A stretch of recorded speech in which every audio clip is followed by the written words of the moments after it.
cold at the touch, dead in the eyes, no signs of life no more. I put your love under the knife. Leave me to die here all alone. No signs of life no more, no. A crying dove may never fly.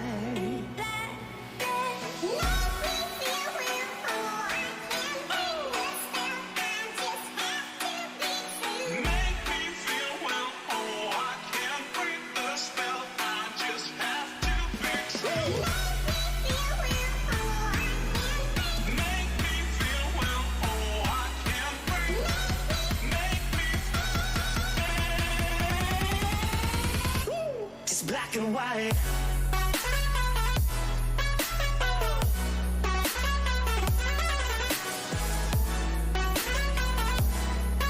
Yeah. Black and white. Oh. Oh. Oh. Oh. Just black and white. Come on.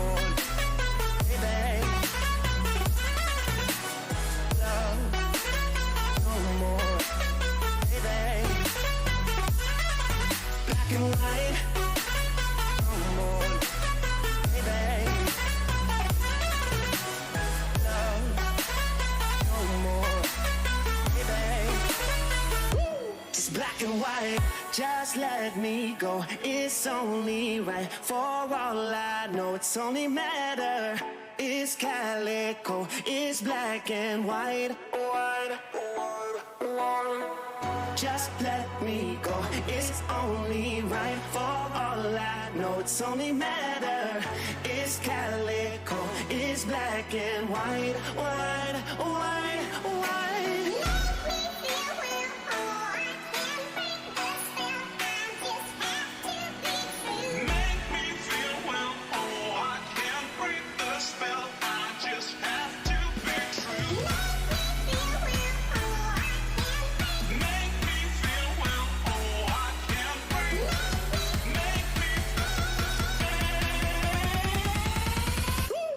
Black and white.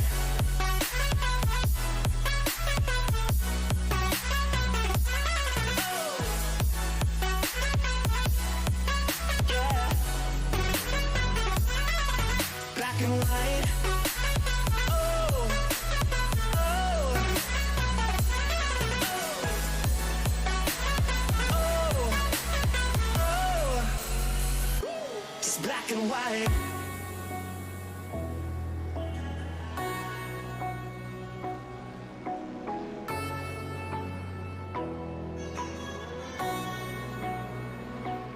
Black and white.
Hello everyone, welcome back to Simracersworld TV for the second stint. It's the second part. Let me just fix that immediately on the splash screen.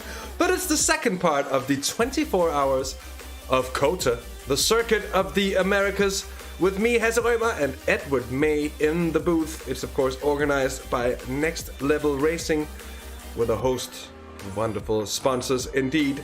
We had some really good racing so far. It's been absolutely excellent to watch. I've been watching along, and aside from a few technical hiccups, which of course on my incredibly stable system we're not gonna have a single up. Fingers crossed, knock on wood, and I hope I'll just I haven't cursed myself with that one. You've cursed but it. anyway, I was about to say you've Edward, cursed it. Excited to be here with you, and think we're gonna have a really good evening here. Yeah, very good evening. We're here with you on Simracersworld TV for the next 6 hours, I believe, going into the night, going up to the 12-hour mark in this race. And well, what a race it has been, hasn't it, Hasser? It's been really good fun to see all the cars going through the track. Obviously, I've been in the chat, and you have as well. We've been having a bit of fun and games, and there's been a few drivers having a good bit of fun and games at the front of this race as well. Yes, indeed. And I think we'll just need a quick refresh of the overlay for it to pop up in all its glory. There it is. Let's get the class display out. LMP2 led by none other than SVG himself. It's Shane van Gisbergen doing a sterling job indeed for the Apex Hunters United Esports LMP2, the number 3 car. And when he joined, he was in 4th place in class. He's up into 1st place, and he's absolutely hammering it. That team has been going so quickly, so no wonder they are head of the field at the moment. It's Armin Neidhardt in the .exe, the executables. Oh, that's the LMP2 car. But there's been a change for position as well. Here is Bart Dalfing for IRNL Red, the iRacing Netherlands team. In the 191 Porsche 911 RSR is into the GTE lead, and it's by 5.5 seconds. So whoever said the GTE battles wasn't really happening. Here's Matthew Briggs in the .exe Esports hashtag family car, the 110 machine, which I was actually preparing to talk about. Seems they're not in the lead anymore, so once again, just goes to show, as a commentator, you have to be prepared to be wrong sometimes. Let's just go through a few of the rather unlucky moments we've had here between, if we can, at least between us leaving and us coming back, or let's say Jack and Jack leaving, and me and Ed coming back with you. I'm just gonna try again, because sometimes it just takes a while for it, and there we have it. It's Michael Schieber for 4 Elements Racing Team, the number 6 LMP2. With a bit of an issue here, Ed, tell us what's going on. We can see what's happening. He's going on the run down the long back straight, and does he just take a bit too much speed into the car? Is he going to over-rotate on him? This seems to be going just fine for now, so maybe it happens later on in the replay. That's why I wasn't able to see it. I think this could be it coming up now. Oh, no, so I can't quite see what happened there, Hasser.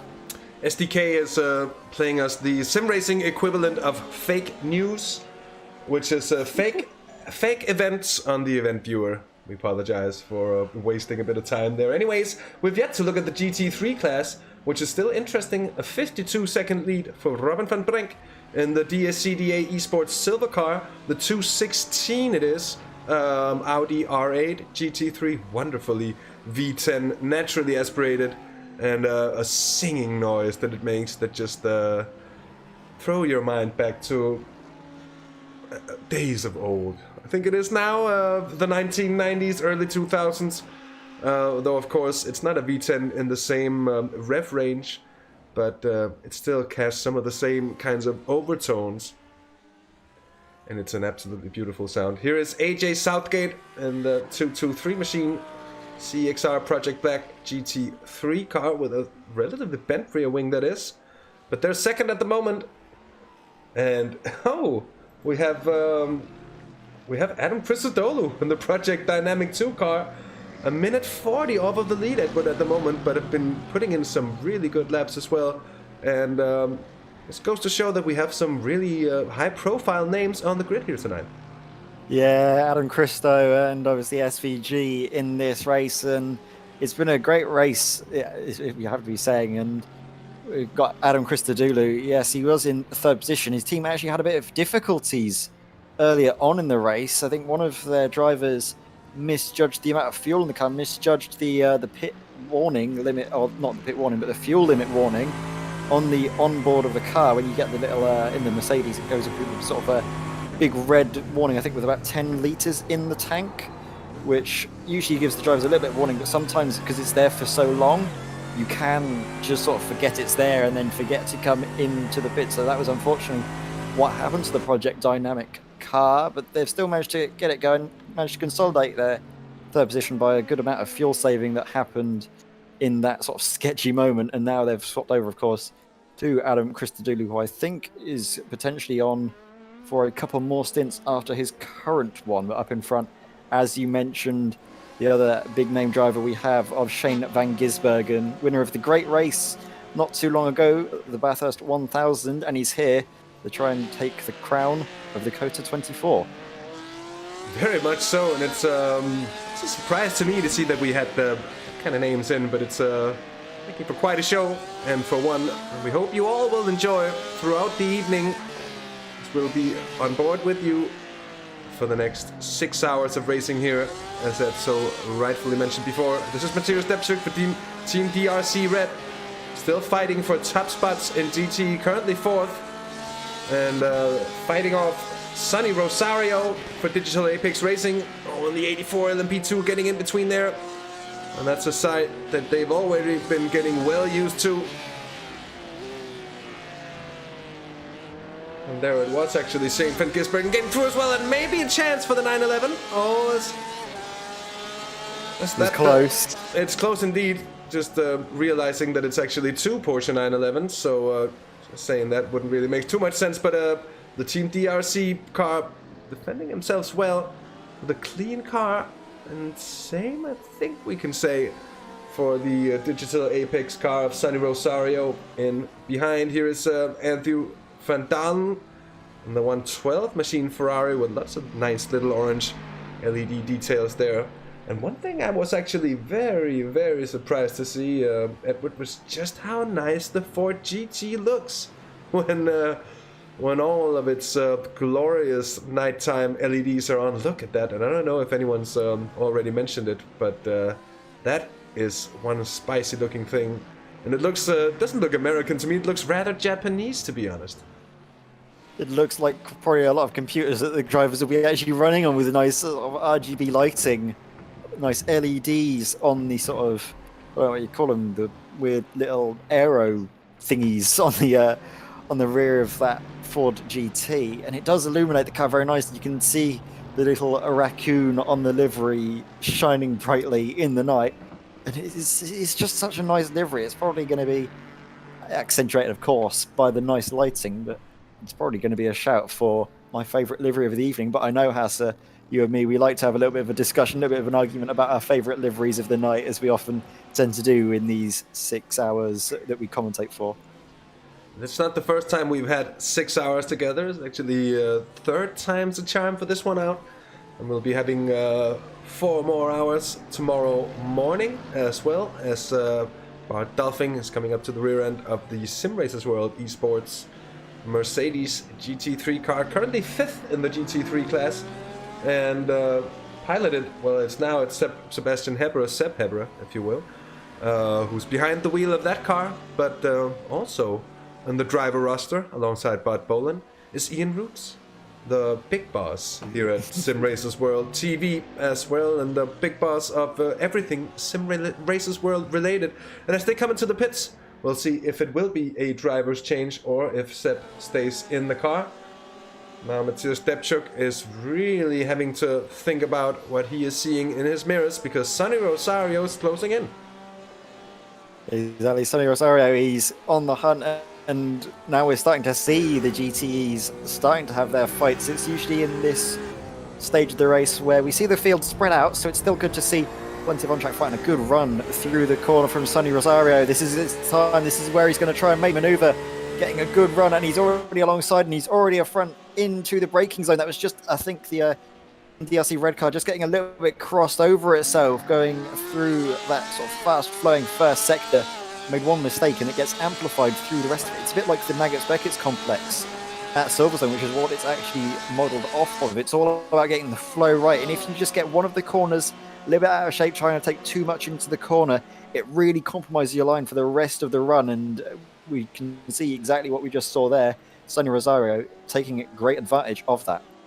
Yeah, indeed, and it's just about grabbing your chances once they pop up, indeed, and we did see that it looked like Rosario did have a pace advantage over the car in front, and he's gone and done that quite immediately. And another series of corners that spring to my mind when you mentioned Meckets, it's the S's of Suzuka when you come out of turns 1, 2, and then down to turn 3, 4, 5, and 6 up towards Dunlop.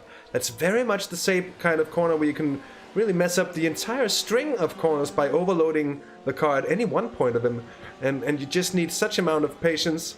And that was one to throw me off when I see some imposter claiming to be me in chat. Hello, half the race gone. Nice to have you along.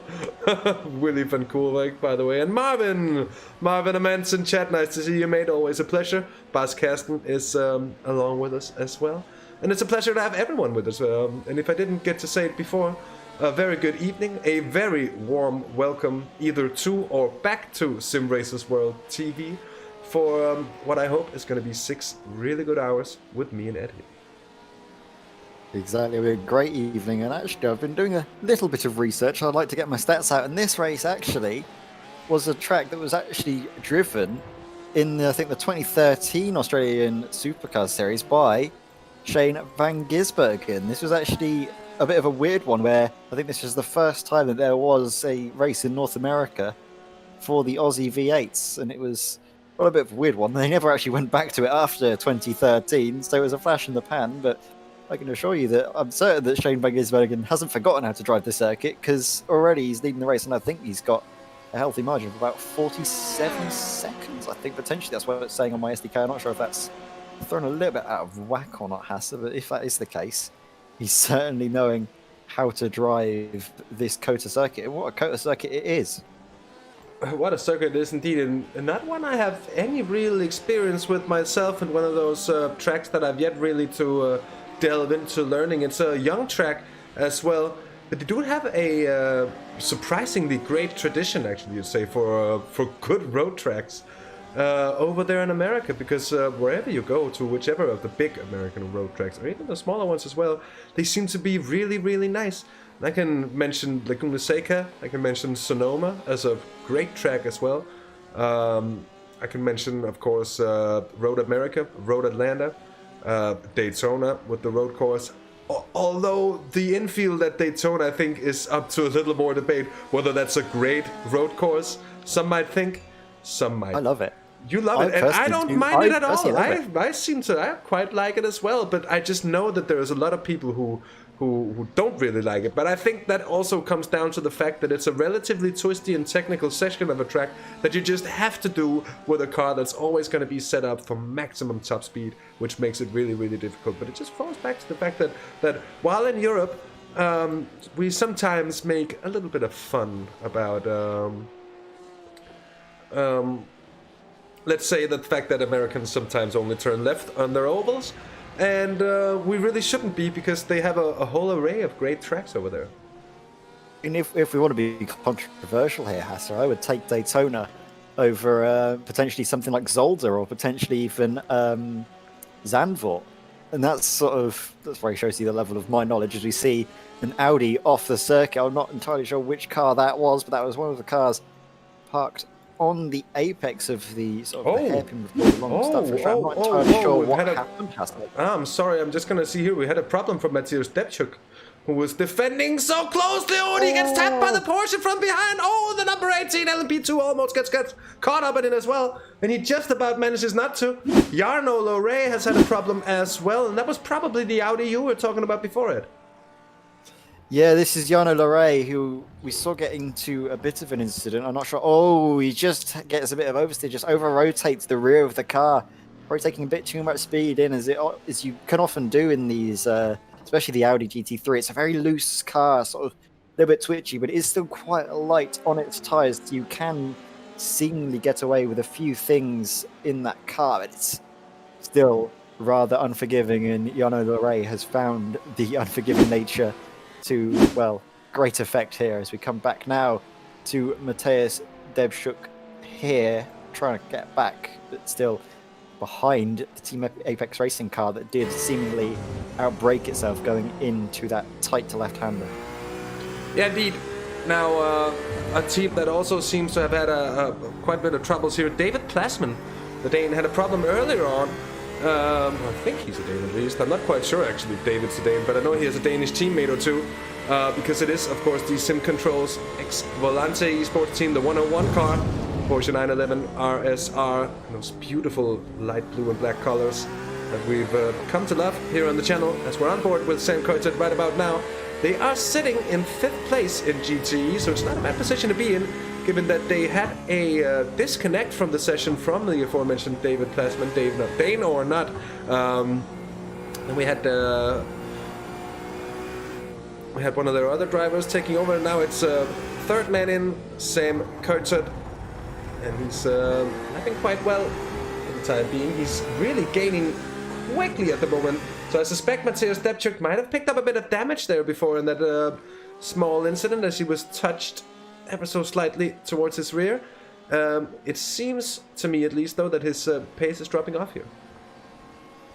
Yeah, exactly. It's a little bit intriguing. I guess it's to be expected throughout the stint as you get through the tyres, the pace begins to fade away, but I'm not sure if it'll fade off to such a extreme volume. There may be damage picked up where you may never know. Obviously in the dark it's not the easiest thing to see, but as well you could see the pace dropping off for many reasons, such as traffic, as you've just seen. You have to get out of the way at certain points as you find a replay here of Adam Christodoulou. This is him going for second position, and he makes the move. Stick. Oh, a bit of a close moment.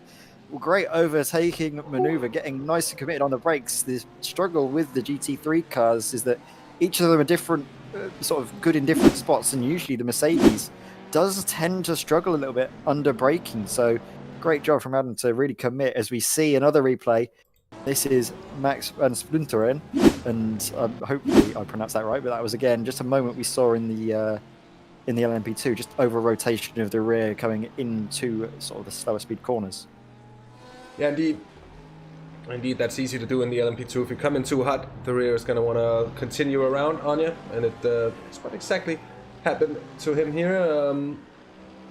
Now I'm aware that there might be a bit of a problem with the classes, and I'll get that fixed immediately. We'll get this number 10 machine of Armin Neidhardt into LMP2 on the graphics where it belongs. And so we will have we'll have GTE, of course, sorted at that time as well. And it's a shame, really, for anyone who likes to look at liveries to come into a night shift like that, because it's really hard to get a look of what we're actually looking at.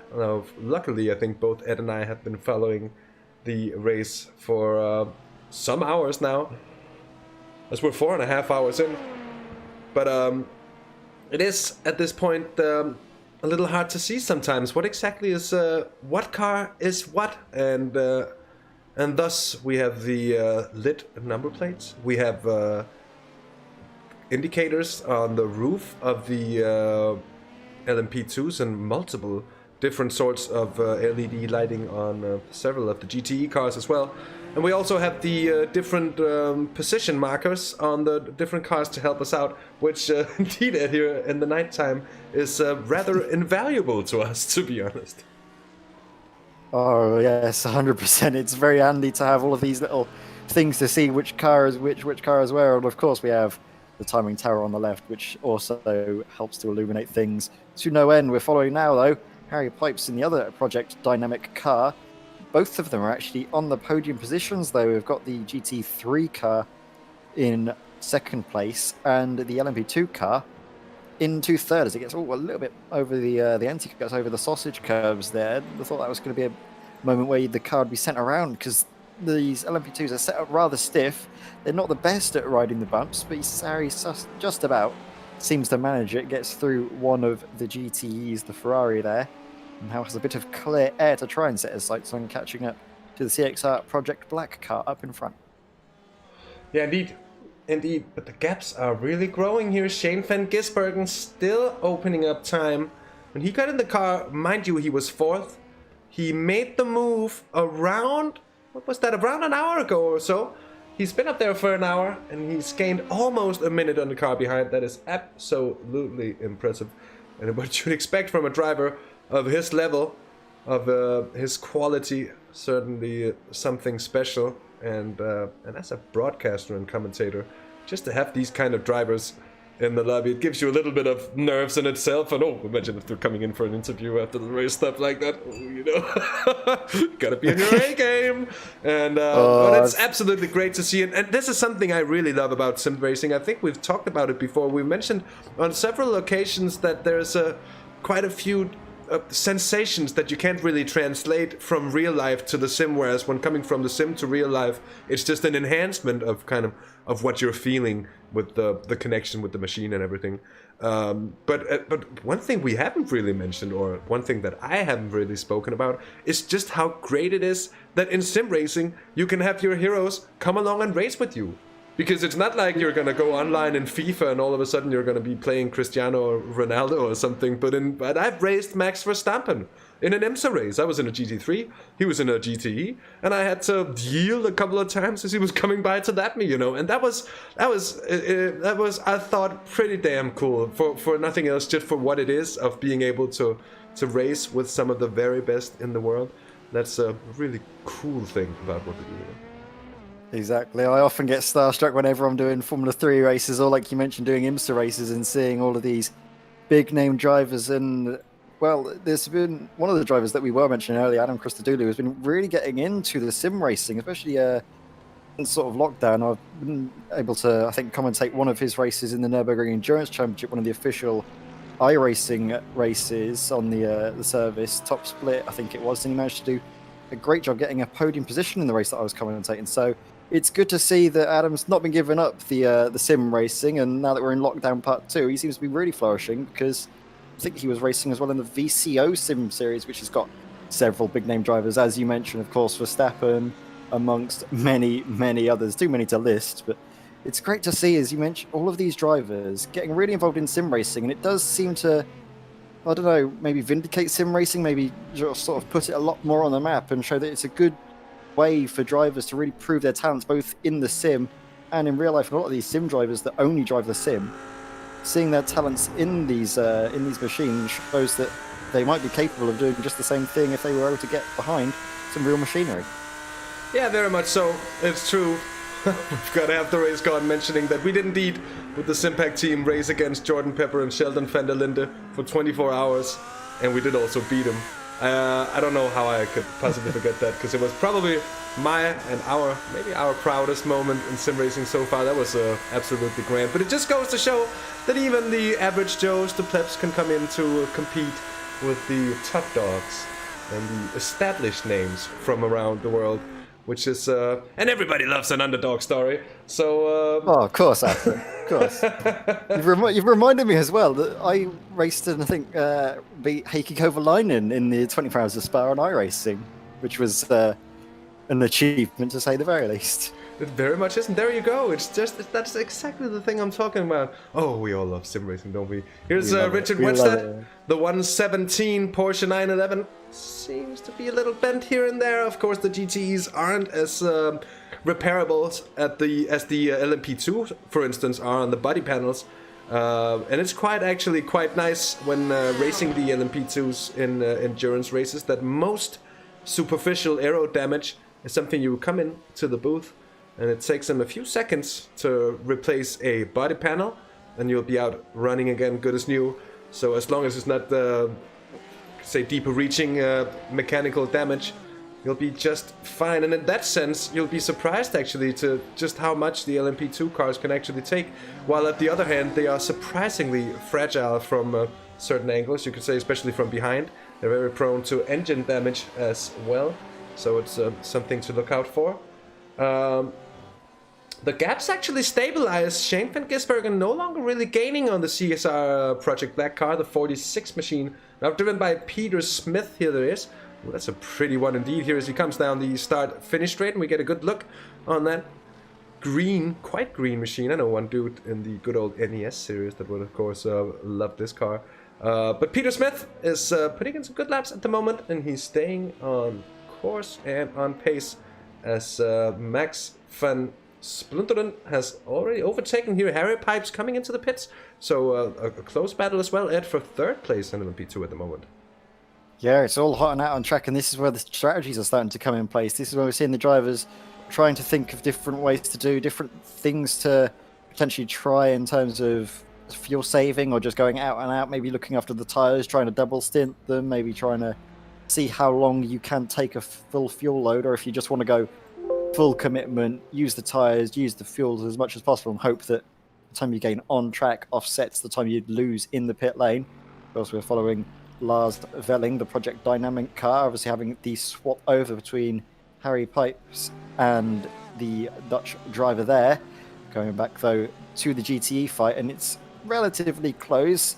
Richard Wedstead leading, just not well leading the field, but just ahead of Lucas de Vries. 2 seconds the margin between the pair of them, so this is one of the closest battles we have on track, but I think there's some close fighting as well in the GT3s, so still being, 4.5 hours gone in this race, there's cars fighting for the same piece of tarmac, which is what we love to see, Hatter. Yeah, very much so, and I expect it to be continuing like that for much of the race, because it's often so if you have an incident from the front, you just fall into the clutches of someone else, and all of a sudden a whole new battle arises. There's Lucas de Vries. He's put in a very good lap indeed on his last lap, the best lap of their race so far, with a 2:01.58. Sorry. Then Richard Wedstead in front must be really beginning to think about it, because that gap's coming down rapidly. It's now 1.5 seconds, and just half a lap ago it was at least half a second more. And his last lap with this was let's just see as he comes across the line. It's going to be a more usable indicator, as he's gained 1.2 seconds over the last lap. So we'll keep our eyes fixed on this one. Expect Lucas de Vries here to reel in the Digital Apex Racing, the 117 machine up ahead.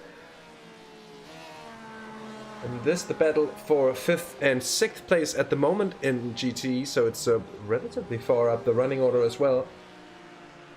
Still led by the .XC Esports family car of Matthew Briggs, with Bram van Doren for the iRacing Red, the iRacing Netherlands team that is. And Sam Carter up into third place. Ryan Blien for the blue DRC car in 4th, and then the battle we're watching at the moment right up next. And it does seem at the moment that Lucas has got the faster machine. He has managed to close that gap down by about half a second since we first on board with Richard that we are following now. Just seeing how the front bumper of Lucas de Vries, seeing how he's able to take, he's carrying a lot of speed through the apex, and it does seem to be working out for him. And maybe this is seems to be better shape, because through the corners he just seems to have more grip, seems to be able to carry extra speed, that extra pace, but then maybe by doing so he's going to be sacrificing his tyre life later on in the stint and could be held up in strategy. So that's the thing, you might want to try and push to get the on-track position, get the clear air and go for it, but if you get close enough, you've used all of your tyres, you might not have the grip left to make it, as we see a LMP2 looming rather large in the rear view mirrors of Lucas, managing to make the pass nice and cleanly, not holding up the Porsche driver too much. Maybe a little bit of a wider line that he had to take into the final corner than he would have hoped for, but still nothing too untoward there. There was the 11 car of Jonas Douwe in the Apex Racing team. The LMP2 there. Oh, is that a little mistake for the 911 there of Lucas de Vries? Or was it? The gap's I think it might have been Richard. It might have been Richard, but he hasn't really lost that much time. It was Richard if it was anyone. And it's 1.4 seconds now. So it seems the traffic here is putting the battle on hold for a moment, which is expectable. Oh, we've had a few incidents here as well. So I last had a look. Here's Lars Velling.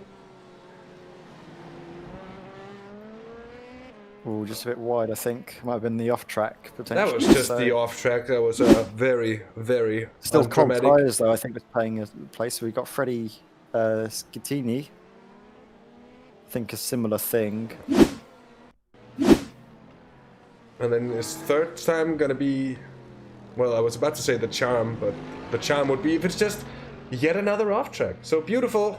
Everybody's keeping it civilized, if you will. And that's nice to see. Oh, the next level endurance team coming in here is Rick Kuhn in 6th place in the LMP2s. Seems like a regular pit stop to me. Jonas Dauer is the car behind for a PEX racing team, and they're 50 seconds down at the moment. Here's Bart Perret for Stage 1 Racing Junior, the number 72 LMP2 car, rather a long way down the field, but only 4 seconds down on Alex Witt here in the 29 car. And you also mentioned something about battles in GT3 heating up, but Lucas de Vries now within half a second at here. So that gap has been melting away quickly. There's an LMP2 in between. That's going to get out of the way very, very quickly indeed. They're on the start-finish straight, and I don't think it's going to be too long before Lucas de Vries is going to have a look at getting past on the Digital Apex car there in front. Yeah, Lucas de Vries seems to have a lot of pace in his Porsche 911 RSR. It's just a matter of time, I think, if he is able to send the maneuver, and it's going to be a matter of where as well he catches to get the move done. Is this area of the track is not one where you can realistically go toward, but I think actually Richard Wedsted's held up because in front there's a GT3 car. It's the lead of the GT3 field, so and he's going to send it opportunistic around the outside, around the inside. Oh, that was very close. As you are in a similar reaction to me, it was a bit sketchy, a little bit worrying. He's going to try. Look, you can follow on board. You can see when he tries to make the opportunistic move, he goes for it. Oh, he actually has to take it as an evasive action. He has to get the car in front, gets on the brakes. Richard has to get onto the brakes to try and avoid what happens. Is I think there's been another incident. Oh, and Richard Wedsted having a bit of a moment going out, but he's still ahead of Team DRC Red, and I think they're ahead of another driver, Sam COTA, who I think was leading the pair of them. Might have had an issue, or that might just be my SDK. Having a bit of a moment, but no, I think it's having a bit of a moment. So we're going to focus back on this battle. Lucas de Vries trying to pile the pressure on Richard Wedsted, who did a great job, it has to be said, to hold off and keep his position. Going to see another replay. Nice slow-mo. Thank you very much, Haas. So this is brilliant. He has to take such evasive action. It's just enough time for him to react, and then they get close on the apex. Oh, a bit of a sketchy moment. I think that's Lucas de Vries yielding out more than anything else, not wanting to have any collisions, because, well, if you get damage in this stage of the race, you're going to need to be carrying it all throughout the remainder if you're not able to take a fast repair. Speaking coming into the pits, we have Matthew Briggs now, the .exe esports car, coming in from the lead of the race, GTE lead, out taking a pit stop. I'm not sure if that's going to be for fuel or tyres or both. You're going to be seeing it will probably be fuel and tyres, I'd imagine, because this COTA circuit does demand a lot from the car and its tyres. Yeah, you can really see it on the performance of the machines as well as it degrades over the life of the tires, and it's not necessarily a given that they'll be double stinting for the entirety of the race, at least not in every class. And the classes that have the longest stints will be a hard feat to carry out indeed.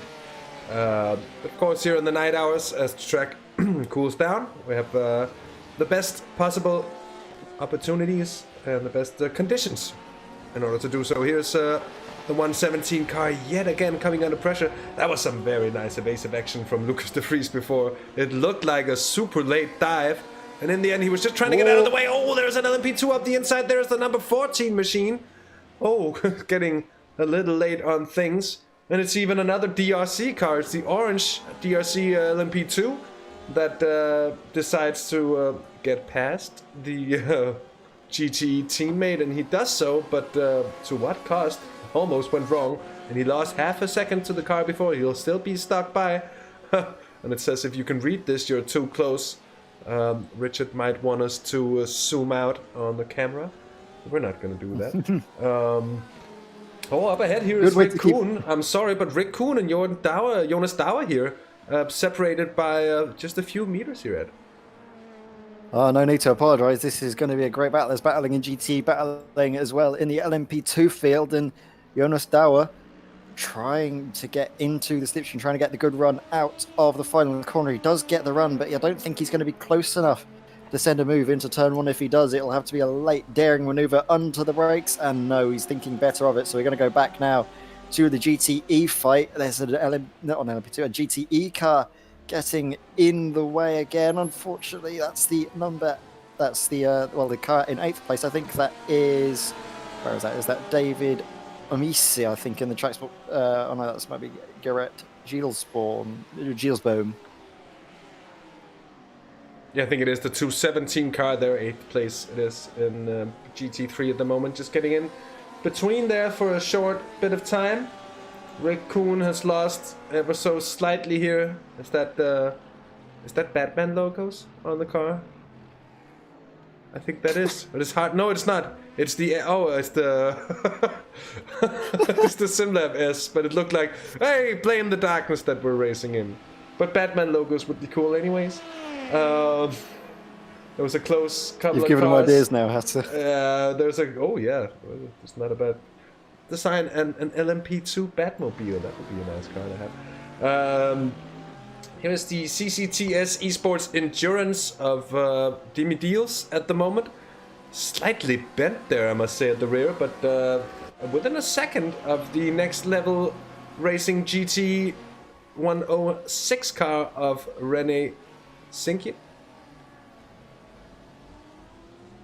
Yes, this is going to be a little bit close. Rene Sinkian needs to just try and get through the field. He's a few laps down, but he's persevering through, and this is good spirit of endurance racing. No matter how battered and bruised your car is, no matter how far down the order you might find yourself, it's good to try and carry yourself forward, and we're going to see exactly what's happening here with Rene Sinkian now going up into turn 1. Gets the move done rather easily on the Mercedes GT3 of Deals, the CCTS Esports Endurance car. Back though to look at the fight, and this is the fight still raging on between Lucas de Vries and Richard Vedstead. Digital Apex Racing against Team DRC Red. It's been seemingly very difficult for Lucas de Vries to catch a break in the traffic. It's not really working out for him. He has the pace behind him, he has the car to try and take the fight, but he's not getting good luck in traffic to really make a move. And again, the bad luck in traffic is for plain view to see, because I think he's going to be stuck behind this Mercedes up in front and not able to send a maneuver, because through here it's only really one line you can take. He looks for it, but he's not able to really do it, so he's going to have to sit behind and lose loads of time. And the frustration you can see settling in. He's trying to find any way past. He's looking for gaps that aren't really there, but that's just part and parcel of how annoying it can be to find yourself behind a slower class car through that fast first sector. It's not their fault. They're having to race their line. They don't need to get out of the way. They don't need to jump out. It's up to you, if you're on a faster car, to get by, but it's not the easiest thing to do. No, it really isn't, and it certainly is a balancing act to get through safely while not losing too much time, and it often requires a bit more patience than you'd actually expect, because any braking zone that you mess up because you're obviously going to be too close to some traffic and they're going to be really like blocking the racing line for you or whatever, these situations can often be avoided just lifting off a little earlier and kind of seeing the situation as it happens. And that requires patience. It's not easy to have, but I think that many endurance drivers thinks or feels is that it comes in through the hours and through the stints of these long races. And I think that also goes a good piece of way to explain why we see so many of these incidents in every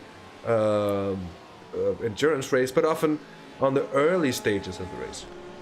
Exactly, Hasser. In the words of Gary Barlow, have a little patience. Good little bit of take that there on the stream.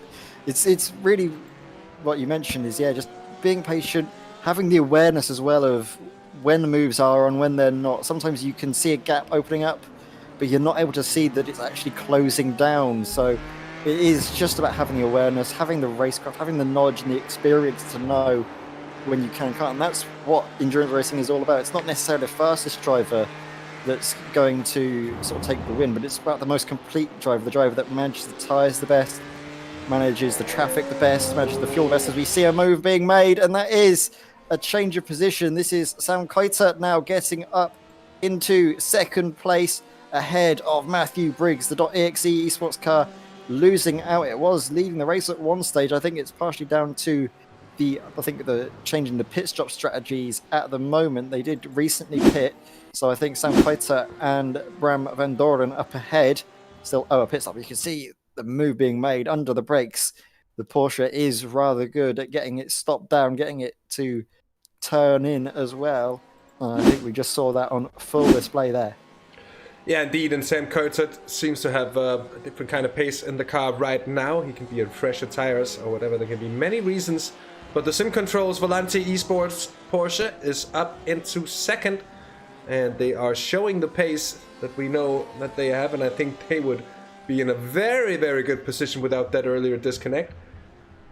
We've got Alex Witt in the pits. That's relaxed one of the battles in GT as well. And further down the GT order, here's Lucas de Vries. He's still behind Richard Wedstrat. So close to one another, but in the thick of the traffic at the moment and not really able to make a move. And I think he might just have, because you mentioned before, he was really pushing, and he might just be wearing his tires in the process. He could be losing the advantage that he seemed to have not too long ago, and be locking himself into sort of a stalemate here. And that can be a frustrating situation to be in, but let's just see how this develops, if he'll be able to find his way through. There's the 5th place in the moment, GT3, the Simracersworld Esports, was currently quite close actually to the car in 6th as well. In GT3, that's all too wide. All around the outside, we're seeing Lucas de Vries. Sorry to cut you off there, Hassan, but Lucas de Vries having to go around the outside of the Sim Racers World Car, driven by Mathieu Soufi there. So that was a very daring maneuver. A bit sketchy, but he managed to make it nice and cleanly through turn 2.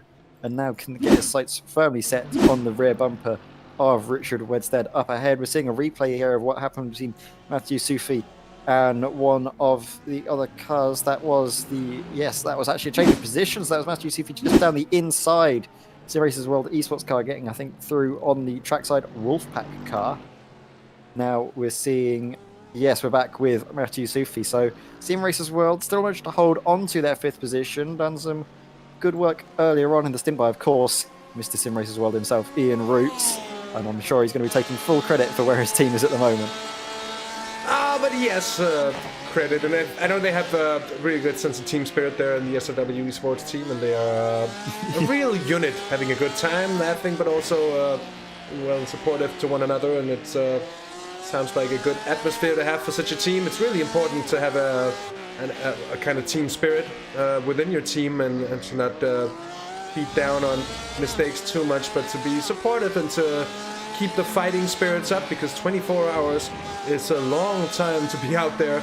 And if spirits drop, if chins drop down and all that stuff, that's when you see people drop out of the race, because they just really can't endure any more fighting. Put it in a maybe a little bit of dramatic terms to put it there, but I think you know what I mean. And it's important, I think, to have a good team spirit as well. Yeah, it's good team spirit, and I think it's also just about having fun. Obviously, racing, you want to be winning, but if you're not enjoying it, you're not having a good fun with the people you're racing with, then there isn't much point to racing, especially in sim racing, of course. With real racing, there's a bit more on the line. You obviously got paychecks and things to worry about, as we see Rick Cohen here. Just running a little bit wide. So again, the drivers finding it a little bit different, especially in the LMP2. We're seeing numerous times the drivers running a little wide. We're going to be following Adam Christodoulou here. I think just cutting an inside line too much and maybe picking up a slowdown or an off track. I'm not sure about that exactly. And gets a bit close there to one of the LMP2s. So that was a little bit scary, but managed to hold on to the car, managed to hold on to the position for the moment. So it's still Christodoulou not having an incident and staying in 2nd place. Rick Cohen, next level racing endurance car, is currently sitting down in 6th overall. René Stinky. Close moment there. Mathieu Soufi almost got collected there by René Stinky, and that is going to be an on-track position. Of course, they're in separate classes, but this is a on-track overall position that's going to be made up here under brakes, and it would be unwise for Mathieu to fight it, and he's not going to. No, of course not. It's not really a track position, although some might say that it is in a way, but there's no way you're going to be fighting it anyway, so what's the point? You're only going to be causing a lot of danger in the end. And Matthew Sufi, of course, all the wiser to that kind of stuff. Here's Ryan Bellion in the 116 car. And would you believe it, he's got the 117 right behind at the moment. And not too far back on them is Lucas de Vries in the 121. So 3 GTs here within sort of 3 seconds of space. And it's the Digital Apex racing car and the DRC Red machine that are coming up and having a look here with the DRC Blue car. And we're just wondering whether there's going to be a little bit of teamwork maybe to make this work out in the favor of Lucas de Vries. Although he'll need to be a little closer. Yeah, I get what you mean, House. I've been also having a look at some of the times, and it is close between Richard Wedstad and Lucas de Vries. They're actually, it was last lap that Richard Wedstad was actually the fastest GTE out on track with a 2-minute 1.6. There's Lucas de Vries with a 2-minute 1.9. So about 0.4 of a second between the pair of them. 0.3 of a second, I'd rather say.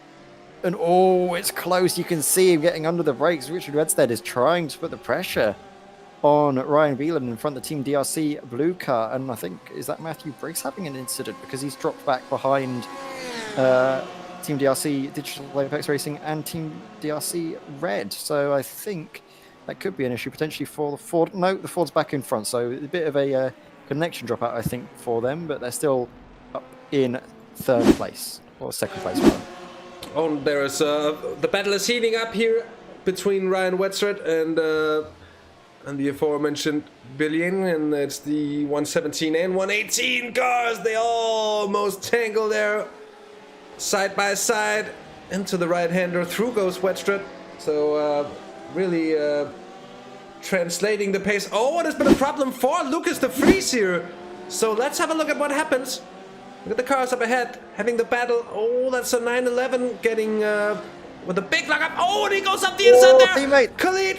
Oh, and they do it like they do on the Discovery Channel for a moment there as he gets turned around in the 121. And the 37 LMP2 goes on. That was a very, very unlucky incident. And they've had to tow.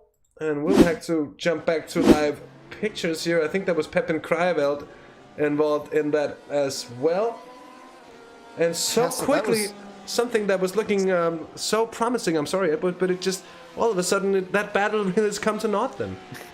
That was just because I think the two teammates got a little bit too intimate, as you mentioned there. I think the Team DRC Blue and the Team DRC Red car tried to make a Team DRC Purple, but it didn't end out that way, did it? Lucas de Vries unfortunately ended up on his roof when the LMP2 car kind of came to the scene of the accident all too quickly and him out of the race, out of contention. He had to tow. So from looking so promising for Lucas de Vries and the Team DRC Red boys, they're going to find themselves well down the order, and potentially when he managed to get back out on track, managed to get some damage repaired, he could be at the back of the field now.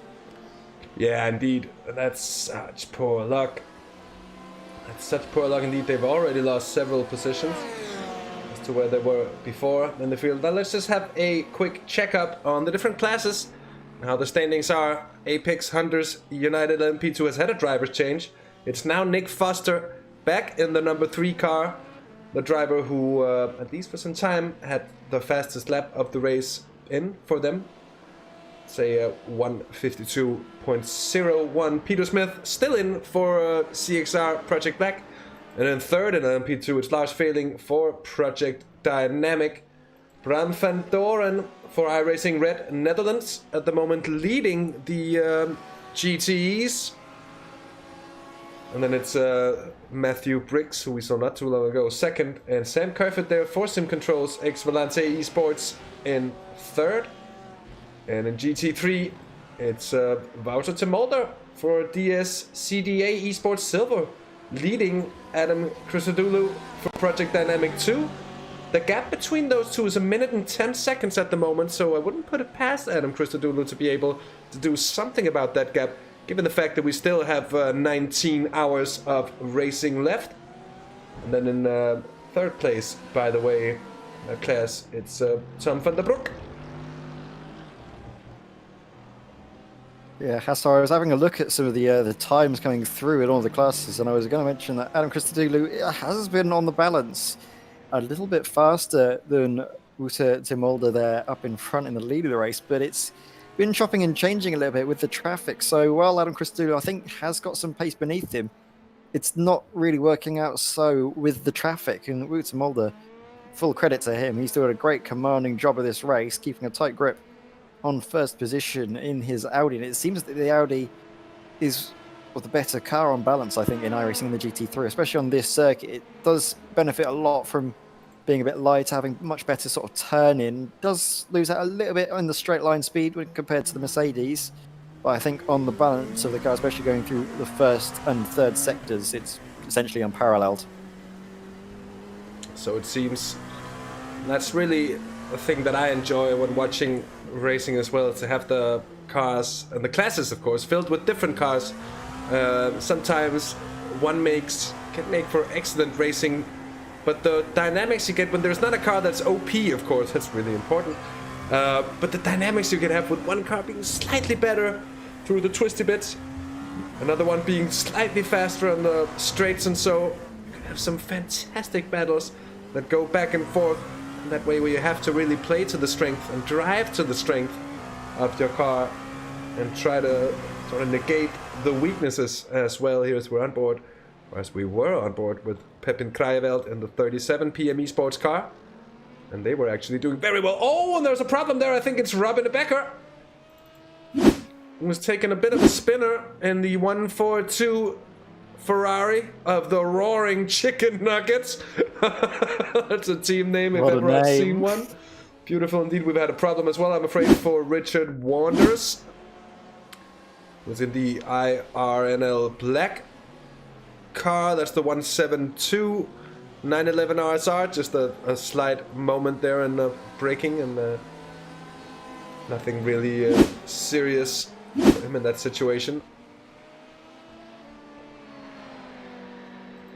And here is Alex Witt.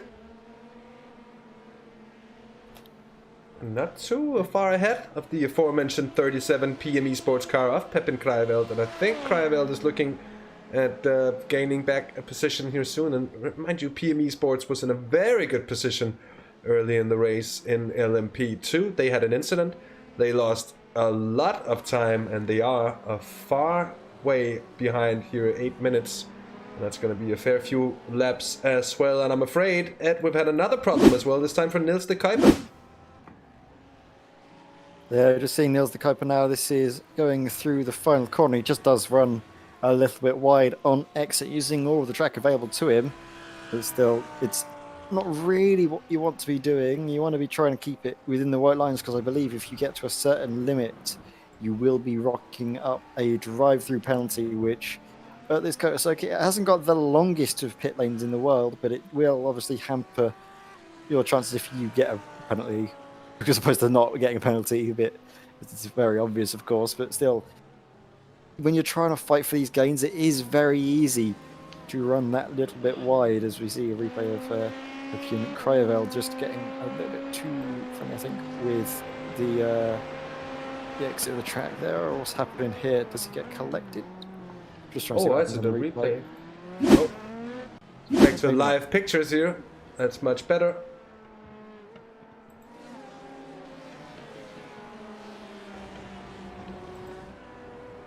Close fight though, this. Pepin Krajewald looking at the rear bumper of Alex Witt, trying to see if there is any way to get close enough, trying to use a good advantage of the traffic. That is, who is that? That, I think, is the Team DST red car out on track, so I think that might be Lucas de Vries out on circuit, and he's, well, whatever it is, it's not looking very pretty at the moment. I'm not sure if that is him or not though, Hasser. Is that Lucas de Vries? A bit of damage on the rear of his car there. His rear wing doesn't look too good, but Alex Witt is under immense pressure. You can see how close Pepin Krajewald gets under the brakes, how much speed he takes through the corners. Again, it's all about just trying to find the best moment, because through this sector you can't realistically send a maneuver. It's all about getting a good run through the final corner, maybe trying to send a move into turn one, or even getting a good run out of the sort of the tight left-hander before the long back straight. So it's all about picking your moves, picking where you can really attack, where you can really go for it. But it's not, it's easier said than done, really, isn't it, Hasse? It is a difficult one here, as we also got the dirty air to think about for the LMP2s, as Pepin Krijveld finds himself getting into that zone time and time again. And you really have to be mindful of it, because it is... oh, that's a little bit of a carrying of overspeed there for the 4 Elements Racing team car up ahead, and it might just present the opportunity. But as you see here, through this sector, oh, Pepin Krijveld, time and time again, just the car getting loose, and you can see as soon as he's in behind there directly, he does have a little less downforce to play with, which again and again hampers his progress. So he's trying, but he's not really succeeding at the moment. We'll see just how it goes here. Of course, these onboard cams, courtesy of Martin van Rijbeek, who's designed this camera pack of the LMP2 cars and the GTEs as well. And some very enjoyable pictures, I think. Let me know what you think in chat, and give the Martin man, who's here as well somewhere in the depth of chat, a shout out if you like his work. Oh, I think here comes the send up the inside. Alex Witt might have to concede this time around. I'm not quite sure, but it's going to be a clear pass in the end there. Pepin Krijveld getting the job done. Yeah, it wasn't wise for Alex to really fight that maneuver. We're going to see, I think, a replay of another car against it. So I can't quite see what happened there. We're going to get a replay now of Pepin Krijveld. And, well, this is him going down the inside. It isn't really smart for Alex to fight this. He knows that it's early days in the race. There's no point trying to fight for it if you know that the car behind you is clearly faster and is going to get the move done at some point or another. It's better just to try and get behind him. Potentially use them as a bit of a sort of a through the air, punch through the traffic, so you don't need to worry too much about moves. You can just follow the car ahead through and also save a bit of fuel, and maybe not tyres, because you will be losing the aero performance. You will be having to sort of a lot more on your mechanical grip when you lack the aero for it.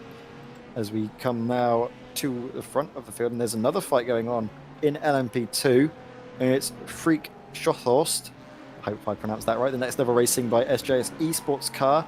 Trying to see any way around now the CXR car. Oh, close moment between them and the Audi, just getting through cleanly, or clean enough, shall we say, getting past. I believe that was Ben Charlton behind the wheel. We're going to get a replay, I think, of what's happening with Christian Furs now, who is down in 12th place in class, and just gets collected there by, is that our class leader, Wouter de Mulder? I think the DCA Esports silver car, is that? Or is that potentially one of the iRacing Netherlands cars? I think it is actually, yes. Yeah, it is one of the iRacing Netherlands GT3s. Just making a bit of contact with the rear end of Christian Furs' car there, but I think the damage is too bad in the circumstances. It could have been a lot worse. The contact seemed to be relatively light. But there's just a second, or just over a second, between Lars Fehling here in 3rd place in the number 18 Project Dynamic car, and Freek Schothorst in the next level racing by SJS Esports machine, the number 69 LMP2, who, correct me if I'm wrong, but I don't think my livery, or don't think my training paints has loaded this livery. So we're just gonna do a quick thing. We're just gonna hop aboard, and we're gonna do a quick thing here. And I was hoping we wasn't gonna see too many cars while they were white. Hopefully they're gonna pop out again quickly, and we're gonna have the full glory of the next level racing design on this car as well. And if not, well, it's just a livery that won't load this time around, and we're gonna have to do without. Use the power of imagination to imagine a glorious amount of green and gold covering a wonderful LMP2 machine. Oh, the car in front spins! Woo! And Freek Schothorst got very close indeed. He got past. He's up into 3rd place. Lars Fehling. That is not the way he wanted that battle to go. Project Dynamic down into 4th place. Oh, and that big clip of the... look at that, Ed. That's a huge clip of the sausage curb on the inside. And I'm afraid that might have damaged the car for him. I was going to say the worrying thing isn't the positions that he lost, but more the fact that that could be floor damage, and that is the one thing that you do not want to get in these LMP2 cars. They are so sensitive to getting any damage to the underside of the car. We're going to get a replay of it here, and oh, that's a nasty hit. Comes back down to earth with a bit of a bounce, a bit of a... I mean, there wasn't a total smackdown on the rear, so you might have gotten away with a little bit of actually rear diffuser damage, but it's the underside, the underfloor of the car that's not going to be in the best state potentially. But it's difficult to tell because iRacing can do funky things with the damage model. It can be a little bit special with how it calculates damage as we come now to Max Hack, who is closing in. He's not too far behind actually Lars Veiling of, well, that's 4.5 seconds, I think, the gap between 5th and 4th at the moment. Yeah, it exactly is. Oh, we've had a problem for the Simracersworld car as well. Here's Matthew Sufi, the 246.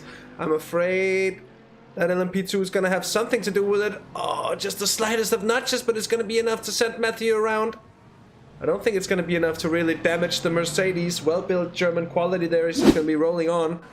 But it's going to cost him a bit of time regardless. And that's less than optimal. Here's the 14 machine of Max Hack. Goes up the inside of another GT3. That's the 5th place GT3 of Jordan Reinders, who I think might actually be in 6th due to a bit of class confusion that will get fixed out with an Audi here. Because that car is a GT3 as well to me, even though I cannot see much of its rear end. The CXR Project Black 223 car is actually running in 3rd in the GT3 class, so well done by them.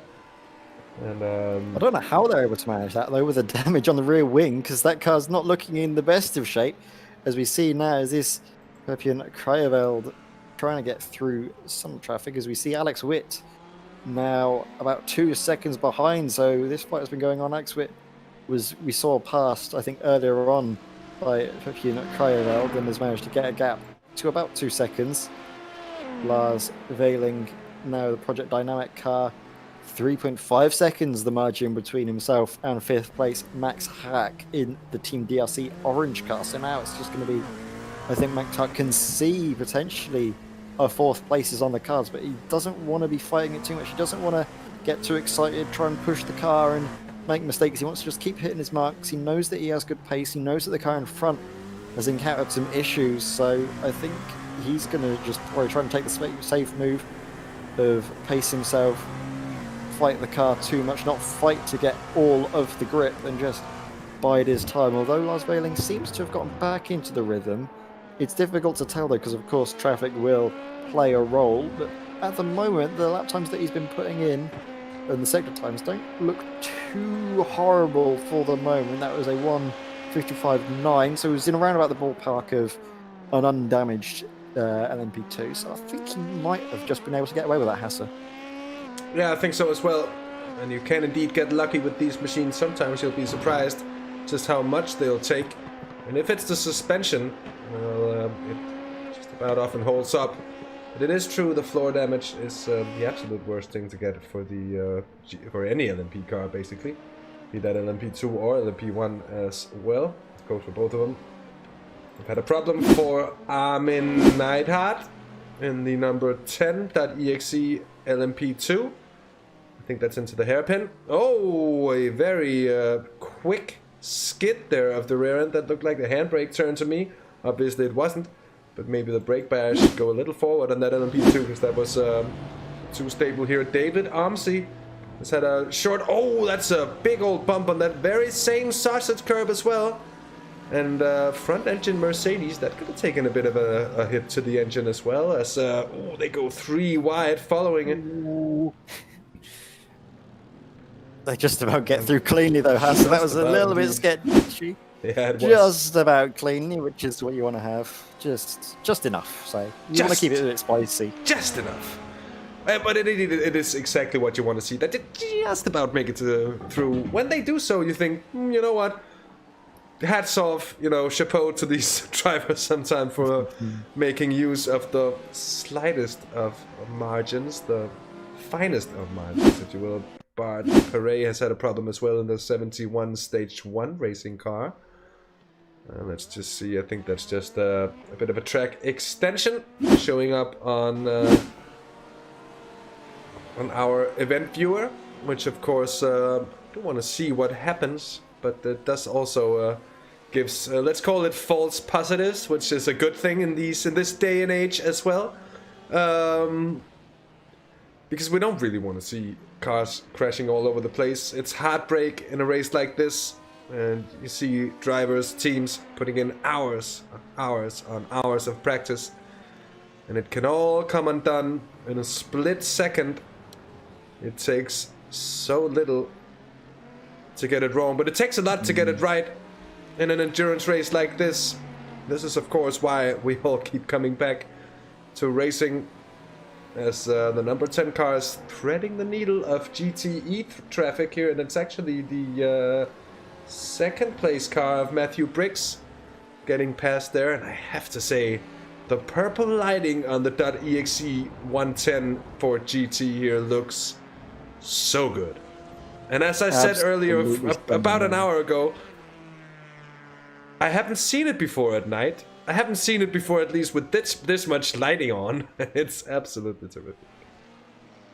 It is. It's a lovely, lovely machine, and it's good to see as well the 4GT doing so well. Obviously, Simracersworld TV, and you obviously you like to have a bit of a Ford update every so often with your Simracers GT Sunday sort of GT3 league that we obviously broadcasted on Simracersworld TV.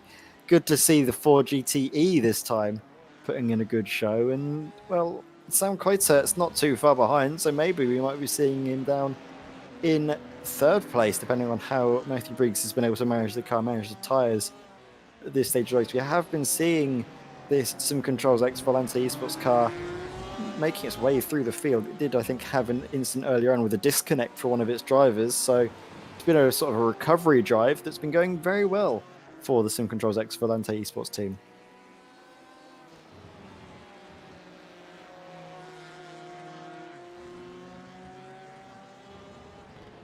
Oh, they've gone for it around the inside.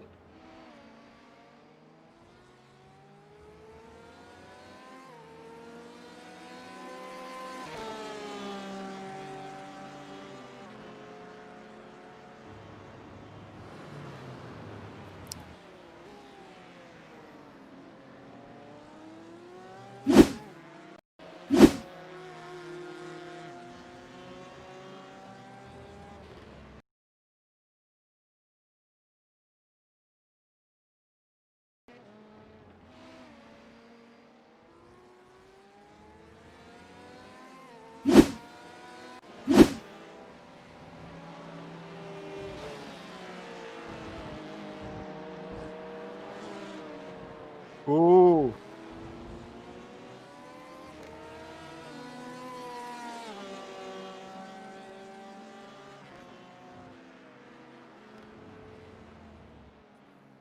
Well, nice and clean racing. I was having a look at the lap times. You mentioned that the previous time it was Sam COTA going 3 seconds faster. Well, this lap time just gone. He's gone 4 seconds faster and nearly a second faster than the race leader. That gap is at the moment 37 seconds between the SimControl's X Volante Esports car and the iRacing Netherlands red car.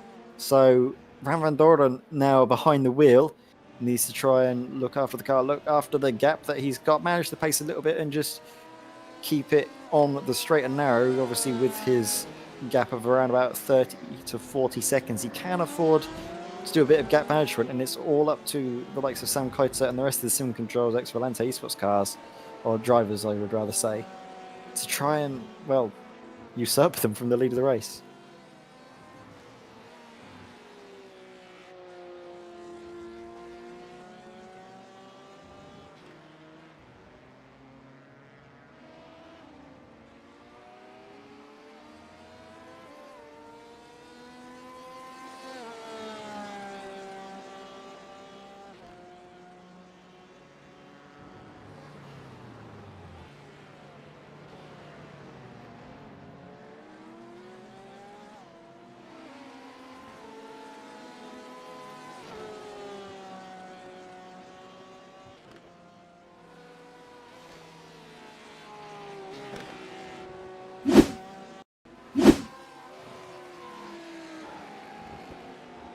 Oh, that was just a bit of a bump over one of the curbs, and that's into the wall. That's a bit upsetting. That's a bit worrying as well, because that's got some damage now on the front of the Audi. Obviously, it is mid-engine, so it shouldn't be too bad. Oh, the anti-cut really didn't like the Audi going over it. It spat it out across the circuit, sent it right, and sent it out into the wall.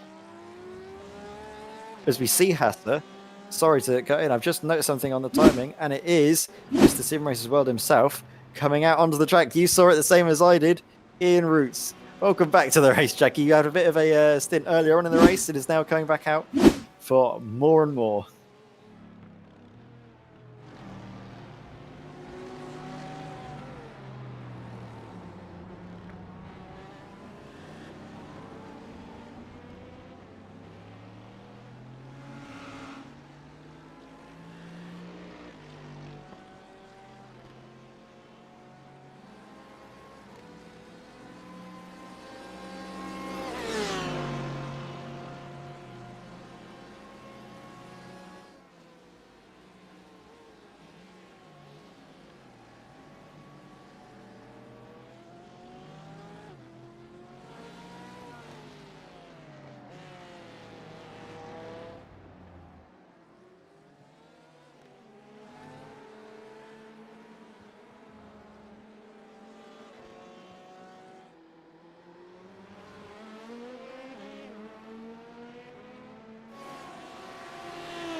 Oh, we're going to see exactly what happens. The driver that was in third position in GT3.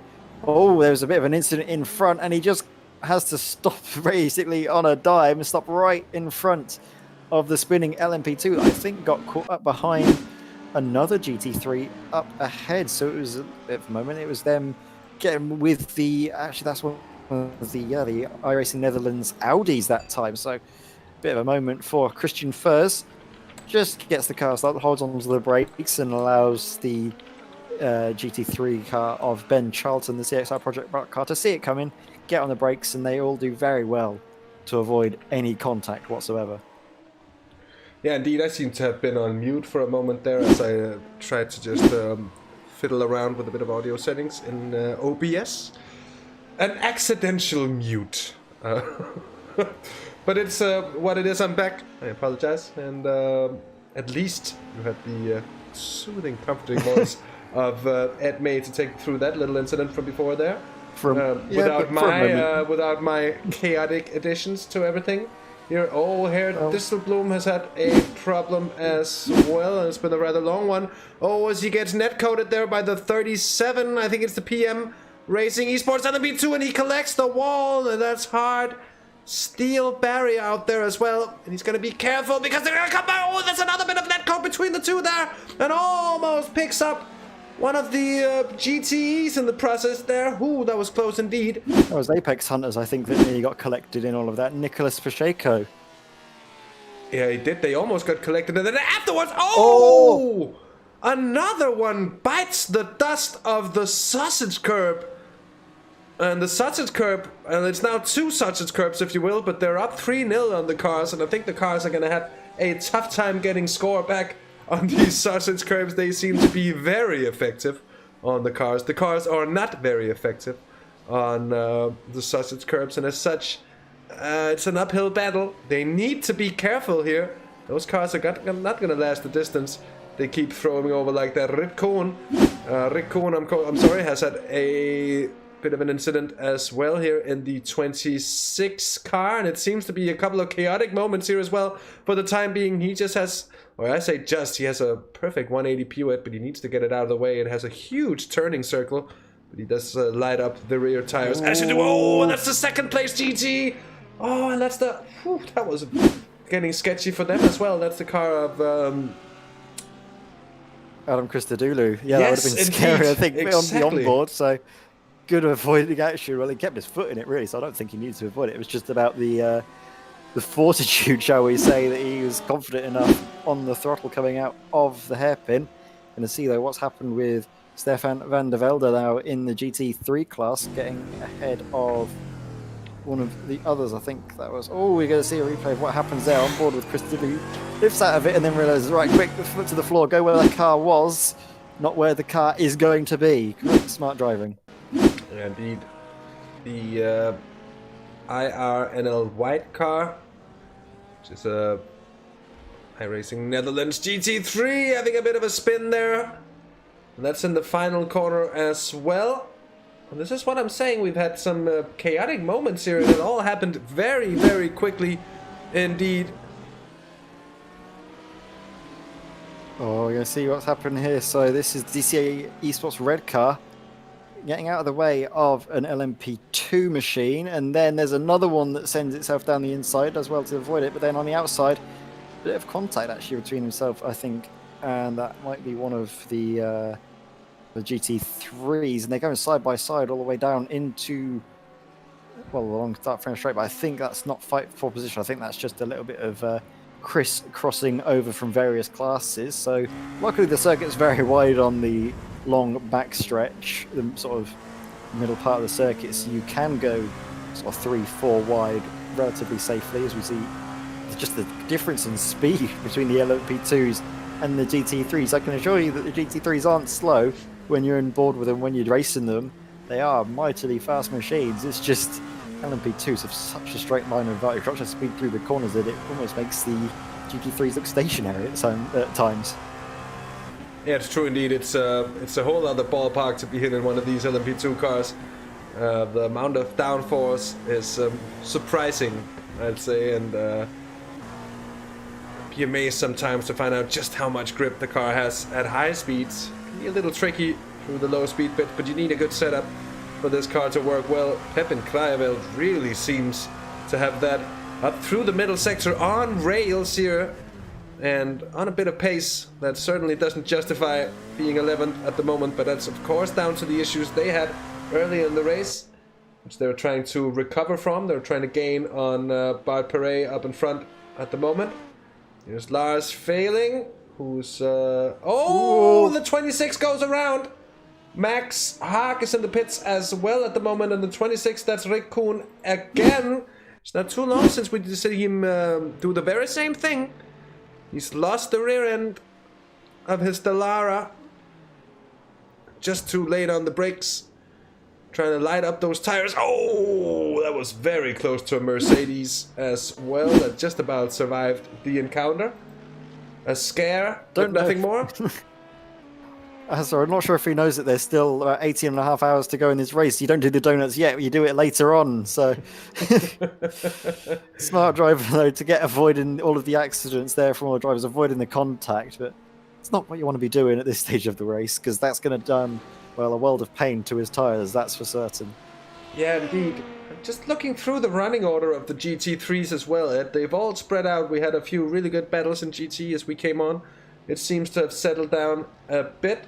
But at the moment here, Bram van Doren has actually been passed by Richard Wedstred and Matthew Briggs as well. And Sam Curtis has taken the lead here as well. So it's really kicking off in GT. It's been doing so a little bit under our noses under the last few minutes here. Here's a pass, which I believe has been in the pit lane from Richard Wedstred. And... we're just gonna hop off of that replay and see if we can get any wiser on what happened between the others. And I wonder if Sam Coulter just passed him in the pits as well. That he absolutely did. So this could be down to strategy as well. So I'm just gonna see if I can have a glance of how many pit stops they have had. But of course, I haven't been in... Oh yeah!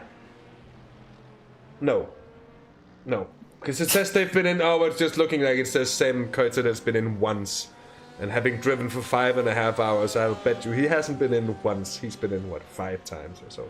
So I'm not gonna go after any of that info, and it's of course down to having reloaded the overlay as we came in for part 2 of this stream. Here's a Freak Scott Horst, who's in the pits from 3rd place in the LMP2s, and that could be Lars Failing coming through, but although he is a minute and a half down.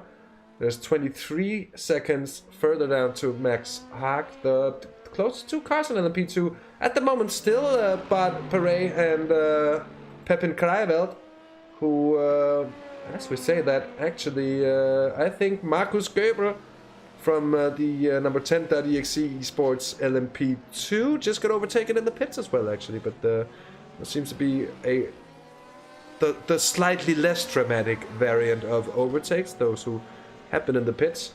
Unless, of course, when they decide championships, but still. And, oh, I'm afraid, Ed, we've had a terrible string of moments here for Niels de Kuiper.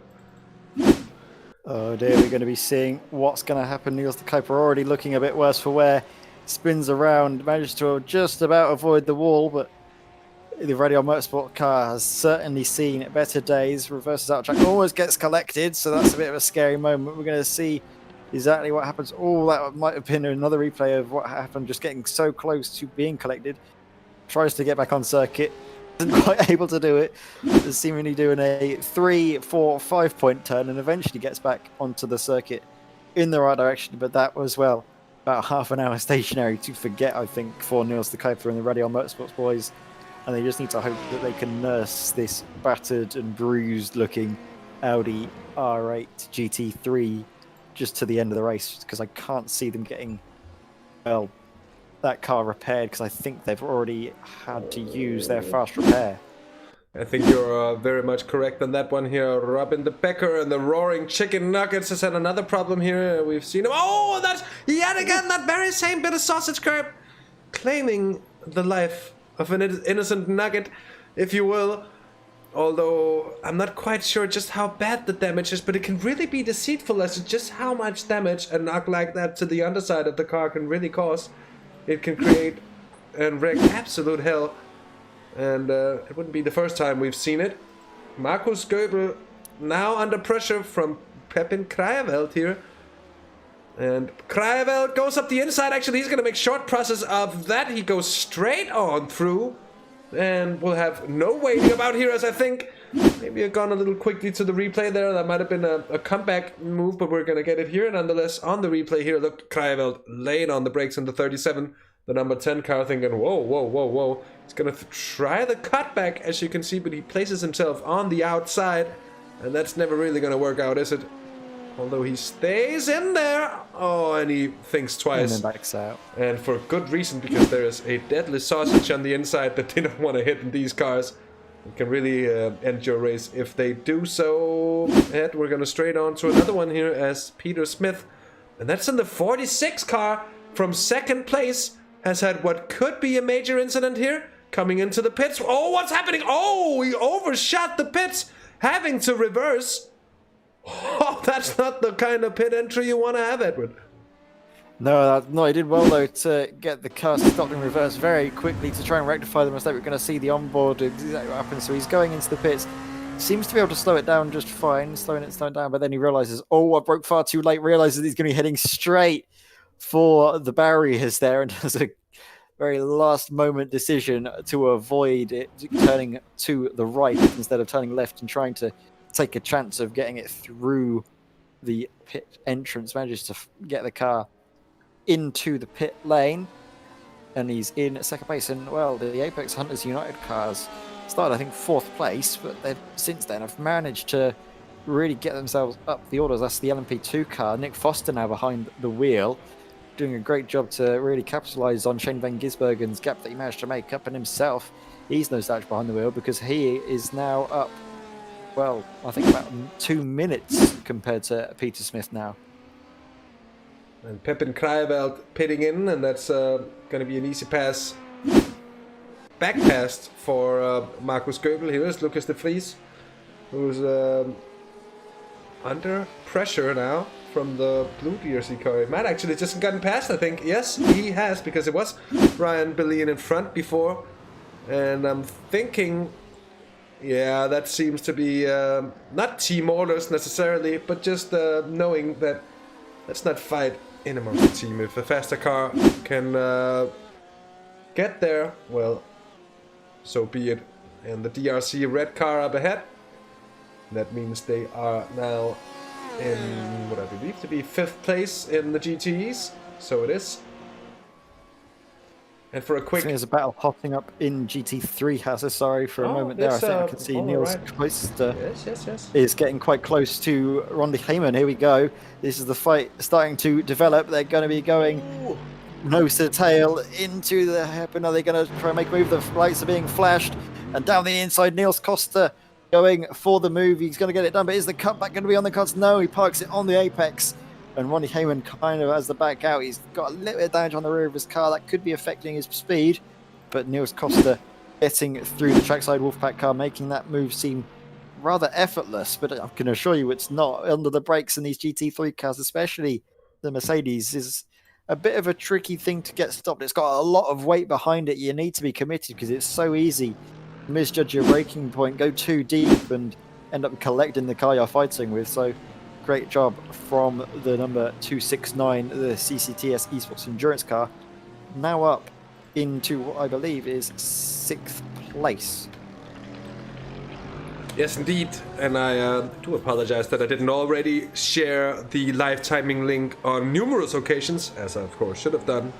But I've amended for it, and I've shared it now. So you can go check out live timing and stay up to date with what's happening across the field. We have a bit of a battle going on at the same time here as Pascal Tigelaar is defending, I think, from Ben Charlton. I think he just got ahead of Ben. Yeah, indeed. I think that's actually quite true. And that Ben's a car that we have to... that's actually very true, Edward. Nice woke observation by yourself there as Pascal Tigelaar indeed goes up the inside. And instead into the final corner, we've seen so many overtakes. So that very turn, I think it is. He gets past. Oh, it's not. But he gets past it nonetheless. He's up ahead into what is now 3rd place in the GT3. So it's not a bad place to be at all. And cheers, Carsten, no problem. And we're here to help.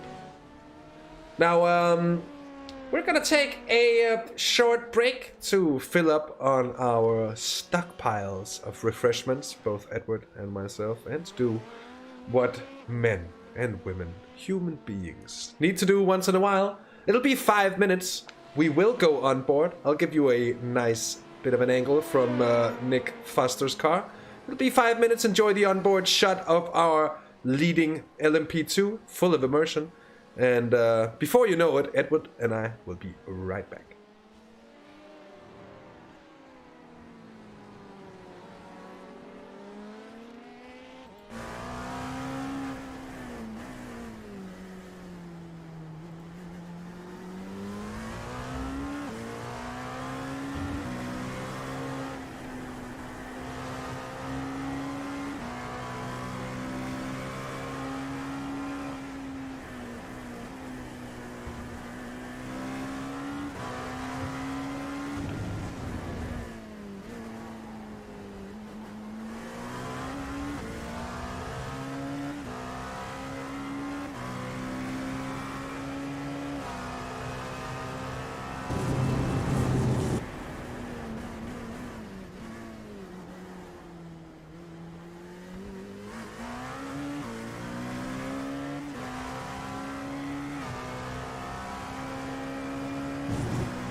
And so we're back after a needed break. Been on board with the Apex Hunters United LMP2 car of Nick Foster and Shane van Gisbergen, amongst others. They're the leaders. They are doing an absolutely brilliant job at the moment. And would you believe it, while we've been away, it has been very chaotic indeed. Here is Kevin fueling. Kevin's fueling. No, he's driving. He's actually spinning and colliding with the wall. That's a big old contact. Oh, that's not going to be good for them at all. Rick Korn has had another problem as well. He's had a fair few incidents as of late in the 26 car, but this is going to be a relatively okay incident in the end. It's been another one for Ryan Bellin as well in the 116 car. They've been running very steadily. That's also just an off track, which is in the end what we want to see. Though Davey Reitzma have had something that could have been a little more problematic. And oh, then just in breaking news, I was about to say, which we're going to see after this little bit of a tap there, and that is the 26 car involved. Again, Nick Foster, whom we were just on board with a second ago, has had this incident, which I don't know what it is. We'll see what happens to Nick here, but it's the race leader in LMP2. Goes around and gets out of the way as well. So, ooh, that was a close call for our race leaders there, Ed. A little bit worrying when you have a moment and you know that there's two cars coming right behind you, coming up with such speed, and it's good that he was able to get the throttle discipline, get the car turned around and out of the way, just pointing in the right direction as well, just so that he had an easy time of rejoining the racing line without any cars behind him to worry about. That does mean, of course, that he will be having to slow down a little bit in repassing those back markers, but in the grand scheme of things, you'd rather have that to do than have to nurse a battered and bruised LMP2 car back to the pit lane. So, all things considered, not the worst of incidents you can have from the lead of the race, as we see Bart Perret, who's just about 3 seconds ahead now from Marcus Goebel, who then we see Bart Perret come into the pit, so that will be an easy pass for Marcus in the .exe esports car to make. Further up in front, we can see that Nick Foster has got the gap to around about 1 second, not 1 second, 1 minute, much larger than 1 second, 1 minute to Peter Smith in the CXR Project Black LMP2 car. So this stage in the race, we're almost 6 hours gone with a 1 minute gap between the lead two. Isn't that extreme when you consider the amount of laps that they've been doing? The relative sort of pace between them has probably been very close. That's true, and we were seeing for a long time the gap seemed to be levitating around the 50 seconds or so, and in the last half hour it's grown a little more than Nick Foster here in the car. Jamie Mollema in the 222 car, and they're climbing from last to third at the moment. And that's certainly something we want to catch up on as well. Talking about it, and of course that's the IRNL. I'm sorry. I don't know why that was so hard to get out of my mouth all of a sudden. It was. Here is the 222 car, as we see Pascal Tigelaar indeed third place at the moment in GT3. And having been last, that's all the more impressive. And you have to wonder, as we're closing in on the first fourth of this race being completed, what more can happen when you've got this kind of pace and consistency. Let's just check on the gaps up ahead. At the moment for them, it's 36 seconds to the next level racing NLGTE car, which is of course not a car they're racing. And the next car in GT3 is Louis Egertsen in the Project Dynamic 2 car. They are around 53 seconds up the road at the time. So the 218 car of Project Dynamic 2, I don't think it's going to take too much before they really get heated in with one another. It's been a pass here from Martin Deseo in the 112 car. Although I'm struggling to see just where the passing part in all of this is. And as such, I don't know why I got that as a pass, but there must be a car parked somewhere on track or something. Like with Louis Eggertson here. The Apex Racing team from 6th in the LMP2 class is in the pits. Freddy Schittini is in as well in 12th, now 13th place in the LMP2s as well. And I think it's actually the only LMP2s in the pits at the moment. Yeah, the LMP2s do burn through the fuel antidotes rather quickly, so they often come into the pits more than the others. As we follow now on board with Ian Roots going up into turn 1, actually inspired by the Austrian circuit, Austrian GP, with all of the elevation change, the high rise up into turn 1, and then this right-hander here. Lovely bit of circuit before we get to this amazing bit of circuit. It's gone from lovely to amazing as we see cars spinning off on the right hand side. That looks like an LMP2 car that's encountered a little bit of strife. I'm not entirely sure who that is. Thank you very much, Hasse. Speedy as always on the replays, and it was Lars Velling getting involved. Oh, drivers we've been seeing time and time again. The front of the car's just trying to munch the sausage, but then the sausage spits them out off into the walls. But luckily Lars Velling got onto the brakes soon enough, locked them up, slowed the car right down and avoided colliding with the walls. So at worst he's going to have maybe a bit of damage on the underside of his car, but it's better that than having every single panel bashed and battered. Oh, Bart Perret makes contact with the 27. Is this the 217? I think it is 7th in the GT3s, the 72 car, the Stage 1 Racing U Junior. That is far from optimal, and I think that's here at Distelboom who's involved in that as well. It's very much is. Oh, and his car is hurt badly indeed. Just look how it's crapping. And he's decided to pull over, I think, and tow the car to the pits. Oh, and there's been an incident as well for Pepin Krijeveld here. It's all unraveling for many of the drivers. And what's happening here, Ed? It's insane. I don't know. We're getting to the stage of the race where sort of madness is going on. I can't quite see what's happening to Pepin Krijeveld. Just seems to lose the rear end of the car. He gets it rolling again. Will there be another problem? Because I think it's the telltale incident that we see a lot of the times in the LMP2s is that they just take too much speed into some of the corners, especially the slower speeds, and then you just get that over-rotation on the rear. They wanted to overtake the front, and that's something we want to watch out. And no driver, I think, has been immune from that. No team has been immune from that, that's for certain, because after all, we just saw our race leaders have that same incident, I think, at the same corner. Yeah, we've seen multiple incidents with two particular curbs, two particular sausage curbs, and then a multitude of spins as well in the final hairpin, and that really seems to be the worst places. In turn 1, we've seen a few cars lose the rear end as well, I feel like, Edward, so it's seems to be concentrated in relatively few places on track, but indeed it seems to be tricky here. Rick Kuhn, I'm afraid, has had a problem as well here. That's the 26 car. That's down to the final hairpin of the inside of the 46 machine. He gets that done. He over-rotates. Oh, that's evasive action from the 46. Well done indeed. Not to hit him in the end.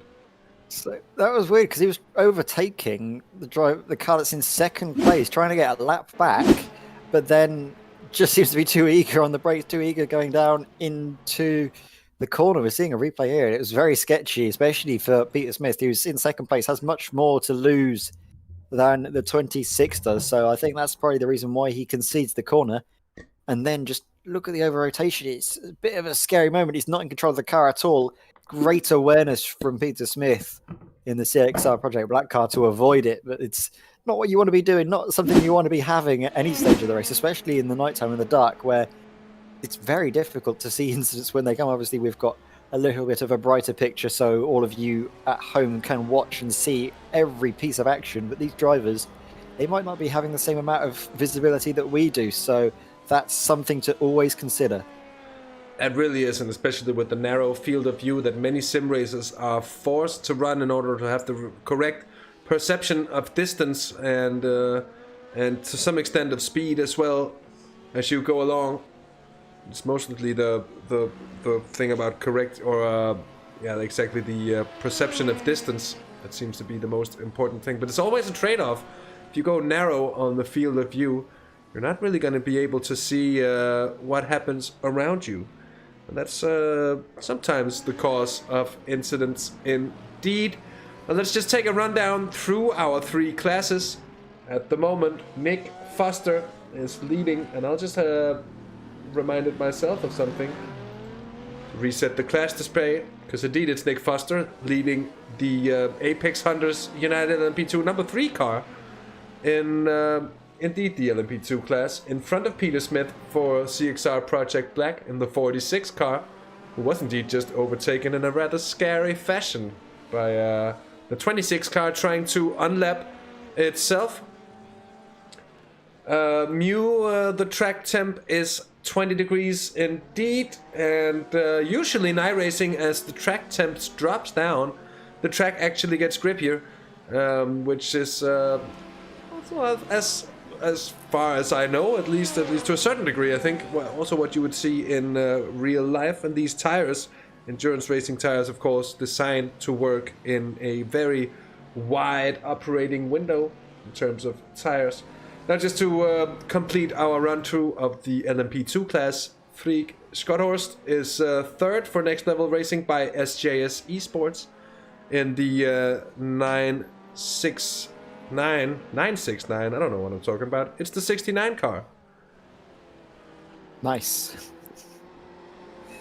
And Mikael Pedersen is along in chat. Nice to have you along. Welcome to it. And that was Danish, by the way, for everyone who should ever be in doubt of the sounds of our wonderful maternal language. But anyway, Sam COTA has indeed taken control of the GTE class. We haven't yet spoken about it, Michael, but now it's a good time as any as we're doing a run through of the classes. Anyways, GTE actually seems to be the most alive class, for the time being at least. The 101 Sim Controls X Volante Esports car leading by 1 minute and 20 now, so that gap has grown considerably. Bram van Doren is still in the car for the IRNL. This time I got it out right. The IRNL red car of Bram van Doren indeed. And then Richard Wedstead in the Digital Apex Racing Porsche 911. They're the 117 car in third place in front of Lucas de Vries now by 35 seconds. And also further down, the gaps in GT in many places are quite small. Here's Marius Breuer in the .xe, the former leaders who's fallen down quite a bit over the last hour and a half or so, but they're down on Lucas de Vries in the Team DRC red car by just 2.5 seconds. So still very close here indeed. And just to run you down through the GT3 running order, just the top 3 at least. Wouter de Mulder in the DSCDA Esports silver car leads Louis Eggerson in Project Dynamic 2's machine by 1 minute and 8 seconds, with Pascal Tigelaar in the 222 IRNL blue car.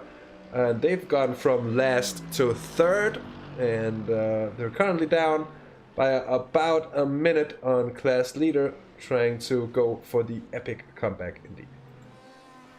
Exactly, but I think as well, as we see the Volante racing in the track, hello back to you, but I think that might be done potentially under strategy. Actually, the reason why Sim Controls X Volante Esports are having that healthy gap up in the lead of the race. And that's what we love endurance racing for, is that it's not necessarily the drivers that are the fastest over one lap. It's all about the complete package. As we mentioned earlier, just being able as well to have the teammates behind you, all of the strategists working in the background. The team isn't just the drivers in their car. It's all about the planning that goes on behind.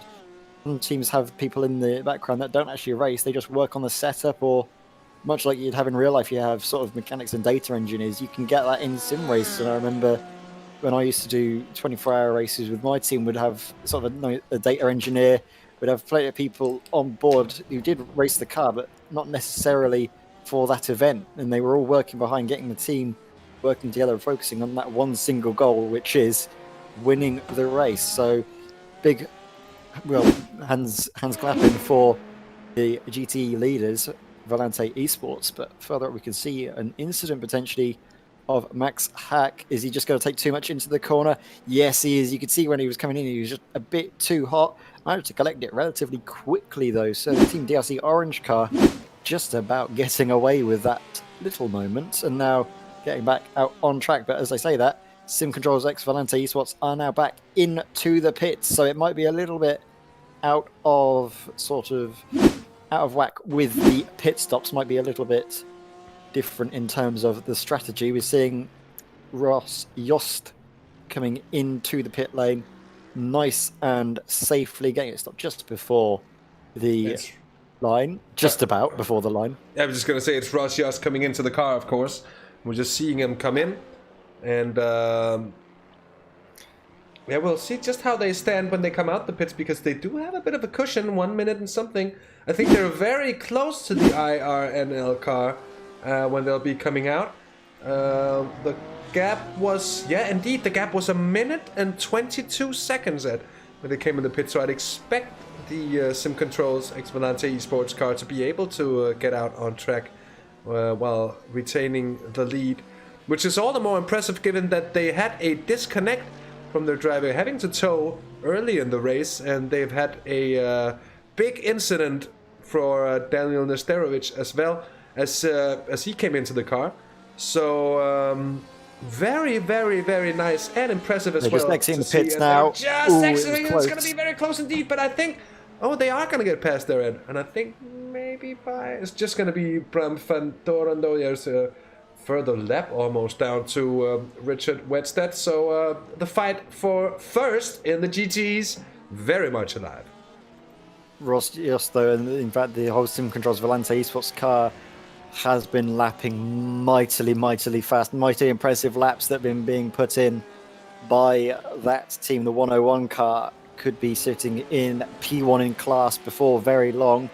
Bram van Doren's going to have a lot of work to do, because the gaps is at the moment 7 or 6 seconds. I think just about under 7 seconds. And well, from the laps that they've been doing around about 2 seconds faster than the leader of this race. And I think we're going to at least keep an eye on this fight, because I think sooner rather than later, Hasse, we are going to see a fight on track for that first position.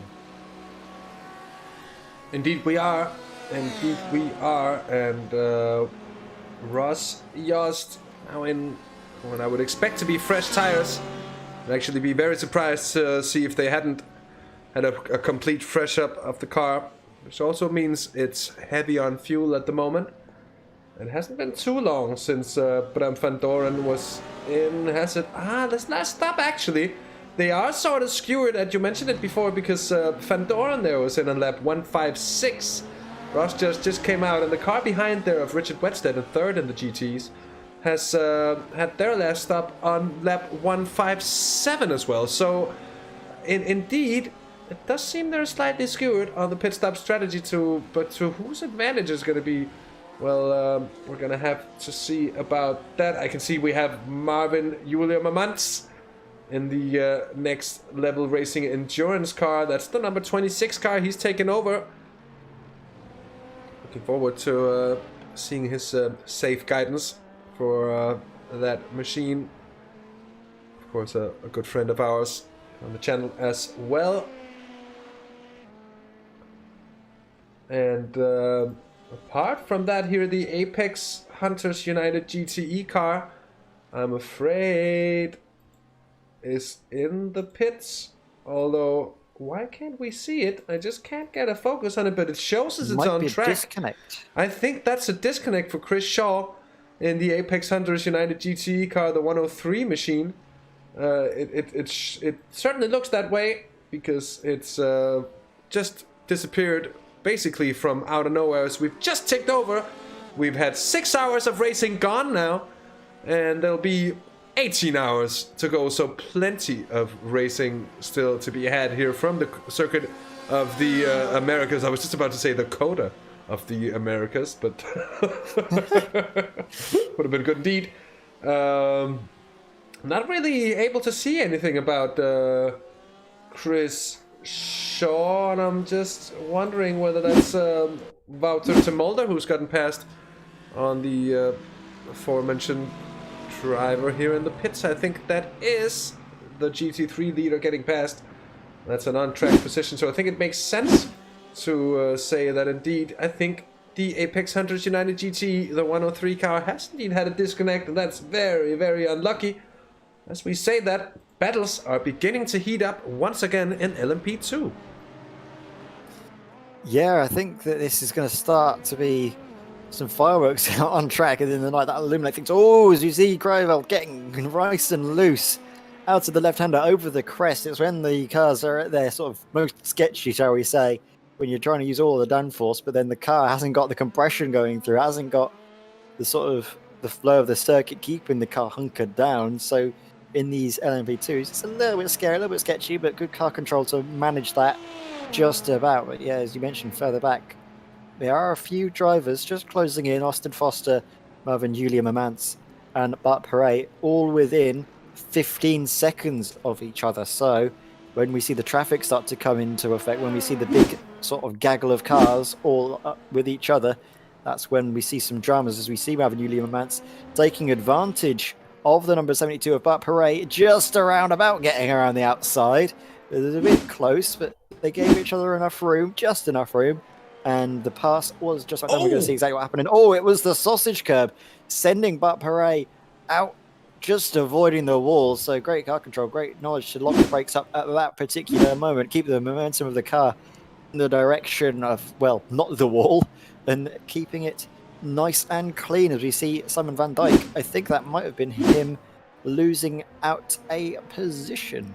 It was just a very innocent incident point picked up there with an off-track that could have been a whole lot worse for Simon van Dijk. But interesting to see. I think he's got someone close to him, actually, Simon van Dijk. He's got, is that Jacques Verhoog? That could very well be. No, that's not. That's Jonas Douwe. Jonas Douwe, who's right on the tail here. So let's go on board here with Jonas Douwe in the Apex Racing Team number 11 LMP2 car, and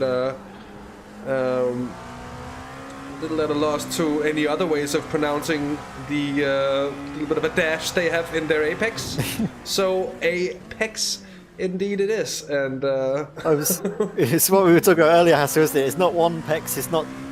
Wait, no, it's not two pex, it's not three pex, it's just a pex. It's just a pex, a single pex. Pex coming through.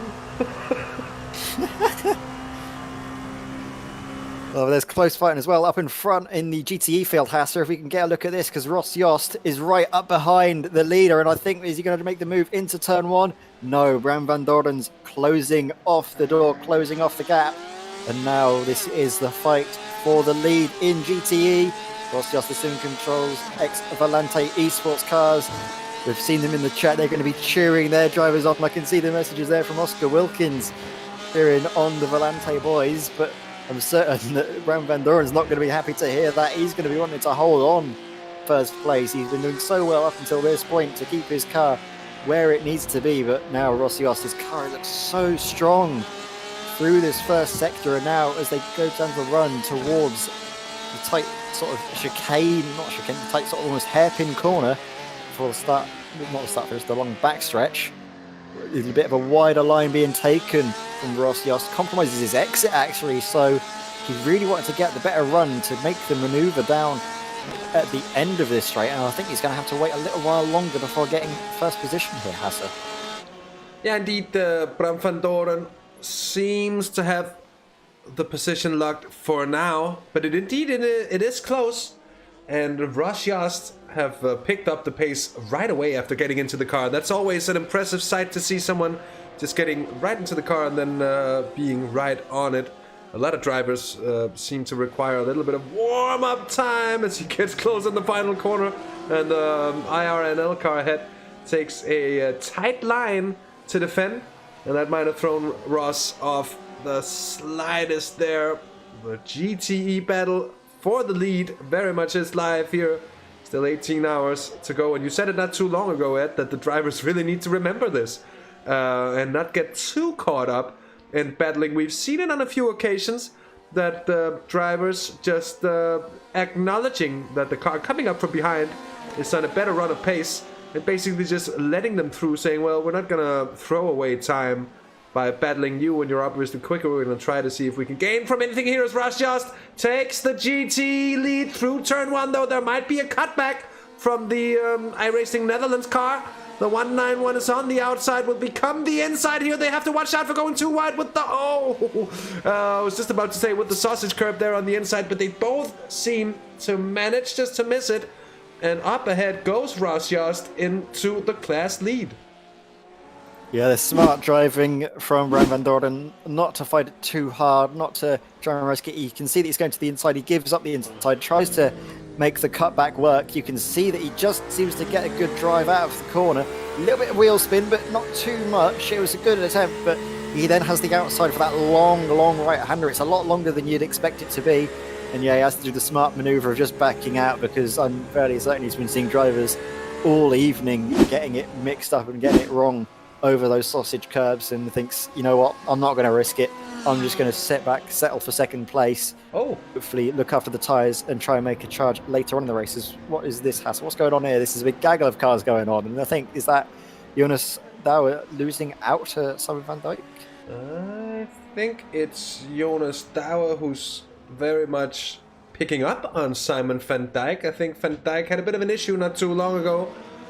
And I'm just going to have a look at the lap times, though, because it seems they're very, very even, with a 54.2 for Van Dijk and it's a 54.5 for Douwe on the last lap. It seems like Jonas Douwe, at the moment at least, is the car attacking here. It is the battle for 6th and 7th place in LMP2. There's an attempt for a cutback here for Jonas Douwe, but he's certainly not close enough.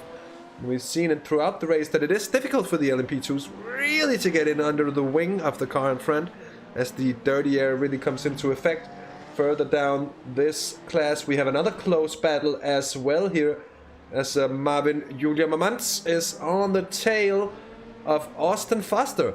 And that's the 29 car of 4 Elements Racing Team Red Blue. And it is also the battle for being in the LMP2 top 10 at the moment. Yeah, this is brilliant to see. I'm just going to have to echo the words of, well, the Mew in chat, just saying that it is absolutely amazing to see all of these drivers so close on circuit, so close fighting for position, 6 hours into this 24-hour race. And, well, if they're this close at the 6-hour mark, I see no reason why they can't be this close at the end of the 24-hour mark. So don't go anywhere. Of course, stay tuned to us here on Simracersworld TV, and we'll be bringing you every single hour of racing. We will have a bit of a break without any of our lovely voices past the 10-hour mark of this race for about 6 hours, and then of course me and Hassa will be joining back to talk you through the morning, wake you up, shake you up, and get us back into the racing swing of things. Yes, and we shall see just how fresh we are, but I believe that once we get a smell of what's cooking with the racing we've had on display here tonight, we'll be woke in a minute or two. Of course, helped by the wonderful drink that is coffee. I know you are an energy drink fan yourself, Mr. May, but I do seem to enjoy the simpler things in life. Just a cup of black coffee, or should I say, rather say a mug of black coffee, a big mug, indeed. That'll keep you up for some time, indeed. Jort van Wijk for Kart Academy is in the pits. I believe he's been in there for quite some time. He had an off-track, and he's exiting the pits now. So you have to wonder if there was a bit of an incident here. We were on board with a lovely shot here, a lovely camera angle from Ross Yost's car, as he's still defending from the IRNL car behind. He got past, but the 191 car certainly ain't going anywhere. And the lead battle here in GT is still very, very much happening.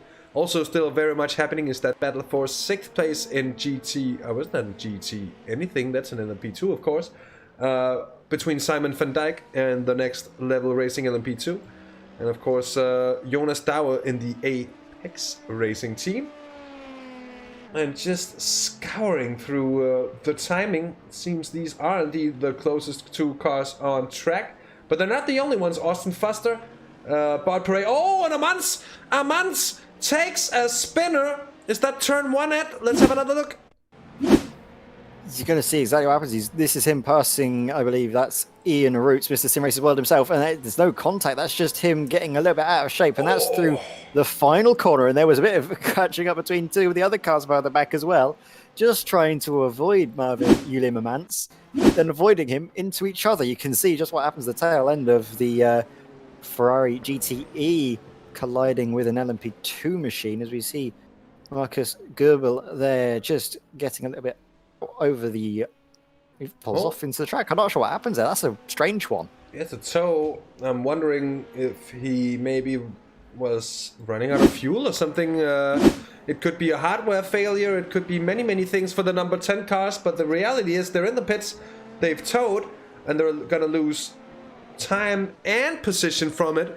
It's a very, very unlucky, very poor situation indeed. And that's what you want to have happening to you here is Bram van Doorn. He's lost a second and a half now to the 101 Sim Controls X Volante Esports car. And as such, it seems Raj Yost is now breaking away, from the competition.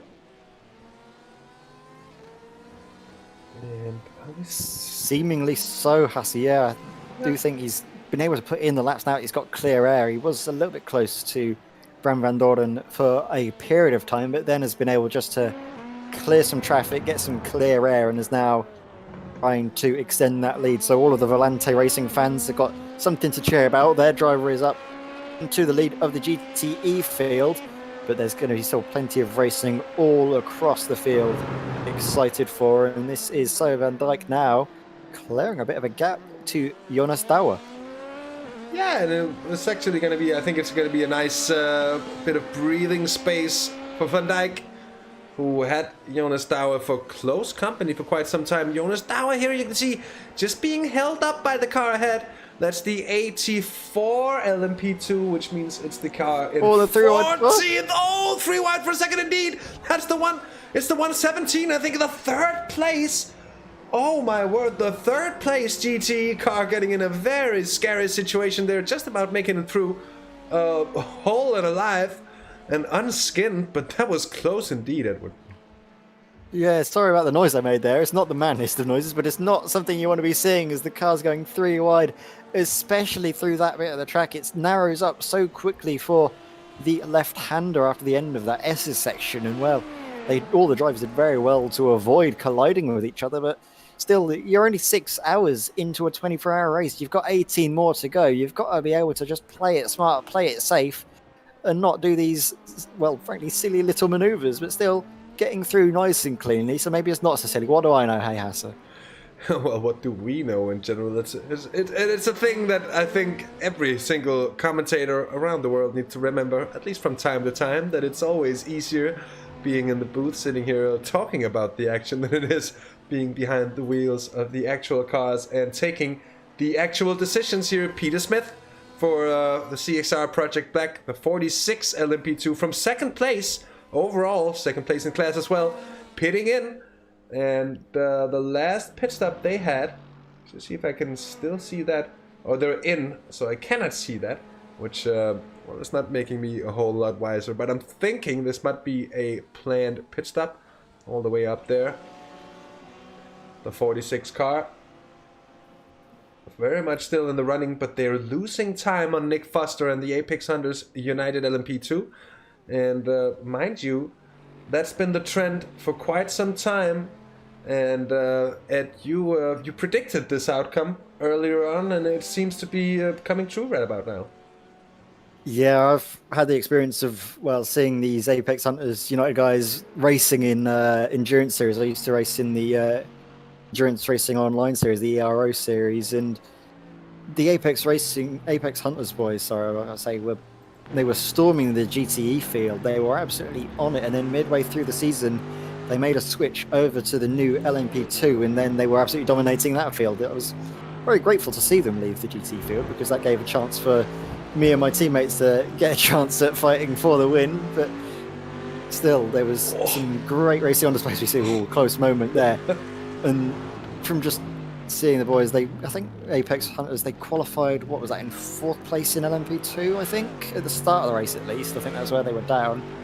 But just the quality and the ability for them just to manage the race seemingly is unparalleled. At least it was in ERO. It's just about keeping them honest, really, and capitalising if there's any mistakes or if there's, say, contact up in front with the traffic, and obviously you never want to win a race from misfortune of another car. You want to fight on track, but you just need to put yourself in the right position to capitalize if those incidents do happen. So that's what the CXR Project Black guys are doing. That's what they're just putting themselves in the right position, as we just saw Louis Eggleston there in the Project Dynamic 2 car in second place in GT, doing a very good job and keeping that gap at around about a minute between first and second in GT3. Gap as well, I think, is around about a minute in LMP2 as well, which is this class we're focusing on now. This is Boudwin Kuster with Freddie Scattini for company, the 4-element sim racing team, red/blue. There's 2 of those, so I'm not entirely sure which one's red, which one's blue. Might have to look at the car and just figure out which one's which. Yeah, that's true. Indeed. It seems Scattini has really picked up some good pace, because Boudwin Kuster is a pacey gentleman. Mind you, the 37 car of PM Esports was running so well earlier on, ran into bad luck, and thus they've been shunted down the running order.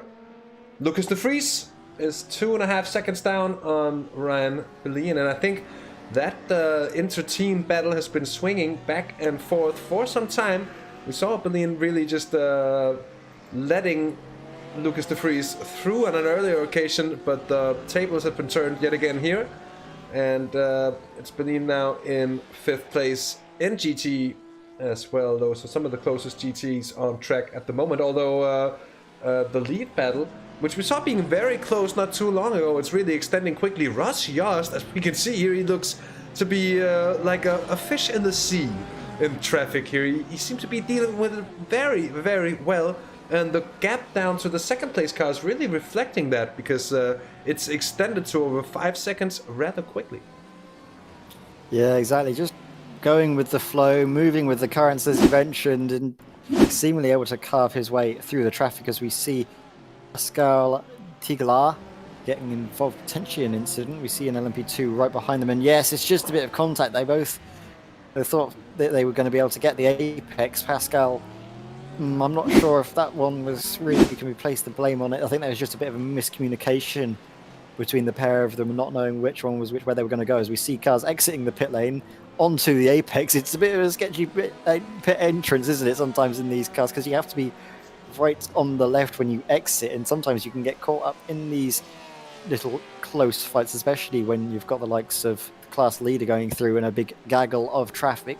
Ross Yost, though, seemingly knew exactly where to place his car, where to avoid the incidents, and got through nice and safely, keeping the gap to about 8 seconds between the Sim Controls X Volante Esports car and Netherlands Red just behind them.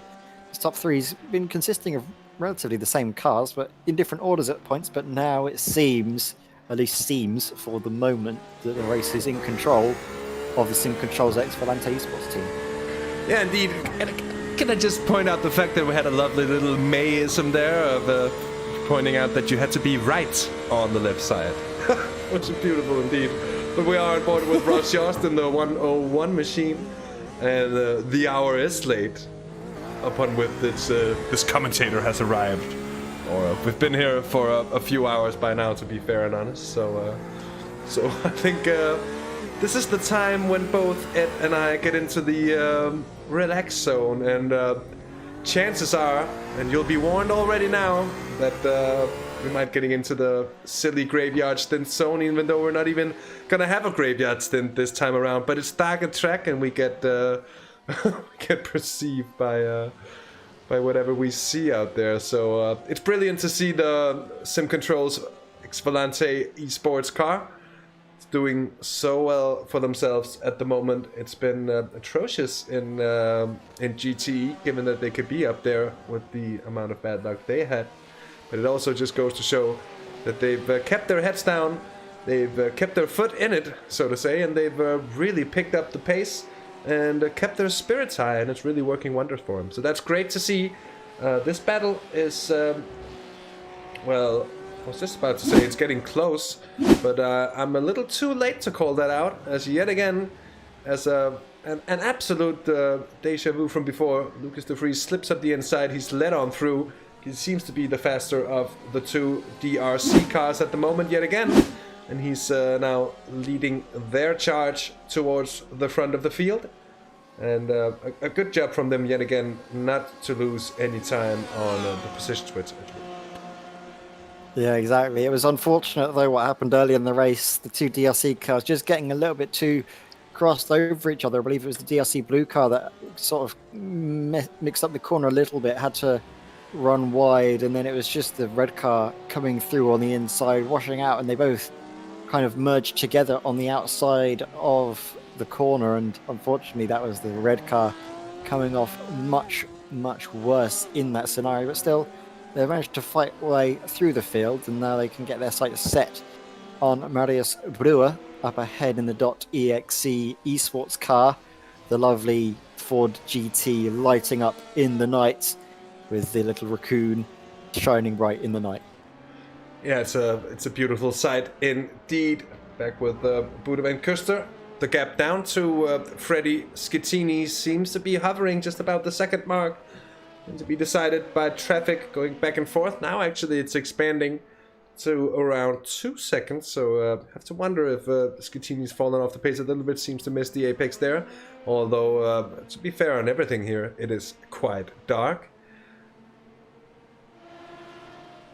Max Pia says, boring race. I don't know. I think there's plenty of stuff happening, and of course, it is true we always gotta make up something to talk about. And I also think that in a long race like this, you gotta have fun while in the booth. And if we have fun, hopefully, it reflects on the broadcast being a little more fun to watch. Also, when there's not so much happening, because let's just face it, there will be times in every single endurance race ever to be held, ever, even before or in the to-be history of motorsports, if you will, there will be periods where absolutely nothing is happening. But as you say, it is indeed demanding, and it'll keep on being demanding, with all due respect to the drivers that are enduring this race.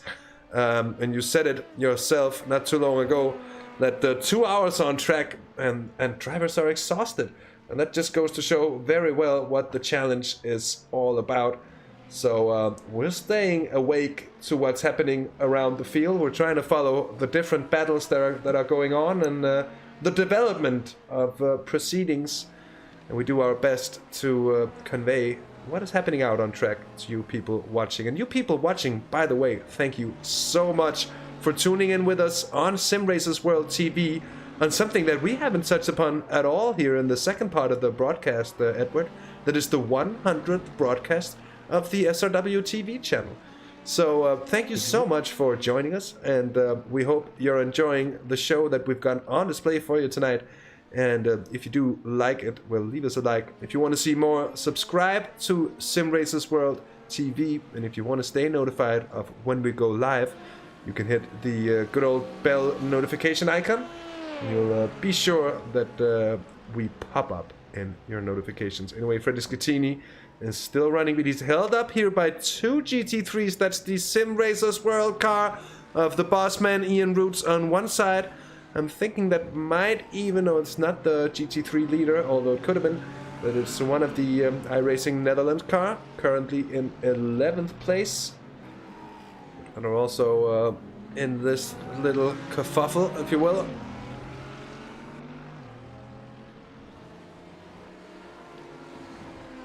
A little bit of a kerfuffle, a little bit of a scuffle, as we see several cars all fighting on the same bit of track in the midst of all of the Hase has a bit of a giggle there, enjoying yourself. Oh yeah, so as you see these cars, lovely bit of the section. You can see the LMP2 car up in front trying to carve its way through, well, two of the iRacing Netherlands cars. And in fact, you can see that it's actually the iRacing Netherlands orange and the iRacing Netherlands black cars on the same bit of track in front of Richard Redstead. Obviously, these two are back markers for Richard as he gets ever so close, gives a little bit of a friendly nudge on the rear of one of the iRacing Netherlands cars. I don't think that was a touring car pass if ever I've seen one. I think that was a small nudge. No, they didn't at all. It was the curb. The iRacing Netherlands GT3 there, Bram van Doring just cutting across a little too much Just have another look at it here, and I'll show you just what I'm on about. You see just there, the bump on the curve, the rear just gets unsettled. It's a super poor exit. It's going to be a free pass for Richard Wedstedt up into second place in GT. And by the way, Ross Yost, we said 5 seconds, and they've been opening the door and running away with it. That gap is up to 16 seconds almost now. So very, very good work being put in by Ross Yost in the 101 machine here to solidify the lead of the 101 car and to really complete the return charge, the comeback charge that they've been on for the past 6 hours or so, maybe a little bit less since they had their incident, both the disconnect and the following crash, of where you can see they're still carrying the scars, and they could have spent their fast repair earlier, maybe by choice, maybe by accident when they had to tow into the pits, because mind you, those buggy things come on by themselves. You have to switch them off if you want to make sure that it's not activated when you come into the pits. They're still carrying that damage from that earlier incident to their rear wing. I think they've just reckoned upon that they're not really losing speed on it, which is quite lucky. From my experience, often what you find with the aero damage to to any GTE car really, is that it just quickly begins costing you time. But they've done so well. It's been a pleasure to see them come back and to really be there to fight for it. The gap between Bodo van Kuster, by the way, and Freddy Schettini, which was close not too long ago, but Schettini really got held up. That gap is now 9 seconds, Edward. So sometimes we talk about, oh, that guy lost half a second there, but being held up, sometimes you can bleed time, and this is a very good example of that. Yeah, well, I'm seeing a close fight here in the GT3 field. This is 4th place. Jamie Malema, I think, is getting right up behind Ben Charlton. You can see already the cars are fighting. This is for 3rd place. This is for the bottom step of the podium, and Jamie Malema really putting the pressure on Ben Charlton up in front. The CXR Project Black car is looking worse for wear. The rear wing not looking pretty, as we see Malema try and put him off, try and make a move to the inside. Feints the maneuver and then tries to get the good run coming out of the final corner. He seems to get it. He's hunkering down into the slipstream right under the rear wing. He's made his move. He's committed now to the inside line, side by side into turn 1. And Ben Charlton, is going to be trying to get late enough on the brakes to make the move stick. He has done, but is he vulnerable to a cutback? No. That's going to be a change for 3rd place. Jamie Malema now up into the podium places. Ben Charlton's wounded-looking Audi is certainly suffering at this stage of the race. Yeah, indeed, and that has put the 222 Mercedes of iRacing Netherlands Blue back up into the top 3 in GT3, and we can indeed do a rundown of the different classes. Leading GT3 is still DSCDA Esports Silver with Wouter de Mulder behind the wheel of that car. He's done a mammoth stint. He's been in the car for so long. It's Louis Eggertson in Project Dynamic 2 in 2nd. Still 55 seconds off the lead, so they're fighting back. They're clawing back time here and there, but the advantage still swings in the direction of the lead car. And then up into 3rd place, as we've just seen, the 2-2 car driven by Jamie Mollema. And in GTE, well, as you might have noticed over the last few minutes, it's Ross Yost and the Sim Controls Volante Esports 101 machine leading Richard Wedstedt, and Digital Apex Racing is 2nd with Bram van Doren in the iRacing Netherlands red car 3rd. And then in the LMP2s, we have Nick Foster still extending the lead gap. For Apex Hunters United LMP2, Peter Smith has been in for a long time as well in the 46 CXR Project Black car. And it's the Freak himself, Freak Scott Orst, for Next Level Racing by SJS Esports in 3rd, doing a very good job of piloting the 69 machine around. And doing so, let's say, under the radar, because they hardly ever show up in any incidents or anything. They seem to be doing a very good job of just chucking away at it and doing exactly what you want to do in a race like this. Exactly, that's putting himself in prime position to capitalise on any mistakes that the front 2 make. into the podium positions. He is a little bit off the lead too, 2 minutes off of Peter Smith and 3 minutes off of Nick Foster. But then further back, we can see Richard Wedstead coming in to the pit. So does Bram van Doren, further behind him in the iRacing Netherlands red car. So that's going to be... Oh, and he's overshot. He overshot his pit box. He had to reverse. That's cost him a lot of time. Already we saw that Digital Apex got ahead on track on the racing side of things. So that's going to mean that Adam Talsma's now in the car, going to be getting ahead. And so as there's been a change for the iRacing Netherlands red car. It's Willy van Koolwijk. Yeah, indeed. So we're going to see, I expect the Digital Apex car to come out ahead. Although it would require considerable underfueling from the iRacing Netherlands car. They're doing tires as well, it goes for both of them, but they are a few seconds back. They were a few seconds back coming in, and they overshot the pit booth. Which, to be fair, I think we've all done. But it's about not doing it in race situations, just like getting black flags from speeding in the pits. Doing it in practice can be annoying. Doing it in the race is detrimental to your race performance in the end. And these are the sort of mistakes that you want to iron out. But on the other hand, it's so easy to do. And also knowing that you're coming into the pit booth close to a car that you're battling with on track. You want to get in there and just try and maximize the time gain. And sometimes, when you gamble that little bit, you lose that little bit extra, which seems to be the case for the 191 machine here, but they're still out. And they're out in what is now 5th place, I think, in GTE, because we've had Marius Breuer in the Direxie. Very good looking, and indeed the raccoon-themed, the purple raccoon, that is the .exe 110 for GT. The purple raccoon doing well, and it's... I know we're not supposed to be partial, but the purple raccoon has a special place in my heart. I think as it takes a little bit too much curb there, gets a little unsettled.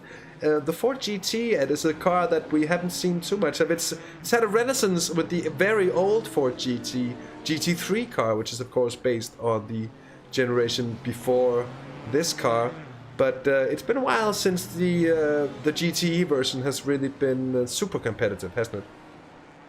Yeah, but this is the circuit that would really favour this car. It's usually the Ford GT that's really good at the medium and sort of high-speed corners. It's just how the car's set up, the wheelbase, the fact the car's so low down, and just the characteristics of this car's handling really do favour a track like COTA, with obviously the flowing first sector, and I suppose to an extent as well the third sector with the corners reminiscent of course, Turn 8 at Istanbul. And I'm not surprised at all to see that car in the podium positions at the moment. It might be a little bit out of step in terms of the pit strategy. That's not taking away whatsoever from the great job done by the .exe Esports team. Further back though, we can see Adam Talsma in the Digital Apex Racing Academy car. Under pressure a little bit from Lucas de Vries now. The Team DRC red car yet to pit. Adam Talsma did pit earlier on, and now we can see that Lucas de Vries going to have the inside line for turn 1. Is he going to lock up on the brakes? Is he going to be able to get the judgment done just about right? I think he is. Adam Talsma has to run wide, tries to go side by side, but loses out on the position. Lucas de Vries carves his way through into the podium positions now for the Team DRC Red, which is a great fight back, considering the struggles and strife they had at one point in this race, Hassa. Were on their roof. Yeah, that's very much true.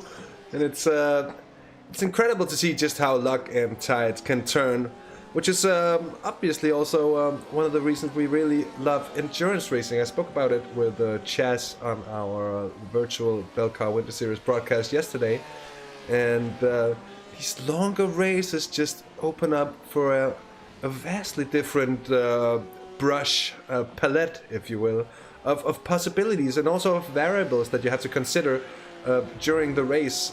And in turn, you can see some epic turns of the tide in races that last this long, which you just don't get with shorter races.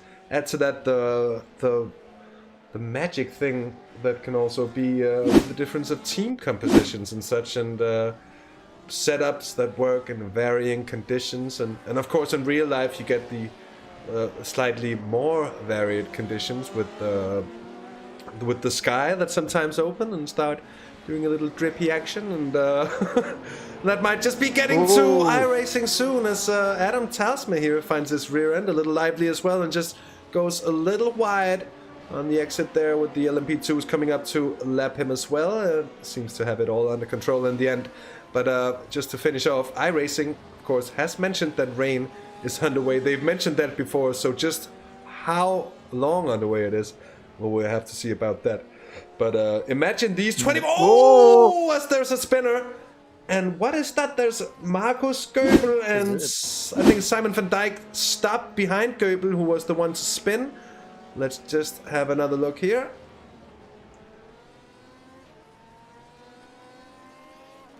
Oh, a little bit of a kiss between the two. And there's a third party trying to join the join the little group here, join the little hug session. They're all getting into it. LMP2 this is not leader what you want to be having at all. They're trying to get crossed up on each other. They're not entirely sure what the other one's doing. They're being rather polite of it as well, like, no, you move, no, you move. But then all the other cars come barreling through, so they have to really just stay where they are and hope that they're not collected.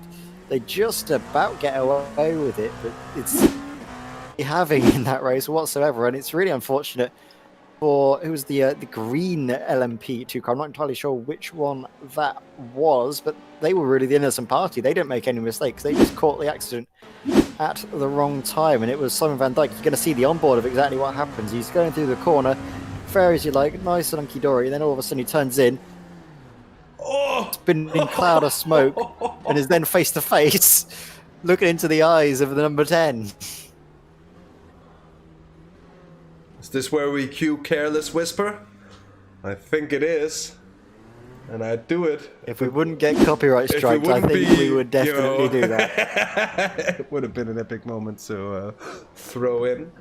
A bit of meanness here, nighttime fun to be had, but of course modern copyright laws holding us back.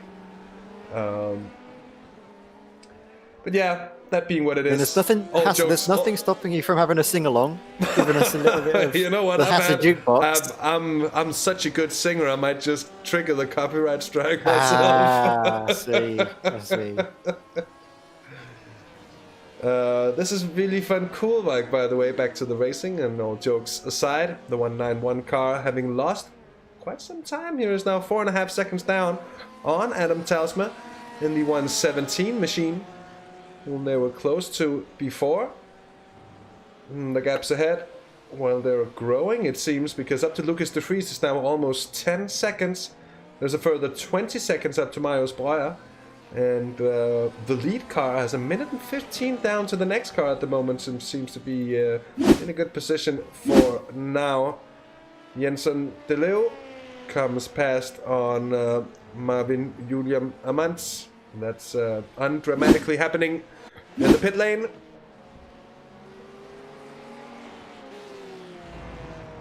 Adam Talsma, though, we're following now. Digital Apex Racing ahead of iRacing Netherlands Red, driven by Willy van Koolwijk. That gap's staying around about the 4-second mark.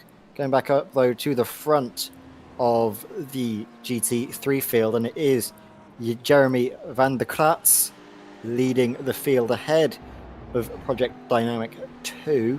Gap is around about, though, at the moment, 34 seconds.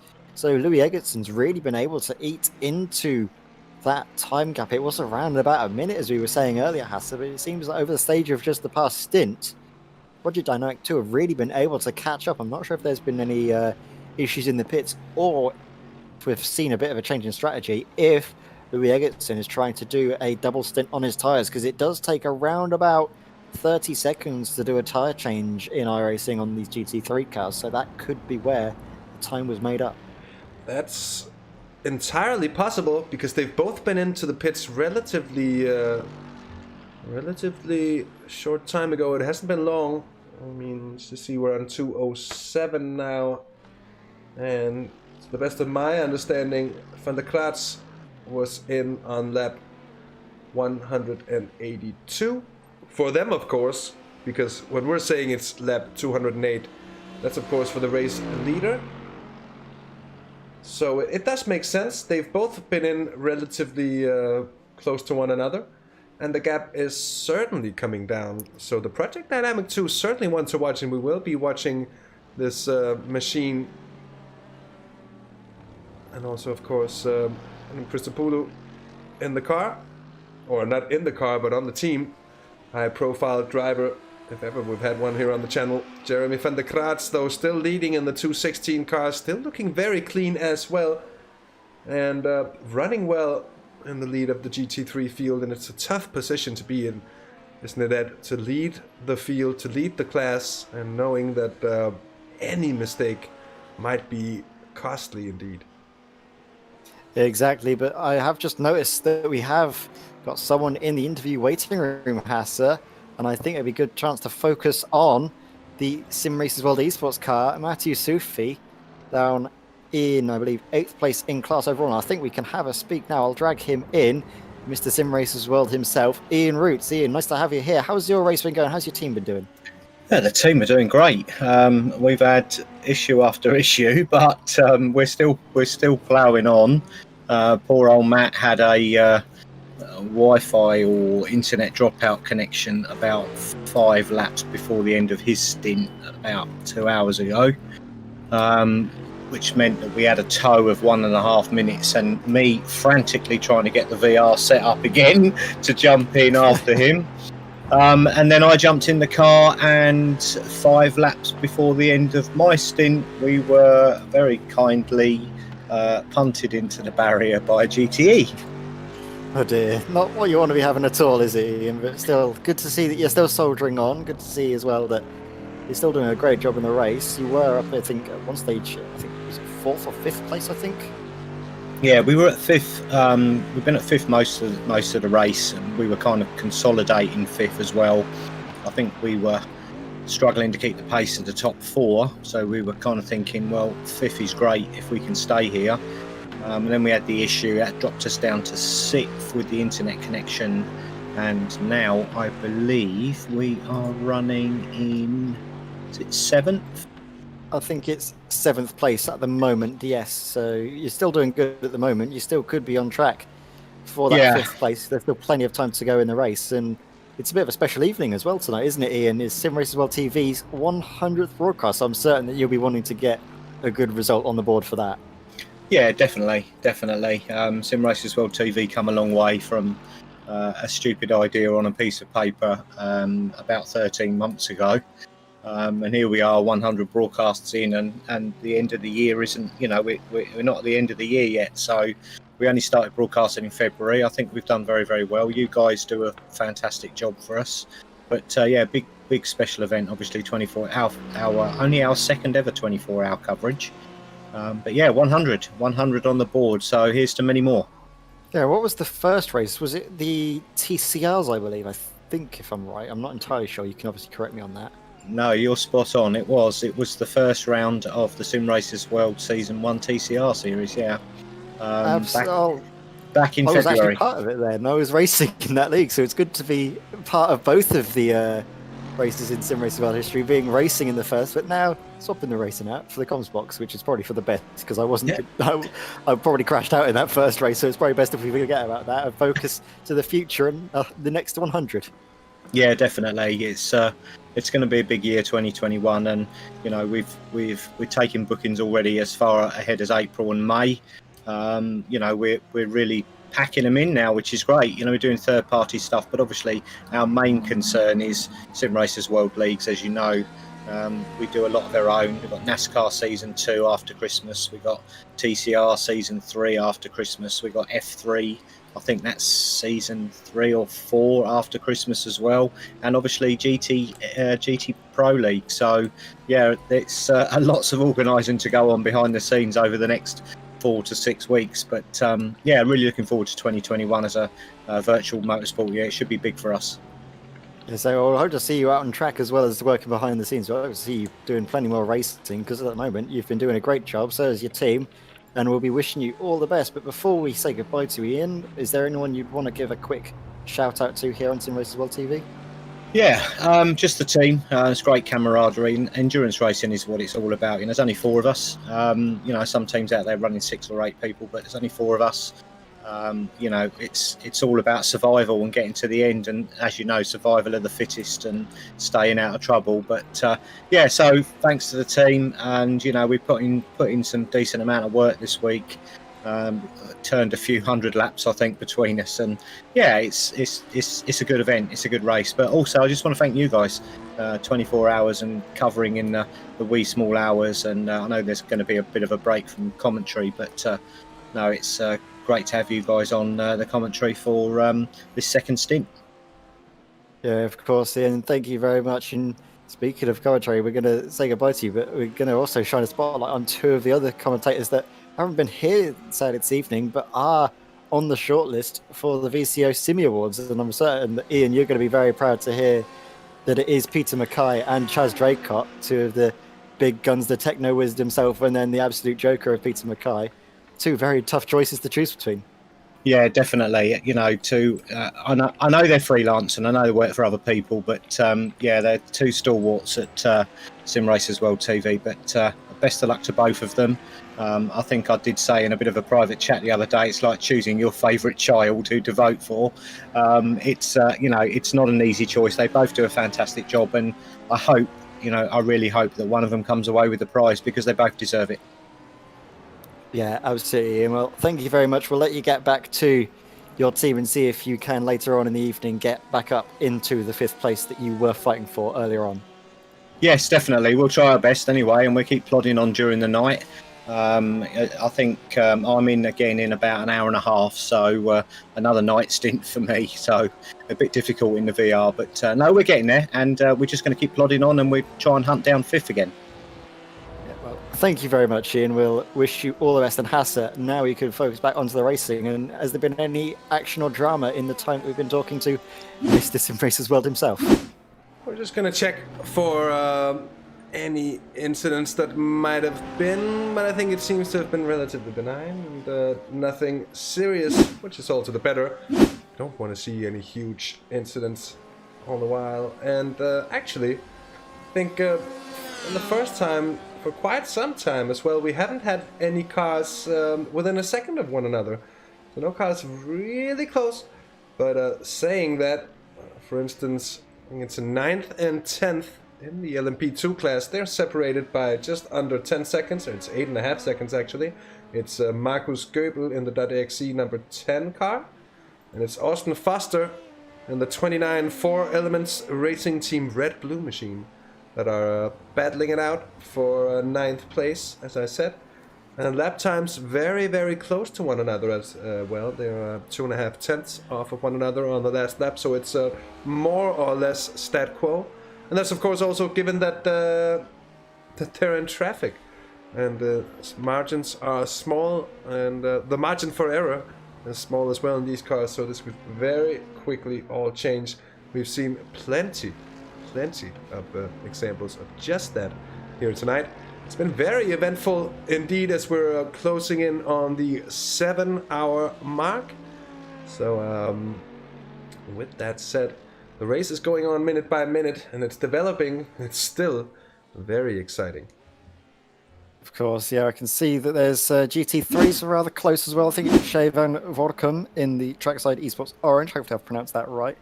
9th in 8th place, getting a little bit close. Not right on track fighting, around about 6 seconds the margin, as we see Jordi ten Voort getting a bit out of shape, just taking too much speed again into these slower speeds, as we see Freek Schochhorst coming into the pit lane, getting the fuel and tyres back on board, trying to get back out on a good run. As we see, this is Shea van, is it Vorkum or Vorkum? It's Vorkum. Vorkum.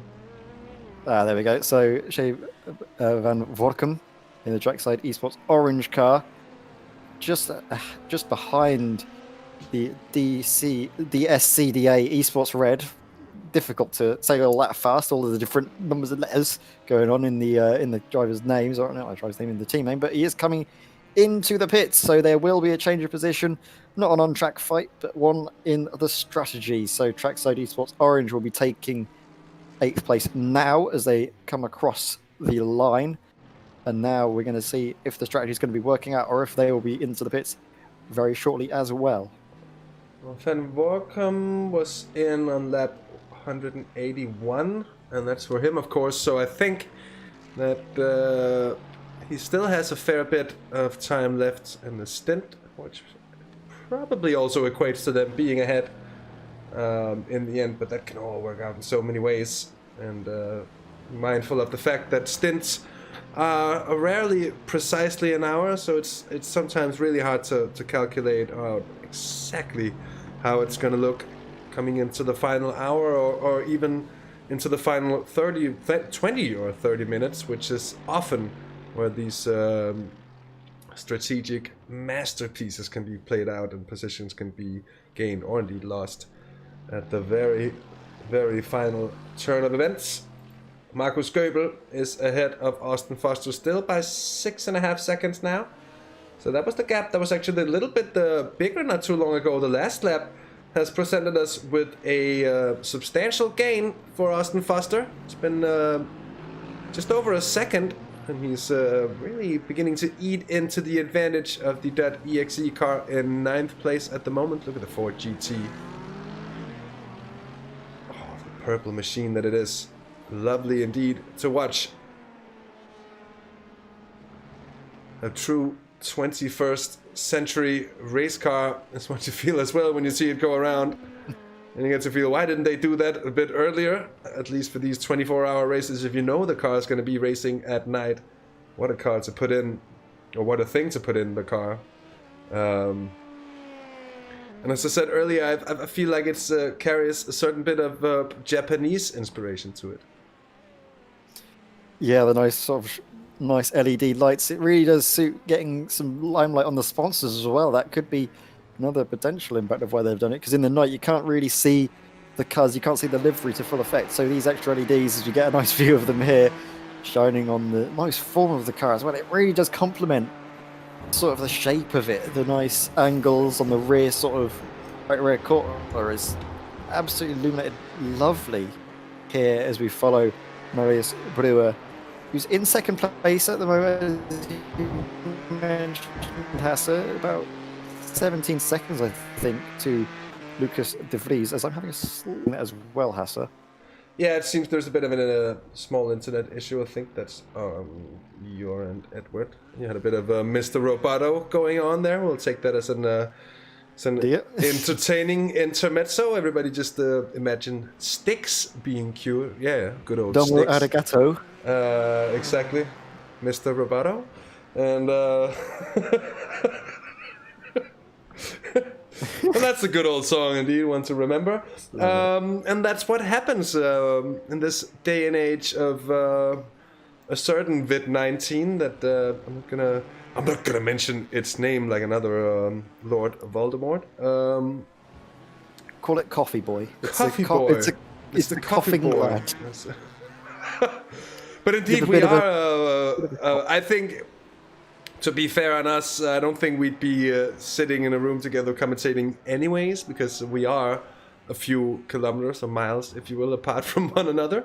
But I used to do that actually with a good friend of mine on our old YouTube channel, where we just basically used to sit in the couch together and commentate, which was absolutely hilarious. And I tell you, we've had banterous times, many over there as well. But when doing it over the internet, sometimes connection can just shortly fall out here and there. I have a wired and also very fast connection, but even it's not always on your own, and sometimes if it's Discord, they can have server issues, and usually iRacing is quite stable actually.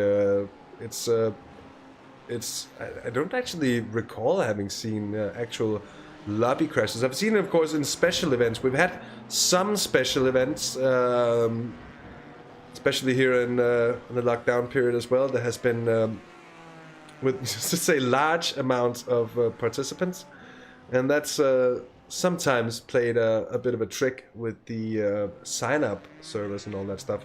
But that aside, I don't think I've ever really experienced anything on that side from iRacing. You're one of the lucky ones then, Asa, because I'm living in sort of a student house at the moment, because in my normal time I am a student. I study university, but it's not the best internet, if I'm honest. They do like to cheap out on us students, so unfortunately I do have moments where I do sound like I'm a robot, I'm a cyborg coming to take over the world, but I can assure you I'm not, at least not that I'm aware of. Someone might put a chip in me and I'm going to rise up, shed my flesh shell and take over, but for now, I'm just dead. For now. For now at least. And thanks again for joining in with me as Römer and Ed, the Cyborg, here on Simracersworld TV, where we are covering the next level racing 24 hours of COTA, the Circuit of the Americas. We are just a few minutes from reaching the 7-hour mark of this race, which means we're getting closer and closer to completion of the first third of the race. We're on lap 216, which tells you something about the amount of laps we'll be doing overall here. It's absolutely insane. I pity the people who, back in the days, before the days of digital equipment, probably had to do this on in manual labor, counting the laps, which would have been quite a headache, I imagine. Oh god, I would not want that job at all. That's why we're so lucky in the digital age to have all of these little lap trackers, all of the little black boxes in the cars, able to log all the time, all the telemetry coming through, and able just to count the laps for us. Because oh my word, that'd be a job that I don't think you could pay me enough to do that one. Honestly, that'd be a job that's, well, just not fun, would it really? You'd be able just to see one guy go past, clock a lap time, then wait for it to come by again, clock a lap for that one. It's not going to be fun, but thankfully we don't have that anymore. Has to do, we were able just to focus fully on the action and see the cars carve their way through the field like we're seeing these LMP2s do. And that's another thing to mention as well, is that these LMP2 drivers have had to have their work cut out for them all race, because they've had to get past GT3 cars and GTE cars, and it's almost certainly very worrying when you have to go maybe 2 wide, 3 wide at certain points of the track where you don't think you want to be going 2, 3 wide, or you don't think the track's wide enough. Yeah, that's very true, and I think also it's important at any multi-class race to get in the sufficient amount of practice with traffic, because you do a large amount of laps all on your own, and that's gonna be all fine with regards to learning the optimal line through every corner. Oh, Rubens shield with a bit of a blinky moment there. But the big point being that you need to learn every single bit of tarmac, and that includes the kind of offline outsides and dusty bits here and there and the narrow parts. And it's often nice to make the mistakes in a practice session somewhere where it's not really gonna do any real harm to anyone, instead of paying the big price indeed when the race is going on here. So I think that's a good point to carry on, and I think pretty much every team that does endurance racing is thinking along the same lines, because it's a vital part of it. Nick Foster, by the way, has now lapped every single car of the race, and that might just happen to be undone as yet again. Oh, look at the drifty action coming into the pit from the number 3 car. That was lively indeed. Oh, that was lovely, yeah, to see. That was lively and lovely. But we're going to see a replay of what happened here. Is that just him coming into the pits again, getting a replay of the little twitchy moment on the rear? Nice slow-mo. You can see the rear's already going. He manages to just hold it. Yeah, a bit of a twitch on when he manages to recover it, but still great job. And then he gets it stopped just before the sort of limiter line and carries on into the pit. So relatively safe after that point, and maybe that's a sign that he's going to be taking fresh tyres, because yes, I think he's up on the jacks now. Used the last amount of grip remaining, I think, on the rears coming into the pits. That was 11 out of 10 style points on pit entry there from the number 3 car, and should be given a prize for that. That was absolutely beautiful to watch, be that deliberate or not. Let's see here, Austin Foster, that gap 8 seconds, so it seems to be relatively steady at the moment. Austin Foster being, I think, held up by a bit of traffic up ahead. That is the... Well, that's then the question. Just which car that is. 'Cause I can't seem to get a glimpse of the side plates and the number. Is that the 14 car? No, that's the 84 machine, the Kart Academy car in 13th place. Was actually just 2 positions behind. So we're just gonna have a reset of the class display. So we're sure that they are displaying correctly. With the class leaders, of course, as you can see, the blue cars are LMP2s, the greens are GTEs, and the oranges are the oranges. The orange ones are GT3s. And saying GT3s, that's not a GT3, and we'll have that fixed. Hopefully, yep. I think that's going to be sorted out very shortly. Hasaroma, the tech wizard in waiting, of course, getting great tutelage from Chaz Draycott and able to follow in his footsteps and get that sorted out for us while we focus on the .exe esports car. Again, the Ford GT. Lovely, lovely LEDs on the Raccoon. And honestly, I love it. I love the livery. I love the lights. And I just love the Ford GT, to be honest. It's not the best car in terms of the BOP in iRacing at the moment, but it's certainly a very fun car to drive. It's not easiest on the brakes. I find it has a tendency to lock up more than any of the other GTs, but I'm not sure if you've had any experience with it or not, Hassa. It isn't the easiest car to get stopped. I have very little experience with any of the GTEs except for the Porsche 911 RSR, which is quite good on the brakes. I've found when racing, at least this is one of the really strong sides of the 911. The weight balance of the car, allowing you to run a very close to 50-50 bias often, which means you can use all the available braking force. Of course, it does tend to have its limits as well, and you need to be careful with the braking while turning. But on the other hand, it's a car that you can really get to rotate on the brakes as well if you master the art of trail braking, which I don't necessarily always do, I think. I seem to have a bit of trouble at least getting the car planted enough for getting a great exit when I go very deep into corners on brakes. So, but I seem to find the Lara LMP2 car very much to my style and to my liking, because it really likes to coast through the corners. It likes that you brake in a straight line, then let go of the brake, let the car coast, or get very, very slightly on the throttle, and then out of slow speed corners at least, you got to really like feed into the throttle and make sure that the rear doesn't go. It has a lot of power, and you can keep it in line with the traction control, but it really bites away and it takes so much power away from you. It's going to be very costly indeed, so it's always quicker not to use it. But it's a lovely car to drive indeed.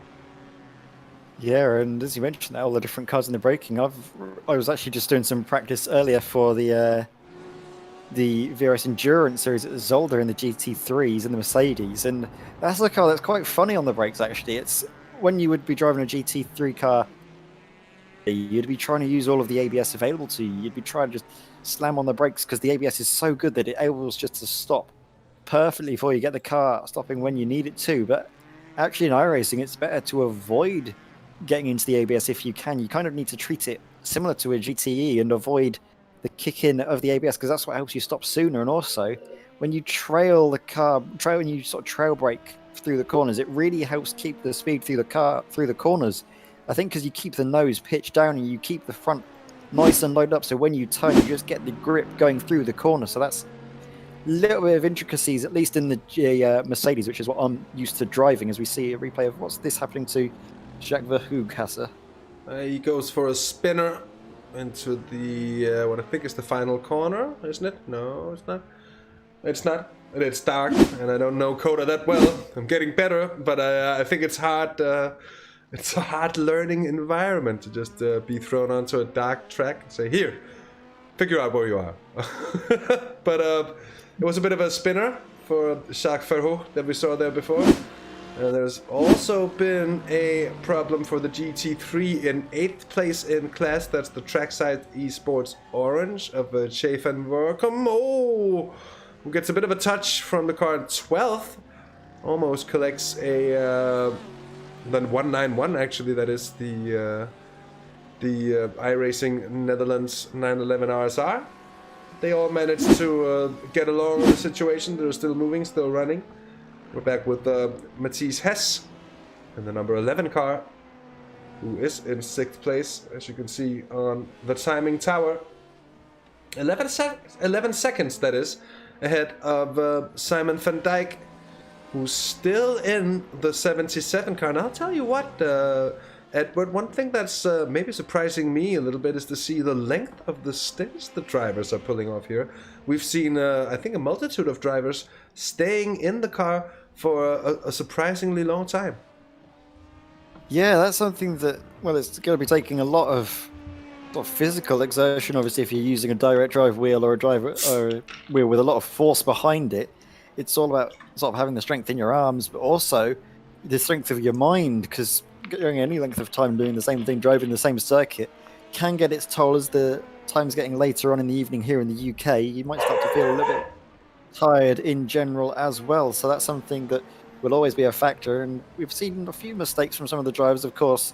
Going through this section of track, we've seen plenty of drivers getting a bit too friendly with the sausage cabs, but for the most part, the drivers have been keeping themselves relatively out of trouble and relatively stable in terms of not really having too many moments by themselves, especially the drivers at the front of the field.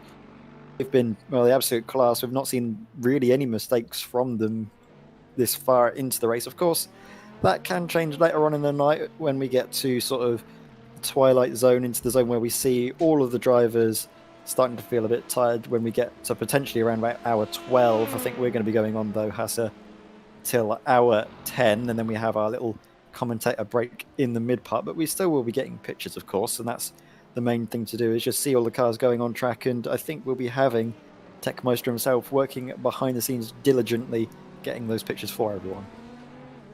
Yeah, very much so. We're gonna keep the broadcast alive, but take a bit of rest ourselves, and we'll be with you from it's gonna be 7:30 in the morning Central European time, or 6:30 in the morning if you're one of those who follow Greenwich Mean Time. Simon van Dijk, meanwhile, is following no one but his own heart and dreams in his chase and pursuit of Matthias Hess from the Apex Racing team. Here up ahead in the number 11 car. There he is. And on track right ahead of, is that the lead GTE car of Ross Yost? It is not, or is it? Actually, I think it is. So a bit of a checkup on the GTE situation, by the way. The lead, the gap down to Adam Talisman, the digital Apex racing car, up to 1 minute and 22 seconds. This is the car currently in 2nd place, the 117 Porsche 911 RSR. And Marius Breuer for DXE Esports is there as well in 3rd place.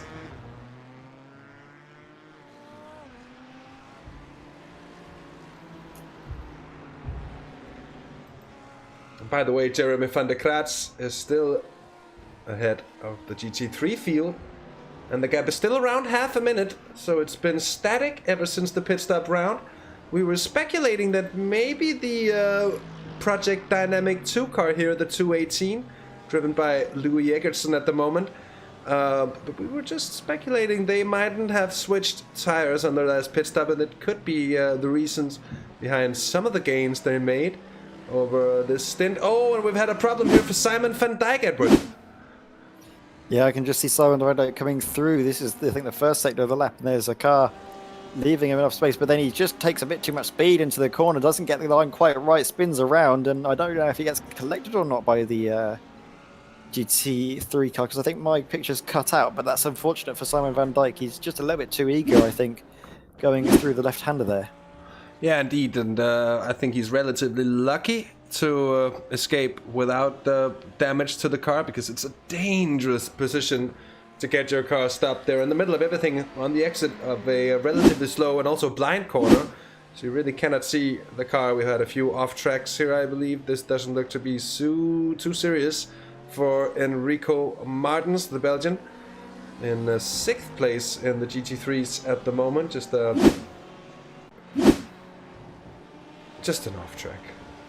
And he's going to be happy with that in the end. Just an off track. Just an off track.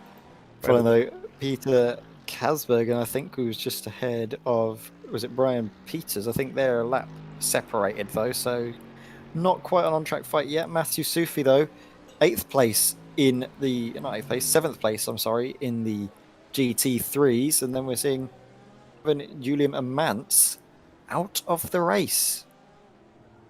Well, what a big shame to see the 26 withdrawn, but endurance racing does take a toll, and sometimes you really are just up against it.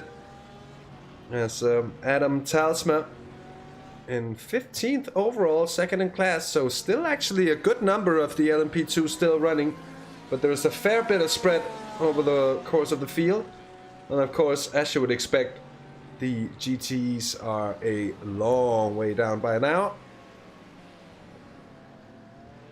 Maris Breuer is closing in, I think, as well. I'm having a look at some of the times coming in, and it seems the .exe esports car is only 4 seconds behind Digital Apex Racing, so Marius Breuer doing a good job at the moment and just needs to focus on hitting his marks, catching up to Adam Talsma up in front, and this could be a change of position for 2nd place. But then again, he also does have Willy van Koolwijk behind him, around about 19-20 seconds the margin, so they're all fighting around about on the same piece of tarmac. I'm certain they can probably see each other maybe down the long start finish straight or the long back stretch. It's all a matter of navigating the slower traffic the best way you can, as we see him closing up to the Mercedes up in front, but not making the move, trying to think better of it, and then picking his exit, getting into the slipstream, which is going to help him in closing down. What is the gap at the moment? It's still staying at around about 5 seconds, but it's always better to get traffic at this point of the track rather than, say, through the 1st sector or maybe later on in the lap in the 3rd sector. But he's going to catch up to the car in 11th place. That, I think, is Jelle Stromborg, or is that Matthias Auer in the Bazinga Motorsports? I think that's the Bazinga Motorsports car, actually. Not looking too pretty, as to be said. That Mercedes has certainly seen better days. And yes, that is Matthias Auer not having the best of machines behind him. The rear's buckled, the front's buckled. I don't think there's a single straight panel on that, as we see. Oh, Matthias Haas getting a little bit loose on the rear. The Apex Racing team losing the rear of the car, and again loses the rear. The tyres seem to be too hot on the rear, and again spins around. Manages to avoid getting collected, though, when rejoining. So a little bit of drama for the car at the front of the field, and then I can see a replay of Arjan Rodenberg that I can't quite see. He's parked it off, though, outside of the second. I think managed to rejoin without any damage, Hassan. Yeah, indeed, it did look that way. He took a half a turn as he came around with his rear end loose, and that's what happens. So, Matthias Hess in the Apex Racing car, I think, lost the position before that to Bodo van Kuster. And yes, indeed, he did go past when he had a little bit of a spinner. That's brought the 37 PM Esports car up into 7th in the LMP2s. Project Dynamic 1 is into the pits here. That's the 18 car. That's going to be taken over by Gilles Leblanc. And I think they're going to be exiting in that very same 5th place that they're in right now. But they did get overtaken by Yuri Tenford as well in the Team DRC orange car as well. Yeah, it is the orange car.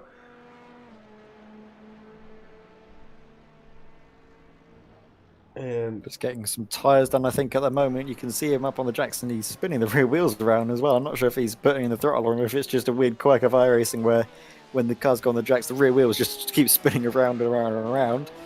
As we see Adam Talsma now, Digital Apex Racing. Gap to the front car is around about 1 minute 20 seconds. The gap to the car behind is 6 seconds. So he's been able to extend the gap a little bit between himself and Marius Breuer in the .exe esports car. The Raccoon machine in the nice night light. Not quite up to pace at the moment. I think maybe the tyres are potentially starting to go, because I think he might be a little bit deep into his current stint, if I'm right, Hassa. Let's see, the pit lap says 2:01 for him. So that could be very true indeed. I'm not quite sure how long he's done since the last stint. But these things can indeed change over the course of a stint as the tires wear on, as the fuel comes out the tank, and the balance of the car shifts a little bit. Track conditions, of course, now becoming cooler and cooler, which would favor the cars that are set up a little bit looser often as the grip levels increase, and of course the track gets well rubbered in as well.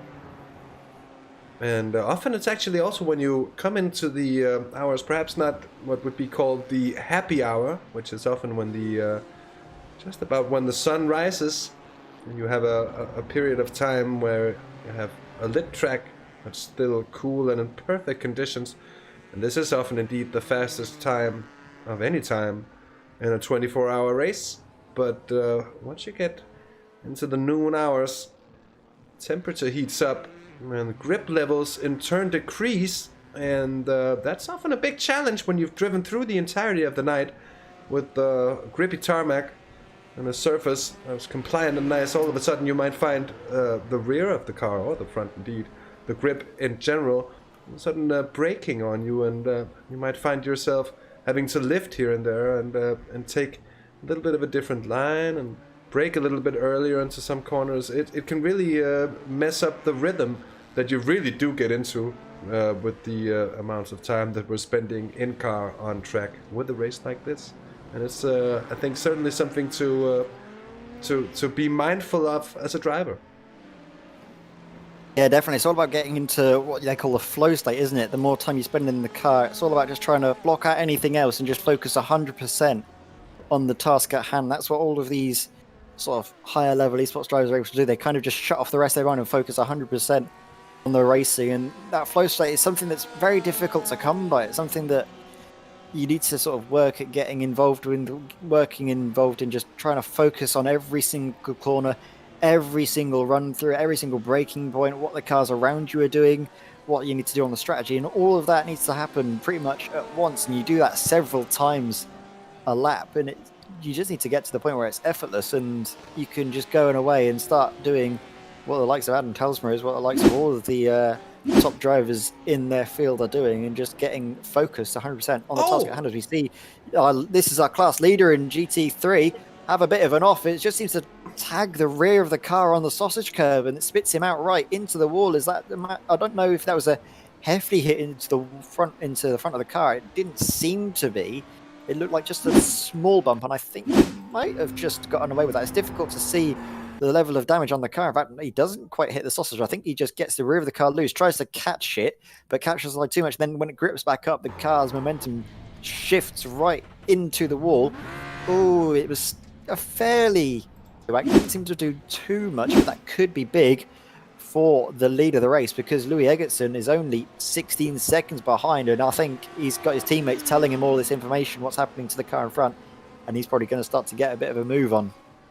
Yeah, indeed, that's only going to help opening up the lead battle in GT3, because that was a big moment for the class leaders. I think it's a soft barrier they touched, so I don't think the damage is going to be too heavy.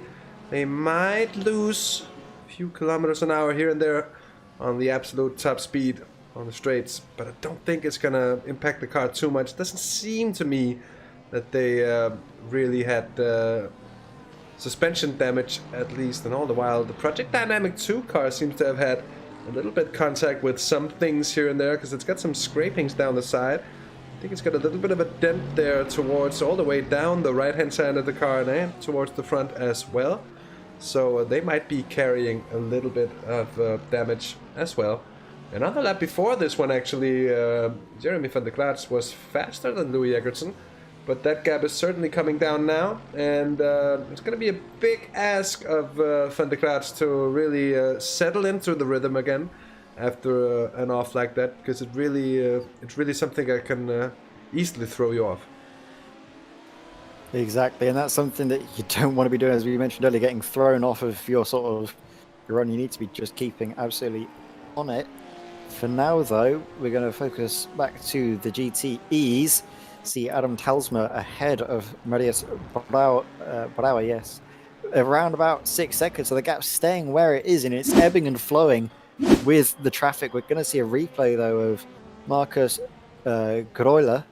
See exactly what's going to happen through the final corner. And again, these LMP2 cars don't like these slower speed corners. They try and come in, but because they're going at a slower speed, they don't have the same level of downforce. They don't have the same flow of air over the car that they're used to having through higher speed corners that litter this COTA circuit. And it's not really favoring the setups, at least in the cars, to go through these slower speeds. No, it's true, and it's also a thing that you often want to try and rotate the LMP2 on the throttle around these slower corners, so it seems to like to have a slight bit of slip angle, but a little too much is obviously gonna bring it around, especially with the topography around that final hairpin. And also the LMP2 drivers by now seem to be taking their liberties coming into the corner at quite great speed indeed, and hoping really to be able to slow it down. And sometimes it's just that little bit too much. And we've seen, I'd say we've seen relatively few incidents where anyone has actually driven into someone at that point, because we've seen a multitude of spins and no real crashes in that place, which has been nothing short of a miracle, to be honest. It's a blind corner, and often when someone spins and is all of a sudden stationary on the exit of a corner, it's a recipe for disaster. It certainly is, and it's good to see, as you mentioned, the drivers free keeping to themselves in terms of when they have incidents not collecting with each other. Of course, this COTA circuit is relatively wide, so we can see things like this happening, cars going too wide with plenty of room to spare. Nice and safe, but there is a fight on between Bram van Kooten, who we're on board with, and Willy van Kulik. Oh, Bram was very late on the brakes. He darts to the inside. Does he get it stopped in time? Yes, he does. Is he going to be able to get the exit, though? Seems to have a compromise wrong, but that was... He's made the move stick, actually, so that was a cutting maneuver on the brakes. We're going to get another replay of this. He's seeing the car in front. The car in front brakes quite early on, actually, and just look at that maneuver. He's getting the car started. I don't think he's going to do it.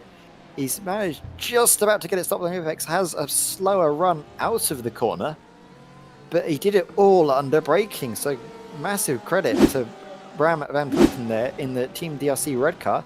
Now up into 4th place and seemingly starting to pull away. Yeah, absolutely impressive. Up into 4th place there with the move Bram van Putten. We know he's a fast driver. Mind you, he, if I'm very much not mistaken, this gentleman carries himself with a plus 7,000 I rating, so the skills don't come from out of nowhere. He is a very fast driver indeed. He's only got 25 seconds to close up on Marius Breuer in 3rd. He's got another 10 seconds or so, even a little bit less, up to Adam Talsma. So podium positions are very much within reach, even with a bit of damage to the rear wing that's been caused to his car. The DRC red car still very much in it, I have to say, and that's going to be interesting to follow over the next few hours. Speaking of the next few hours, we're also a bit more than halfway through our stint here. By this time, Mr. May, 2.5 hours of our first stint, of course, as mentioned before. We will be back tomorrow morning to wake you all up with screaming and shouting and much excitement indeed. But how would you sum up our first 3.5 hours of being in the booth together here? Well, I think this race has had everything, hasn't it? We've seen good on-track fight, we've seen good strategies been playing out in the pits to bring the Sim Controls X Volante Esports up to the front. We've been seeing as well plenty of fighting across all the fields, so I can't really sum it up in one word, but if I had to, I'd just call it great. Well, great indeed it is. Sorry for a bit of a pause there for me. I was hoping Ed was going to speak for a bit longer so I could grab myself a bit of chocolate. And I just got caught red-handed, trying in the process and failing indeed, which is what happens sometimes.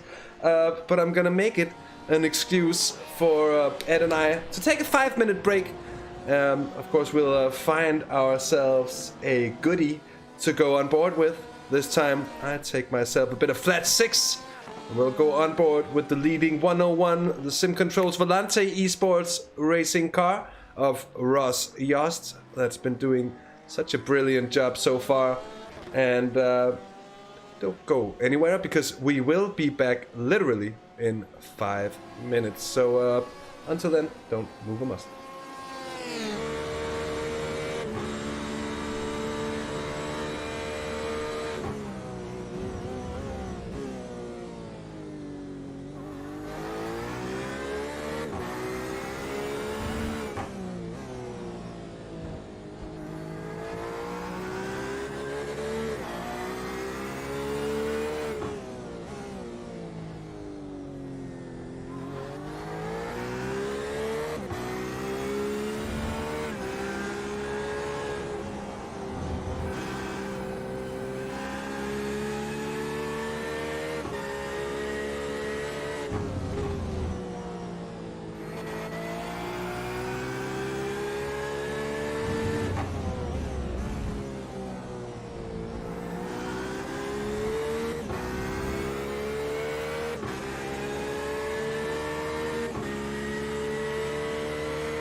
welcome back, everyone, or shall I say welcome back to myself, having had a bit of a snack.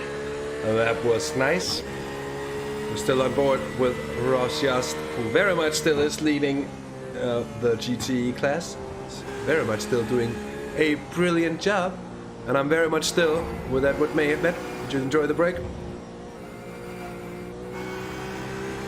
Well, I certainly did. Sorry, I had my microphone on mute there, but yes, it was a very nice, well-needed break, I think. But it's going to be good to focus now on the final stretch of our commentating stint. I think we've got 2 hours and 30 minutes to go from the 6 hours we're scheduled to be in the booth for, going up until the 10-hour mark of this race.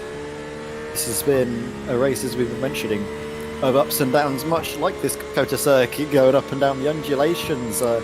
Certainly something to behold, and it's proving a right treat for all of the action out on track to see all of the drivers going side by side, and just how wide the circuit is. It does promote some good racing, plenty of opportunistic overtaking moves as well, because going into turn one, many different lines you can take as well. I've seen earlier drivers darting to the inside at the last minute to try and catch their opponents off guard, and it's been really exciting to watch. Yeah, indeed, and I feel like often, I know COTA is of course not the worst track in terms of being a place where you cannot overtake. But the other modern F1 Herman Tilke creation seems to be a little worse.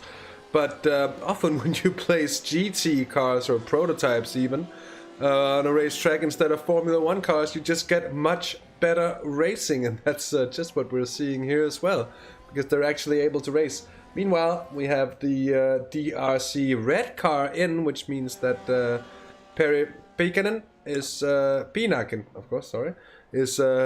taking over driving duties of the 121 car, and the DRC blue car, Jeffrey Cholker, is coming in as well for his stint, I believe. If he wasn't in already, that might actually very well be. So yet again, I might be wrong. Here's Simon van Dijk with a bit of a moment. I think he goes very deep into the final corner, and this is what we've seen on many a occasion. But there's of course a big difference of being stuck on the outside of the track and then right on the racing line. By the way, we have a battle here between Project Dynamic 1, that's the number 18 car driven at the moment by Gilles Leblanc, and then Yuri Tenforde and the Team DRC Orange LMP2 machine. We're separated at the moment by 8.5 seconds. So still a good chance, a good opportunity for some good racing to come out of this one. Yes, the DRC orange car, it does seem to sort of pop out a lot more in the night now. The orange is really coming to show in this later stage of the race. It didn't seem to shine up too much earlier on in the race, but now it's really coming into its own, and we're seeing something in the pits. Is this Perry Pinaken still in the pits? Yeah, and he's getting at us in chat. There's a disconnect from Bram van Putten, I'm afraid. They've been towing, which means they're going to be losing big time in the pit lane, which is the absolutely poorest of imaginable luck, especially when coming back into a good position, fighting for podium spots. That's going to be a little further out in the distance, to say the very least now. So, sorry about that.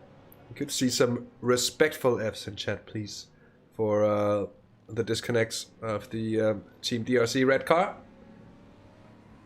They have been having an awful time of things, though, haven't they? They spent some time on their roof earlier on in the race.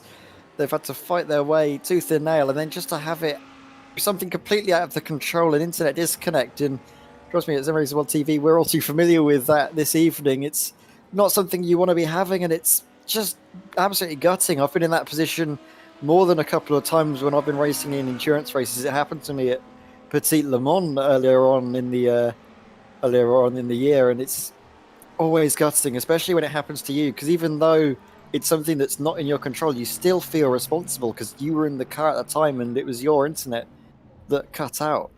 Yeah, very much so. It's something that's going to leave you feeling dreadful indeed. Your teammates and everything, and that's a general thing here with the team events, is that you're always kind of responsible for everybody else in the team as well when you're in the car. So if you have a problem like this, close traffic there on pit lane exit. That is the DRC red car back out from the pits. So we're just gonna have a look where they are to make sure what kind of positions they're now in. Bramfan putting back in the car. He is slightly blinking, showing in 5th place. The question is that true? Well, if it is, they haven't lost that much time in the end. About 3 minutes, I think, down to or up to Adam Talsma in the Digital Apex Racing Porsche. And it is indeed a whole lot of Porsches. When you look at the GTE standings, of course, they're split by the 2nd place Ford of Marius Breuer, I'm sorry. And also a couple of Ferraris that are now further down the order. So, but such poor luck still for the Team DRC red car. And hoping they'll be able to claw back some time. Austin Foster now has the company of Bodo van Kuster. Look at this, he's right on the tail. And this is the battle for 8th place on track in LMP2. Yeah, so now the LMP2 driver, Bodo van Kuster, needs to try and catch up, but it's so difficult, especially through this final sector, through this right-hander, which is reminiscent, of course, of the triple apex corner of turn 8 at Istanbul. We keep mentioning it because it's such a good corner on both of these tracks, to be fair. Full commitment, as we see going into the pits. That's Austin Foster. So Bodo van Kuster has been able to get the strategy working in his favour and is now going to go ahead, have some clear air. And this is the point now where if he knows he needs to pit in the next few laps, he needs to turn the wick up, really start to move and shake and bake and get his car further up the field and try and get that gap in his favour when he comes into the pits in what could potentially be a few laps time if he's on the same sorts of strategy to Austin Foster. Yeah, but I think he came in something like 7 laps ago, Bodo van Kuster, so he's relatively fresh out the box. And so I believe he'd be able to run for at least enough time to make it count. Although 7 laps or so, whatever that is, still enough to make a difference as he almost comes across that GT3. I think actually that might have been the leading GT3 car. And speaking of the leading GT3 car, well, it is Jeremy van der Kratz in the 216 DSCDA Esports silver car. That's been keeping it. 2nd place is in the pits. Adam Christodoulou. Adam Christodoulou coming into the car of Project Dynamic 2, the 218 machine. Fresh tires going on there as well. But they managed to close down the gap to around 20 seconds coming into the pits. And we're expecting to see the lead Audi pitting in relatively soon as well. So just how they will stand when they get out, well, that's going to be interesting to see. They've got plenty of cushion to the cars behind, and I'm afraid we've had a problem here for Adam Talsma, who's currently 4th, but that's because of the pit stop. I think is that cold tires? We're just getting the rear end swinging about on him, and he gets going again. No real problem. He was sitting 2nd. I think virtually he's still 2nd in GTE. Here is Adam Christodoulou in the 218 car. As I said, 2nd in class. Willy van Koolwijk is in the pits in the 191 Porsche 911. And they're going to lose track space and position to the aforementioned Digital Apex Racing car by quite some seconds indeed. They got 50 seconds up to Marius Breuer in the Purple Raccoon of .exe Esports. Lovely livery, isn't it? So we keep mentioning it time and time again. We keep gravitating towards the Purple Raccoon, but it's such a nice livery, such a little bit of fun, sort of cartoonish glee as well in this, well, super serious sim racing. Of course, we never want to have any other illusions that we are super serious here at Simracersworld TV, but it's nice to see the lovely little touches like that on the livery that really bring out the best in sim racing and let us know that it's always about having fun as well, isn't it, Hassa? It's what you love to see. Yeah, it is. It is, and not only is it fun, but it's good looking as well, which is something we really like as well. I just know how many hours that go into livery creation and design and sim racing, and it also seems to be the the showroom for even more imagination than we see in real life, because obviously there's the rules are a little different for what you can and what you cannot do, and also often there just aren't as many sponsors to please, and many of these teams might have a sponsor or two, but it's often on a little bit of another level. So we do see designers, and I do say designers because quite a lot of teams actually have a designated livery designer, one who's skilled in the arts of putting together something that's nice to look at. And we're looking at it right now here with the 110 car. Personally, one of my favorites in this car. Now, we were looking at this battle a bit earlier, Edward. I'm going to go back to it. It's the battle for 4th place in LMP2 here, as we're around 15 minutes out from the 8-hour mark of this race. It's Gilles Leblanc, and he's still around the aforementioned 8 seconds ahead of Yuri Tenforde and the Team DRC Orange LMP2. So they are very much matching each other's pace, the 18 and 14 machines. They're matching traffic as well in a similar rhythm, and they seem to be pushing actually as well, because I think it's a hot battle, and it could be going on for a long time, given that they don't run into any super bad luck. Exactly, and I was looking at the lap times earlier. Gilles Leblanc was a second faster than Yuri Tenforde, but then that swung back the other way. Yuri Tenforde has gone a second faster than Gilles Leblanc, so they are, as you mentioned, very evenly matched. As we see Jeremy van der Klatz going a little bit wide, but managing to rejoin just safely enough. A little bit of an off-track excursion, but nothing doing as the leader is in the pits.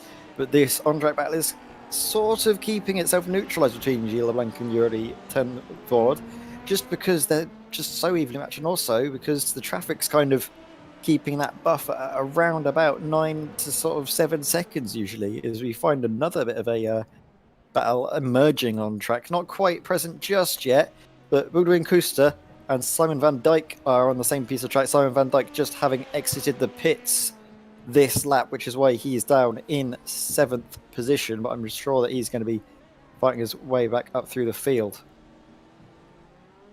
Yeah, indeed. And I just saw with my eyes there the off track before I saw it with my eyes. It would be strange if I saw it with anything else, so I could have seen it with somebody else's eyes with the use of a video camera. Anyways, Jeremy van der Kratz is coming into the pits. Oh, that's a little speedy there. But of course, if you know what you're doing, speedy is good when coming into the pits, because time can very well be gained and lost coming in and out of the pit lane here. So van der Kratz coming in, and we'll see if the 2-minute cushion down to Adam Christodoulou is enough. It very well should be. I'd be surprised if it isn't. But what's more interesting, I think, is the gap as they come out. It was about 25 seconds when we had Christodoulou come in. Of course, they had a driver change as well. So might that add a little thing extra? I think that just comes across. So if we do a tire switch anyways, I think it doesn't really add on too much time. But it seems to me that Jeremy van der Kratz is staying in the car. So we'll have to follow the developments in the lead battle in GT3 as well. Of course, we'll have to follow the developments of every single battle going on track. But it is one of the closer ones, especially when considering battles for the lead, because Ross Yost is ahead by a substantial margin of 1 minute and 51 seconds on Marius Breuer by now. And that means that the 101 Syncontrols Volante Esports car has been doing, shall we say, in a very, very modest expression, rather well. Yeah, I think Christodoulou might be closer than before, I think, coming through the line now. I'm not sure where he is out on track at the moment. Van der Kratz is still in the pits, whereas Christodoulou now, I think this might be him going through the final sector, and Jeremy van der Kratz is now going to be exiting the pit lane. It's around about 1.5 minutes you spend going through the pit lane, with obviously accounting for the amount of time you spent stationary, and I think that will be keeping that gap round about where it was when we saw them coming in earlier. Obviously, we've had the pit stop cycle come through for these lead two, so we're going to start to see the real effectiveness of the gap. It's saying 2 minutes, but of course that comes down as soon as Christodoulou comes across the line and gives us a more accurate picture of the battle currently. And that's going to be something to keep an eye out for, because we know that Christodoulou is quick in a GT3. I think last time out he was actually, I think earlier on this week, he was taking part in another 24-hour race at the Nürburgring and managed to win that overall with his team. So he's no slouch. And obviously, if you know Christodoulou, he's of course a real life. Oh, as he gets a bit over the sausage curbs there, he's obviously a real life racer and winner of the Nürburgring 24 hours. So it's unsurprising that he's doing so well, isn't it, Hasse? Yeah, indeed. It's one of these drivers that are able to really translate their real world potential into the sim, and it takes a bit of experience in order to do so. But you also see that the real life pros that come with the sim experience as well, they are hugely fast and very consistent as well often. But it's a difficult one. It's a different transition to make, a difficult transition to make as well, if you're not used to it. So it does take a bit of practice. It takes a bit of time getting used to. And I think also by now, in this day and age, it's become such an invaluable tool of preparation for drivers in general that I think more and more real-life pros are getting that handy sim experience that you need for an event like this. Exactly. So, and I think it's especially more valuable in current times with what I'm going to call the current global event going on that's prevented some drivers from going out and actually racing this year. So it is a good way to keep yourself sharp, keep your skills to the maximum. Obviously, you need to keep yourself physically fit as well, but you still need to have the feel for driving a car, virtually or otherwise, to keep yourself nice and fresh and aware about racing in real life. As we see one of the cars going into the pits, that's one of, I think, the who is that? The iRacing Netherlands Audi going into the pits ahead of Christodoulou, so he doesn't need to worry about passing that back marker and can focus on the car in front. And the gap is around about 30 seconds, Hester, as it was when these two drivers came into the pits earlier on. So nothing's really changed in the pits. They've both taken the same strategy, by it seems, and I was expecting, if I'm honest, to see maybe the Audi tires, because it is a lighter car. It does seem to nurse its tires a little bit better, but no, they're still keeping themselves on the same strategy. Yeah, they are. And when you look at this, though, this is getting really close here between Dries Kader and Casper Engels as well in the CCTS Esports Endurance car. It's the battle for 5th place in GT3.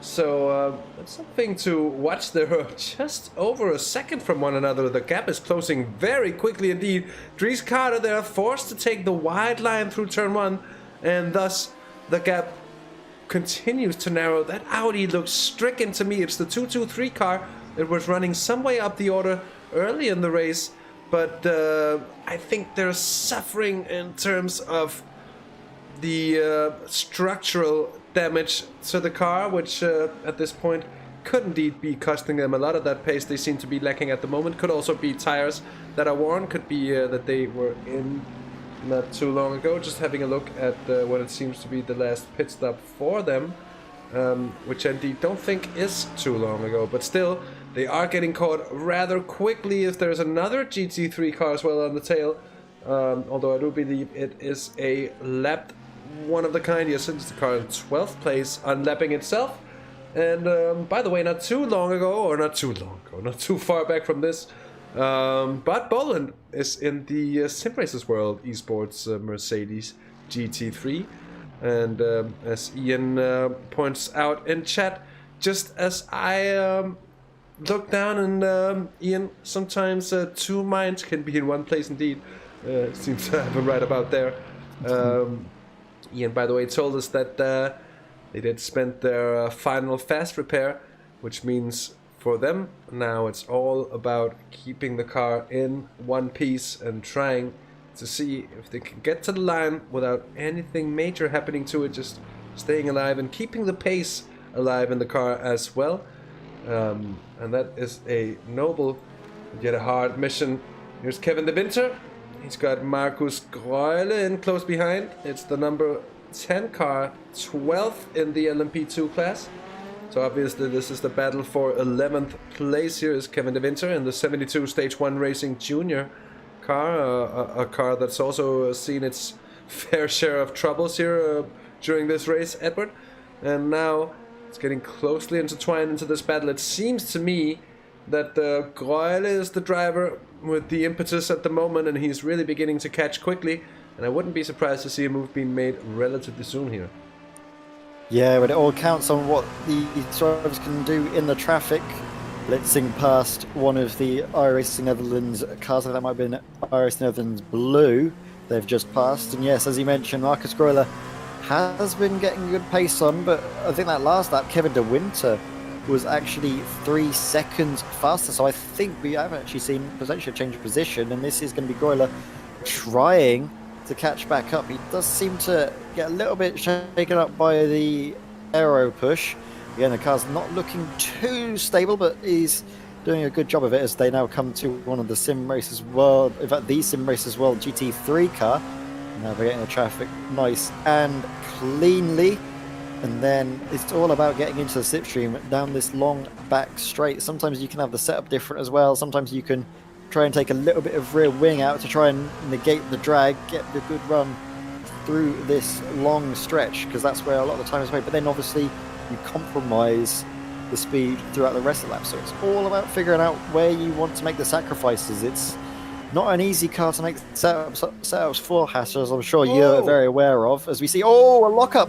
That's a big lockup for Kevin De Winter, and that's going to give Marcus Greuel the position, surely. Or where is Kevin De Winter now? No, he's still on side, so he's managing to try and fight back on the circuit. I mean, it's a heart and mouth moment for the Stage 1 racing team, and it's going to be Marcus Greuel filling up the rearview mirrors, but he's having a bit of a slide on, a bit of a twitch on the rear of his car, and he's losing out now, so it's all kicking off here, Haas. So this is amazing. Yeah, indeed, all of a sudden this really heating up. That was a huge lockup, and I'm very, very surprised to see that the number 72 car in that situation didn't get an off track, and indeed that they kept the position from the 10 machine in behind.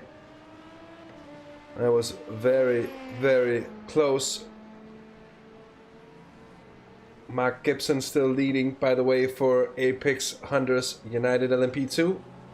Ruben Schlitt is in for CXR, Project Black, I'm sorry, and they're second in LMP2. And Kevin Poon is in for Next Level Racing by SJS Esports, and they're third in class. Moving down then to the GTEs, it's Raj Just for the Sim Controls Valence Esports Porsche. Then it's Marius Breuer, still in for WXE Esports. And Adam Tasma holding on to third place in GTE. And in the GT3s, Jeremy Krandekratz lead Adam Christodoulou and René Duin in the iRacing Netherlands blue car.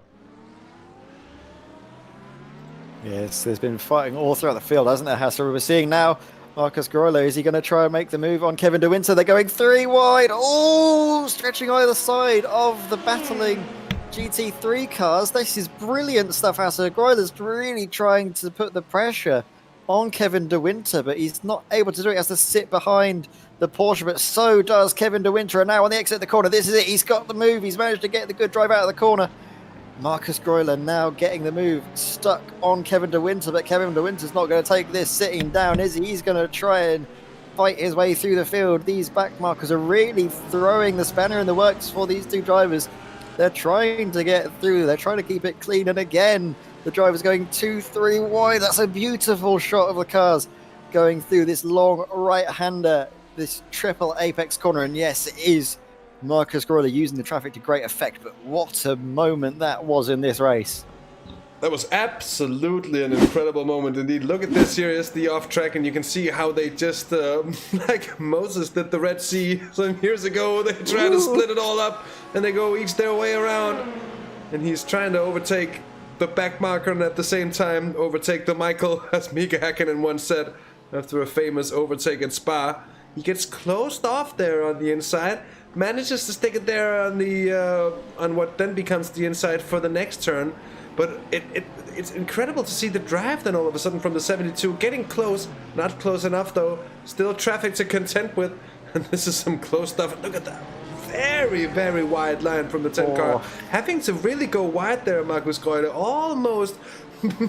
almost puts himself in a vulnerable position but he manages to hold on. He manages to get the move done, and that was a very, very, very nice piece of racing. And this is all of what endurance racing is all about, because you might have a boring 30 minutes where nothing really happened and it's all very strategic, and you just see the cars going around. And speaking of cars going around, quite literally, here is Juritzen Forte, who's just lost the rear end there of the 14 car. But then all of a sudden, things really heat up, and you get a good old on-track battle and some incredible action like we've just seen it there, Edward. Yeah, but Kevin De Winter's not backing down, is he? He's still half a second back from Marcus Greuler, so this battle might still have some life in it yet. We're going to be giving up to yet more back markers, which always like to throw some spice into the mix. Following, though, Marcus Greuler, he does seem to be able to get the good drive out of the corner, but Kevin De Winter seems to get the good drive into the corner. So it's all about how these drivers are making their time through the corners, and that's something that I think has been playing into that battle, because we saw that Kevin De Winter was getting good speed into the corner, but then coming out, it was Marcus Greuler that really seemed to get the good drive and was able to get the move sticking in the end. But then again, like we said, this battle has still got some life in it. Half a second as they come up through the first corner, and yet again, we're seeing some back marker traffic to contend with, just about managing to take the right line as Marcus Greuler around the outside of one of the GT3 cars, and then through this first flowing sector of the track, the area reminiscent of the Maggots Beckett's Chapel complex at Silverstone. And again, it's a corner where you can't really send many moves. You need to be using all of the downforce and picking your points to perfection, like Marcus Greuler's doing at the moment. But then Kevin De Winter seems to get a better run, and he's right behind. And I think coming down out of this left-hander, if he gets the good run, Kevin De Winter could be putting a massive amount of pressure on Marcus Greuler. Yeah, indeed. Oh, and Greuler gets the poor entrance, but the exit, though, seems to hold. But he's got Kevin De Winter very, very close. He seemed so confident before, but now he's feeling the pressure, and the heat is building toward his rear end there with the slipstream. De Winter might just be in there. That's late braking, though, from Greuler. Oh, and he almost gets collected. Oh, that was close indeed. This is really heating up here. The Daddy XC car here. From the difficult to call, isn't it, Hatzer? It's a nightmare moment for a commentator, because you never know what's going to happen next. All these drivers, they're trying every little bit to get ahead, every tool in their arsenal, as Kevin De Winter's filling the rearview mirrors, but he just can't get past. Oh, absolutely true. It's incredible to see. Oh, yet again, Marcus Greuler, and the grip of the front end on this Dallara seems to me to be failing so slightly here. He might have overcooked it while being behind the other car before, the Stage 1 racing machine that he's battling here. Well, I'm not quite sure. It does seem to me that it's washing a bit in the corners and turning, and that might be why he is suffering. Could also be that Marcus, under the pressure, might just be overdriving the car ever so slightly. This machine very prone to it, as someone, I think, was off somewhere. Or was that just a bit of blinking causing the smoke there? It looked like tire smoke, but only a relatively small amount, and it could be a car blinking, which is, of course, the iRacing way of telling that someone's got a slight network issue here. Marcus Greuler seems back on it now, and the advantage has grown to 0.8 of a second. You see Kevin De Winter might also just be sliding in behind and just trying to figure out where to make the move. And I also do notice the next time we get it passing by from the side, I really do notice the in-car lighting, which means that you can actually see what the driver is doing to the steering wheel from outside the car in the middle of the night, which I find quite cool. And the purple lights of the inside of these cars would go well with the purple raccoon, indeed, a purple theme of a race. In the end, something that would make Prince proud. But in the end, back to the racing. They're still close, and we might be getting iRacing rain at some point in our lives, but hopefully it won't be purple rain indeed. So you were on. I was on the same wavelength of you. I was about to mention that, but you beat me to it. Yeah, that's going to be.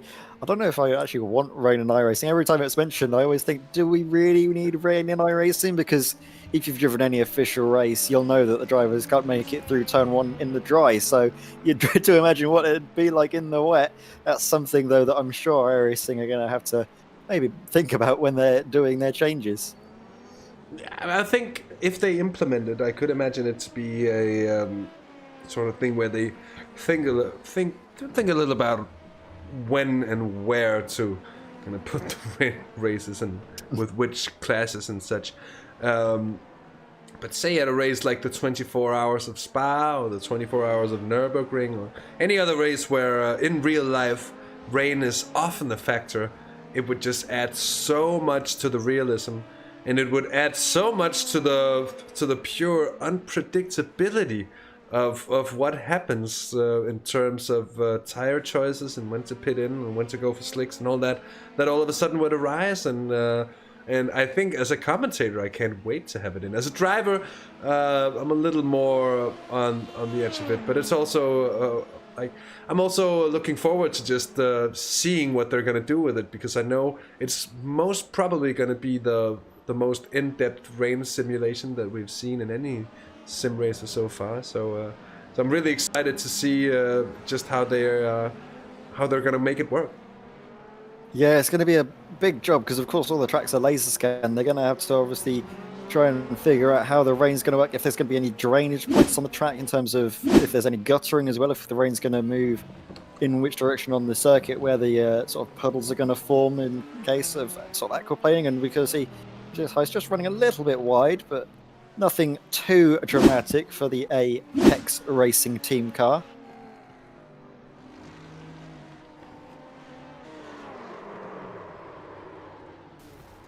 Oh, I'm not sure what happened there, Hassa. That's Dries COTA having an incident with one of the LMP2 cars, and I'm thinking just which of the LMP2s that was. I'm not quite sure if it was perhaps Matthias Hess and the 11 car that was involved in that one. No, it wasn't. That seems to be a isolated incident for him. Was it Kevin Poon? Because we've had a number of incidents here. Yes, it was Kevin Poon. 3rd place in the LMP2s and the 69 car involved in this incident. So I don't think they picked up too much damage, but it could be a game changer in the long run. Just gonna have to see. They do have a comfortable cushion down to Yuri Tenforde, who's in 4th in the LMP2s at the moment, of almost 4 minutes. So that could be that could be pretty good. A good one by Jeroen in chat, by the way. I think you're gonna like this one, Edward. In terms of weather, how about a sandstorm by Darude? Oh, I love it. I love it so much. It's one of the few sort of cheesy songs that I'd still listen to on the regular. It's probably Finland's greatest Finland's greatest export since, I don't know, vodka. The vodka is Russian. Or Kimi Räikkönen. Or the Moomins. Or the Moomins that Hassa is afraid of. I made the mistake of mentioning the fact that when I was 5, I thought the Moomins was sort of creepy sometimes. And now it's being translated to me being afraid of the Moomins. But hell, they're sort of cozy, sort of creepy, sort of Finnish, right?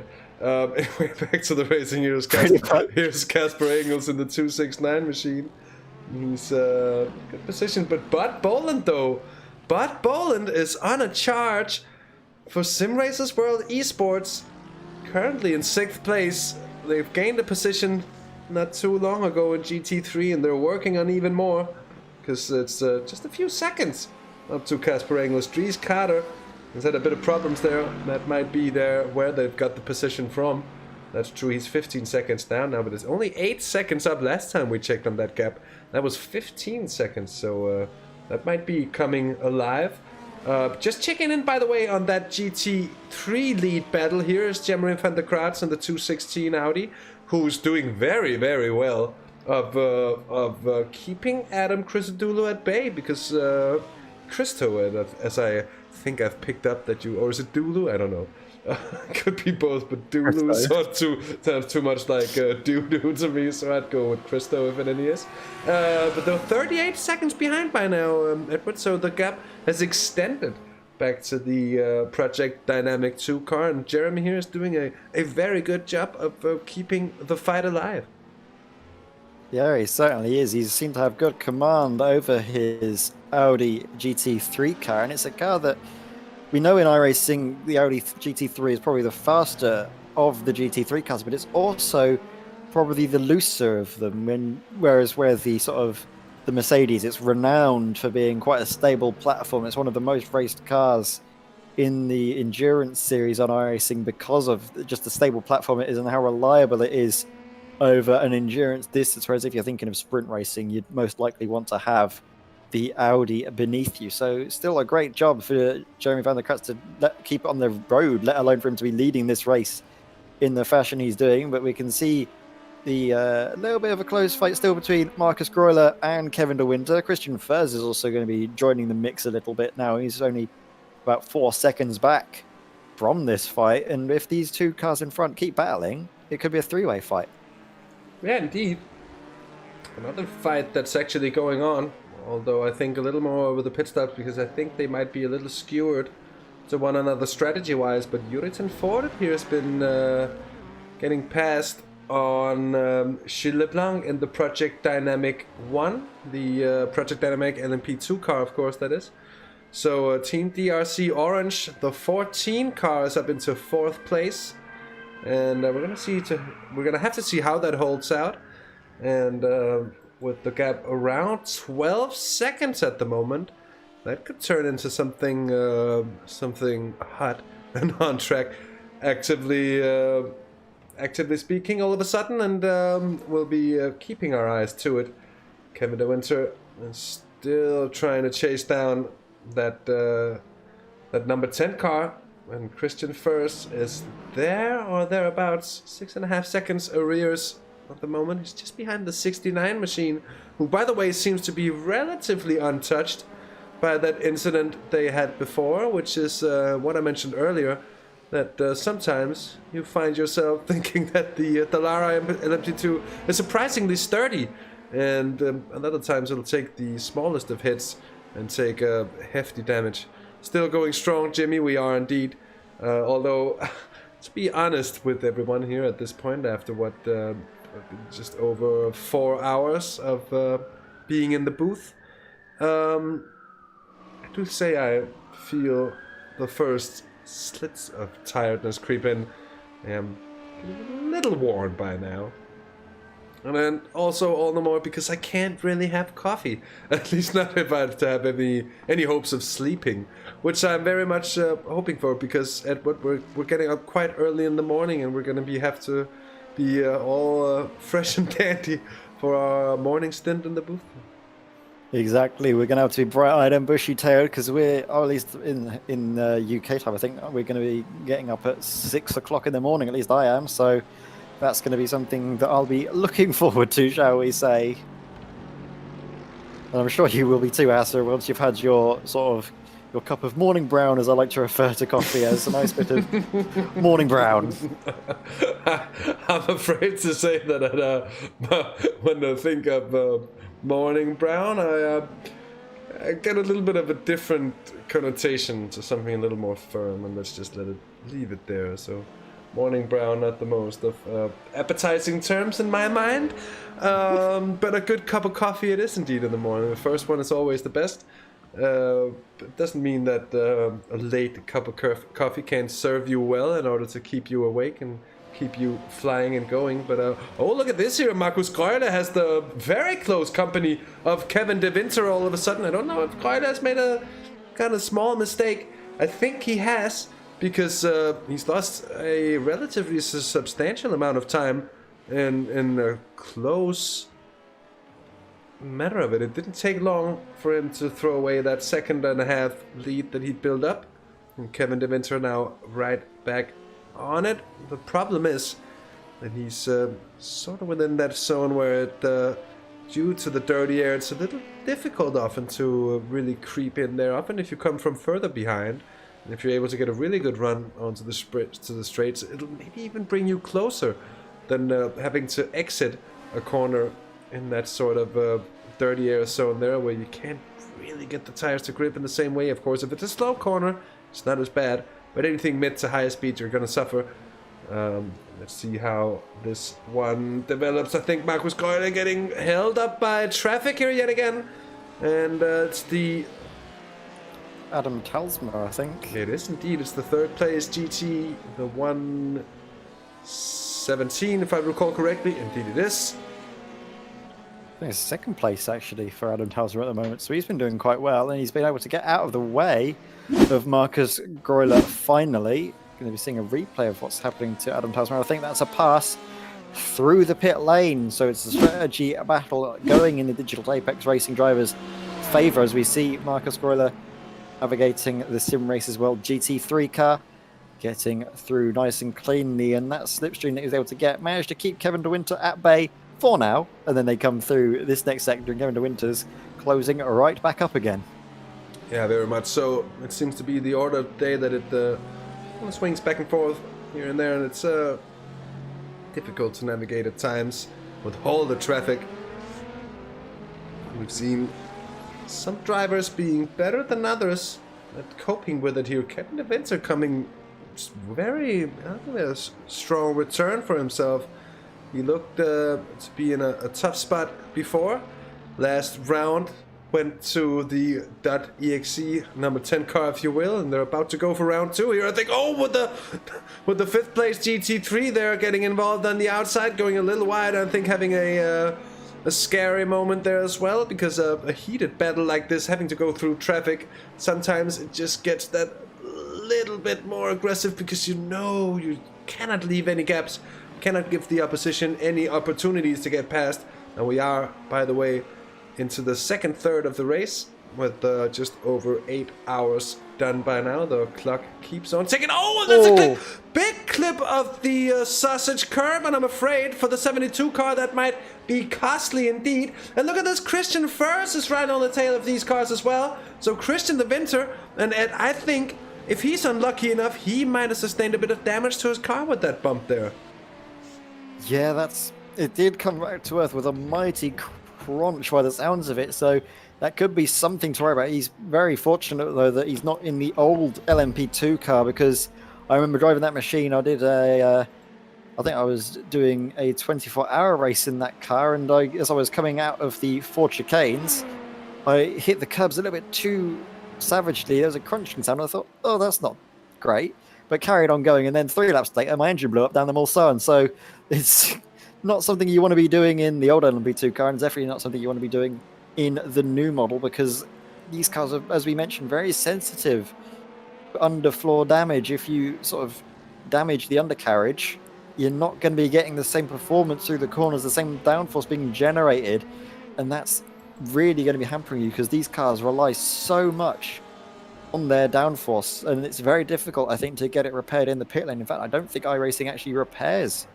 underfloor damage if you don't have a fast repair available to you. So that could mean, as long as if Kevin De Winter does have undercarriage damage, he's going to be in a world of pain. But it seems from his times now, he's caught back up to Groyler. He's been a very lucky boy and just gotten away with it. Yeah, but I do believe that floor damage can be repaired nowadays, although don't hang me up on it. I'm not quite certain. But it do seem to be fixable. I think I've had floor damage suffered also in practice, where I came in to see specifically if there was any repairs to take, and it seemed to me there was. But whether it's one of those things that could be fixed back to 100%, or if it's just going to be a so-and-so repair, I'm not sure at all. By the way, here is Kevin De Winter still close to Marcus Groyle. And who's also close here is actually Christian Furs. There's a bit of a car in between. That's the car in 3rd place in LMP2. But Christian Furs is really putting down a good pace at the moment, Edward. He's making himself shown. He's trying to get up in there, and he wants to get past and up into the top 10. Yeah, and this is going to be throwing a bit of excitement in the mix. But I think further in front, seeing one of the backmarkers. That is actually the third place car of Bin Hone trying to get through. Not quite able to do it, is he? So he's having to wait, bide his time and pick the moment. But for the moment, Christian Furs seems to be faster. I mean, Christian Furs is going to try and send the move down the inside, which he does. So Christian Furs is not hanging about, is he? He wants to try and get back up to these two cars in front. Wants to fight for what's going to be, I think, 10th place. Yeah, he just went through on the 37 car and unlapped himself off of that, and they're in 7th place in class at the moment. And now he's looking up at the 69 car in 3rd place, the aforementioned machine that doesn't seem to be able to really, at least not easily, pass the two battling cars ahead.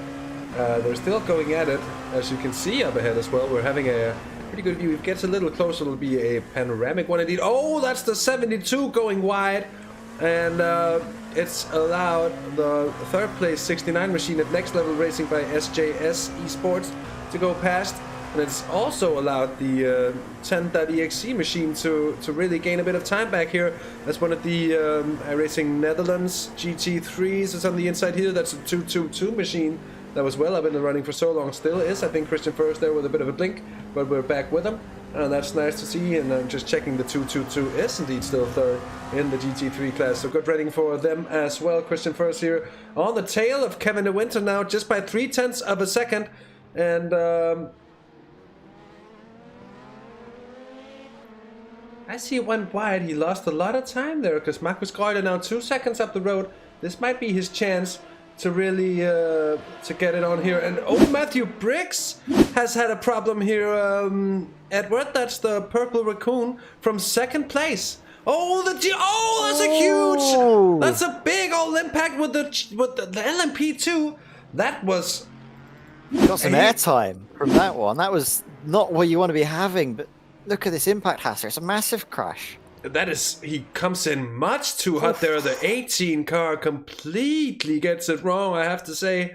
And Matthew Briggs is but a passenger as he goes for a corner that he thinks he'll have securely. But no, and that is a bit of poor judgment, to be honest. Rarely I make calls like that, but that really seemed to be a mistake. Nonetheless, but a costly one it might turn out to be for the 110 car here, because I'm pretty sure they're going to have picked up damage. The only question is, how bad is it going to be? Car's picking up a bit of dust here on the inside. Let's see if... Oh! He almost gets picked up again! And that's going to make things even worse!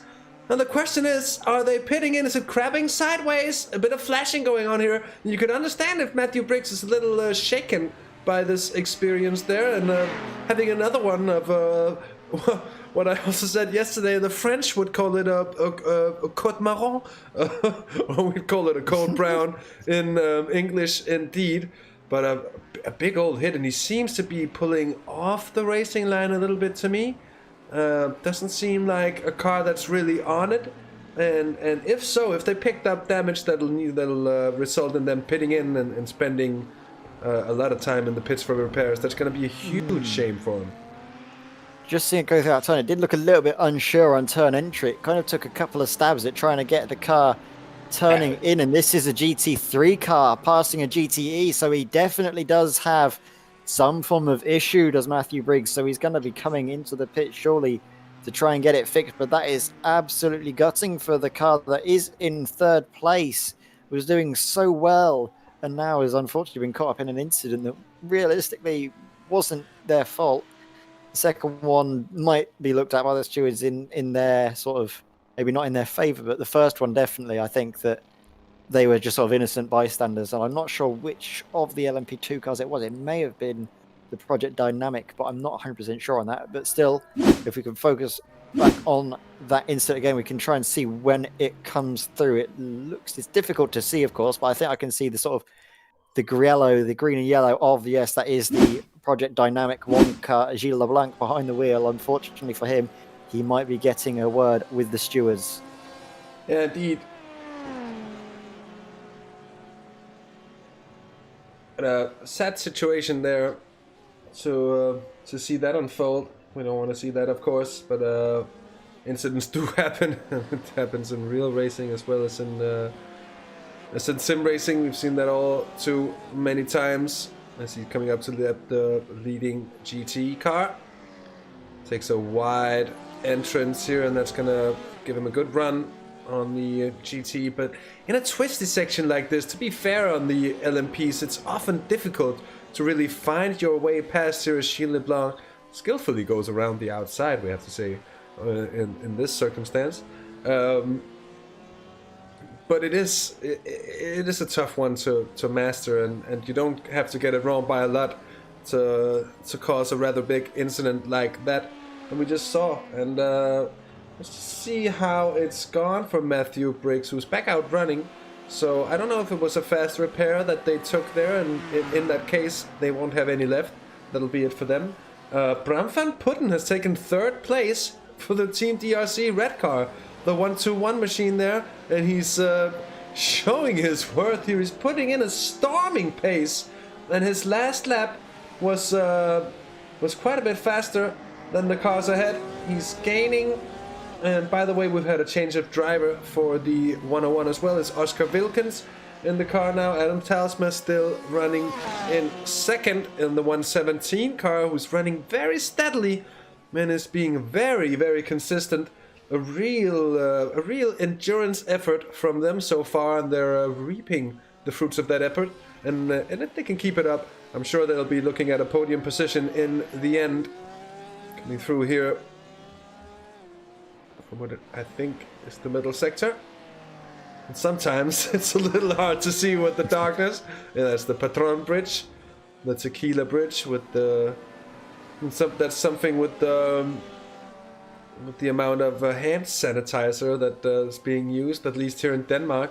A couple of the local spirits factories have been, you could say, rerouted, if you will, to produce hand sanitizer. And that means that you get certain kinds of hand sanitizer. You get the vodka smelly one, which obviously has a kind of vodka odor to it.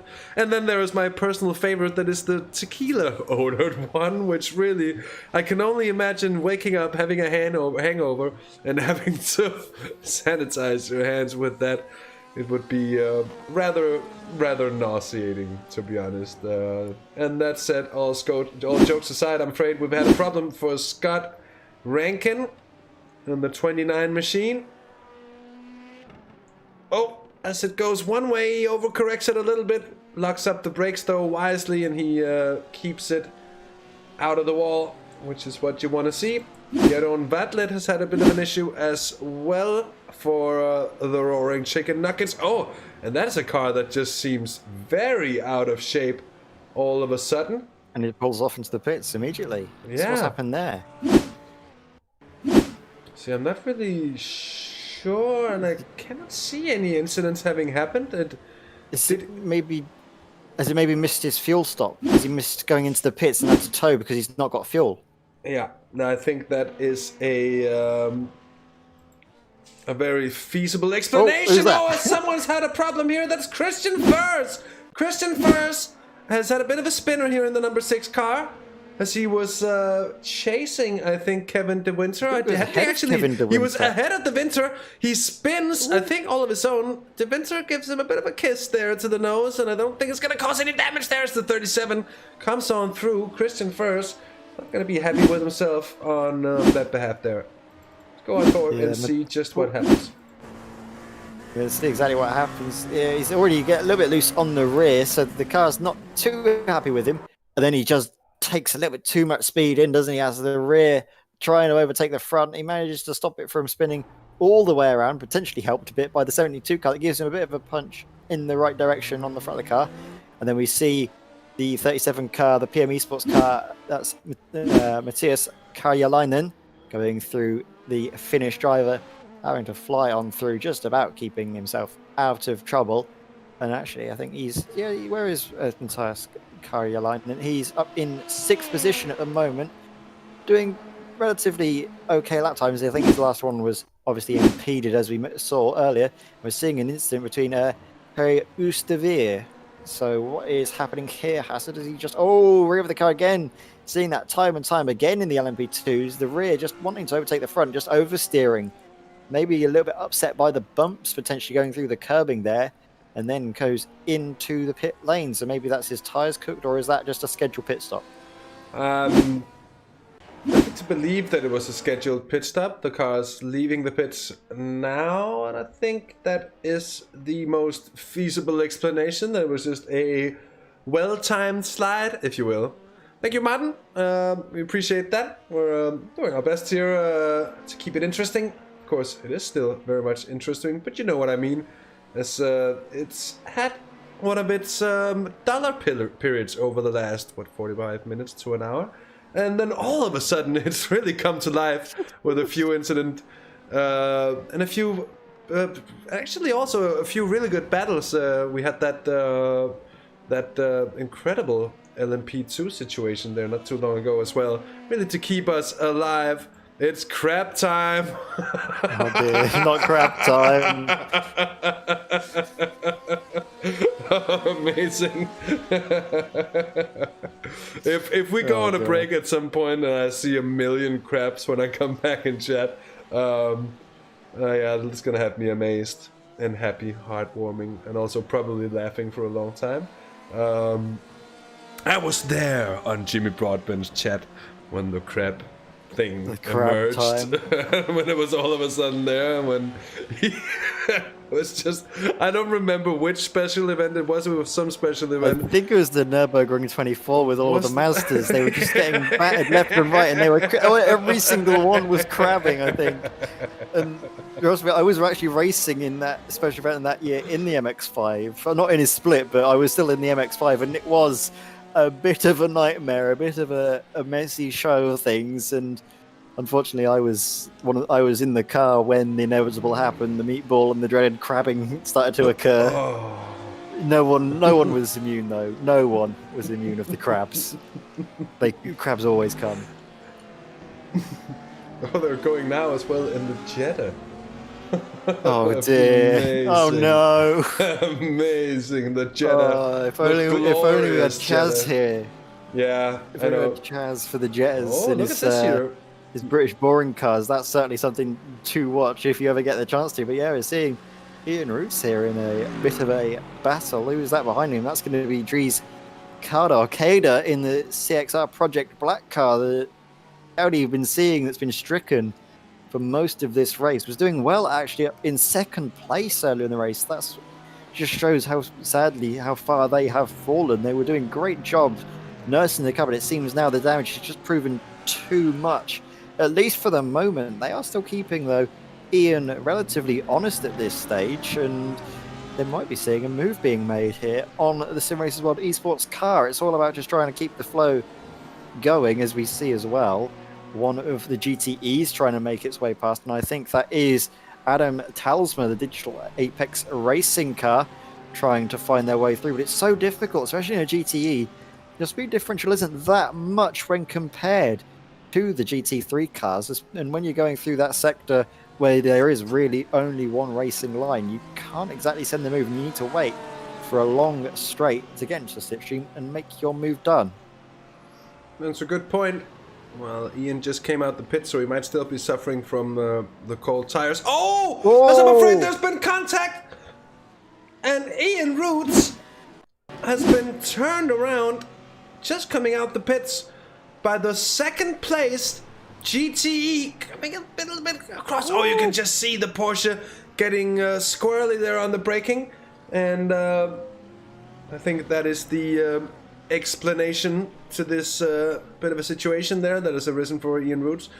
Hopefully, and the rear wing's bent. Yeah, the wing. I was just about to say. I was just about to say that. Hopefully, it's not caused any trouble for him. But indeed, the rear wing is bent, and that's. Oh, look who's just entered. Because they've not got any fast repairs, do they?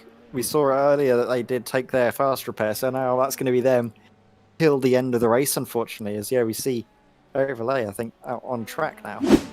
Eric Verley joins the race, another well-known face from the Sunday GT3 World League, sponsored by Simracer Point, that we do with great pleasure show on some of the Sundays here on the channel. I've had a lot of fun with that series, and it's great to see actually a number of the drivers involved with not only the racing part of this, but actually with the organizing side of it as well. Scott Rankin has had a problem, I'm afraid. We're gonna have a closer look here. It's the 29 car as two of the iRacing Netherlands GT3s get... Oh, he gets at a kind of a wrong angle, but style points, 10 out of 10 at least, if not 11 for that bit of a pirouette there. And wisely waits, although he gets onto the grass, but does indeed get out of the way pretty well. Kevin De Winter here has had a bit of an off track, so we're gonna tune in to see. Oh, that is a huge chunk of sausage collected there by the 72 car. Does keep it out the wall. It's a big spin in the end, and it's gonna cost him quite a lot of time. I don't think it's necessarily gonna damage the car, but it's certainly enough to send it spinning around like their name was Kylie Minogue. Yeah, or like Dead or Alive, like a record, baby, right round, unfortunately for Kevin De Winter. So following Scott Rankin, I'm going to say, I have a little chuckle in my ear. Not distracting at all. So as you see, Scott Rankin again, he's trying to recover from the early moment, but he has got some hefty damage to the side of his car where the impact was made, the right-hand side. Not looking too pretty, as you can see. The paint's been scuffed on his lovely blue 4 Elements Racing Team LMP2. Nice livery, it has to be said. Just unfortunate that he's been battered and bruised as we now come back to Adam Christodoulou in his pursuit of first place, trying to catch up to Jeremy van der Kratz, but not enough at the moment. It seems the gap's now started to neutralise at around about 37-second mark. We did see it earlier when they were coming out of the pits at 30 seconds, but now they've started to get into the rhythm of things, started to get the pace back in the car and trying to keep Jeremy van der Kratz honest, but it just seems that the DSCDA Esports Silver car is keeping them honest enough and just managing the gap, I think. Indeed they are, and they're doing a brilliant job of it. We were expecting Adam Christodoulou to be able to do more about the gap than he's been able to do so far, so brilliant job by the car ahead, the 216. And the gap, however, by no means anywhere near big enough to be anywhere near decisive at this stage of the race, which is going to be an interesting one to follow. And Ed and I are going to be taking our last 5-minute break of this stint. Third time's the charm. We're just going to be stacking up on refreshments to last the final about an hour and a half of our first broadcast stint before we turn off to get a bit of a rest, and we'll be back with you in the wee hours of the morning indeed. But for now, we'll be taking 5 minutes of you to enjoy Onboard with the beautiful car and a very brilliant driver indeed. So 5 minutes of Adam Christodoulou live to you here on SRW TV, and we'll be right back.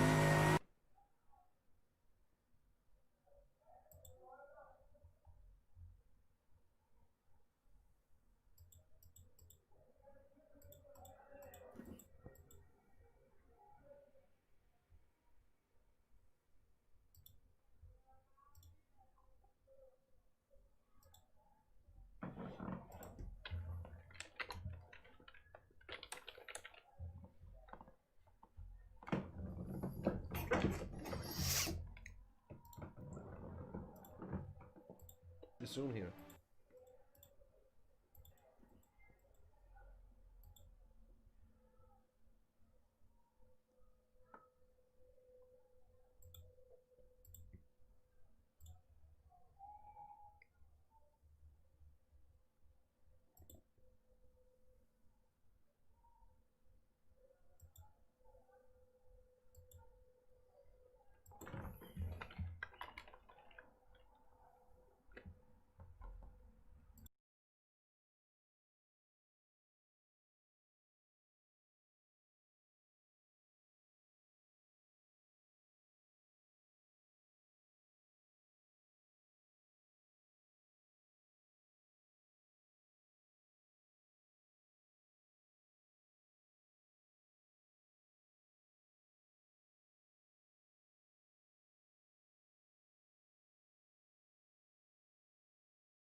And so we're back.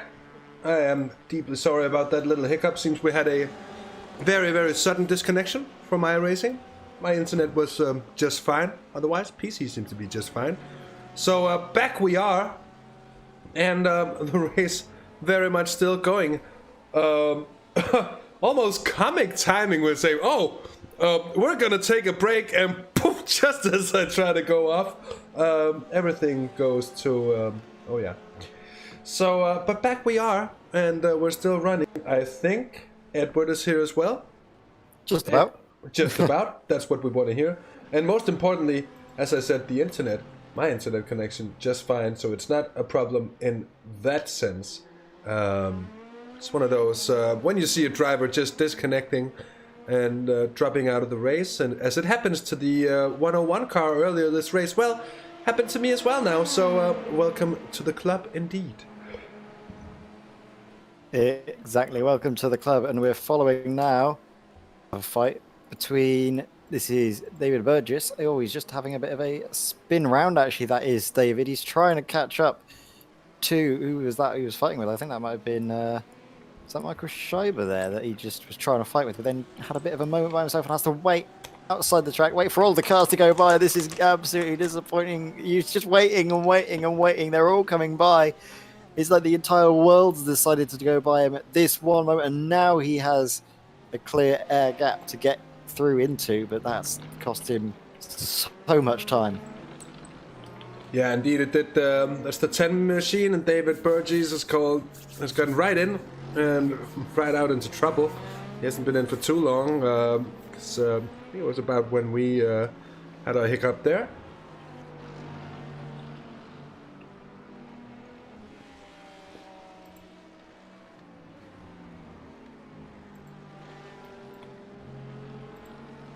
So David Burgess still running on the number 10, surviving.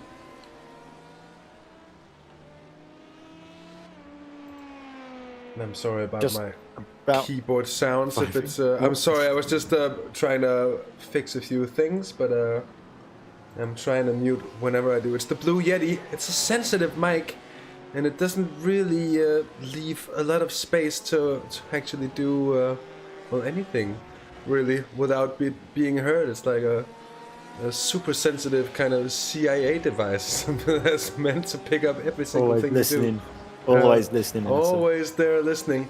But yeah, Bramford putting here up into second place in the GTs. That's impressive for sure.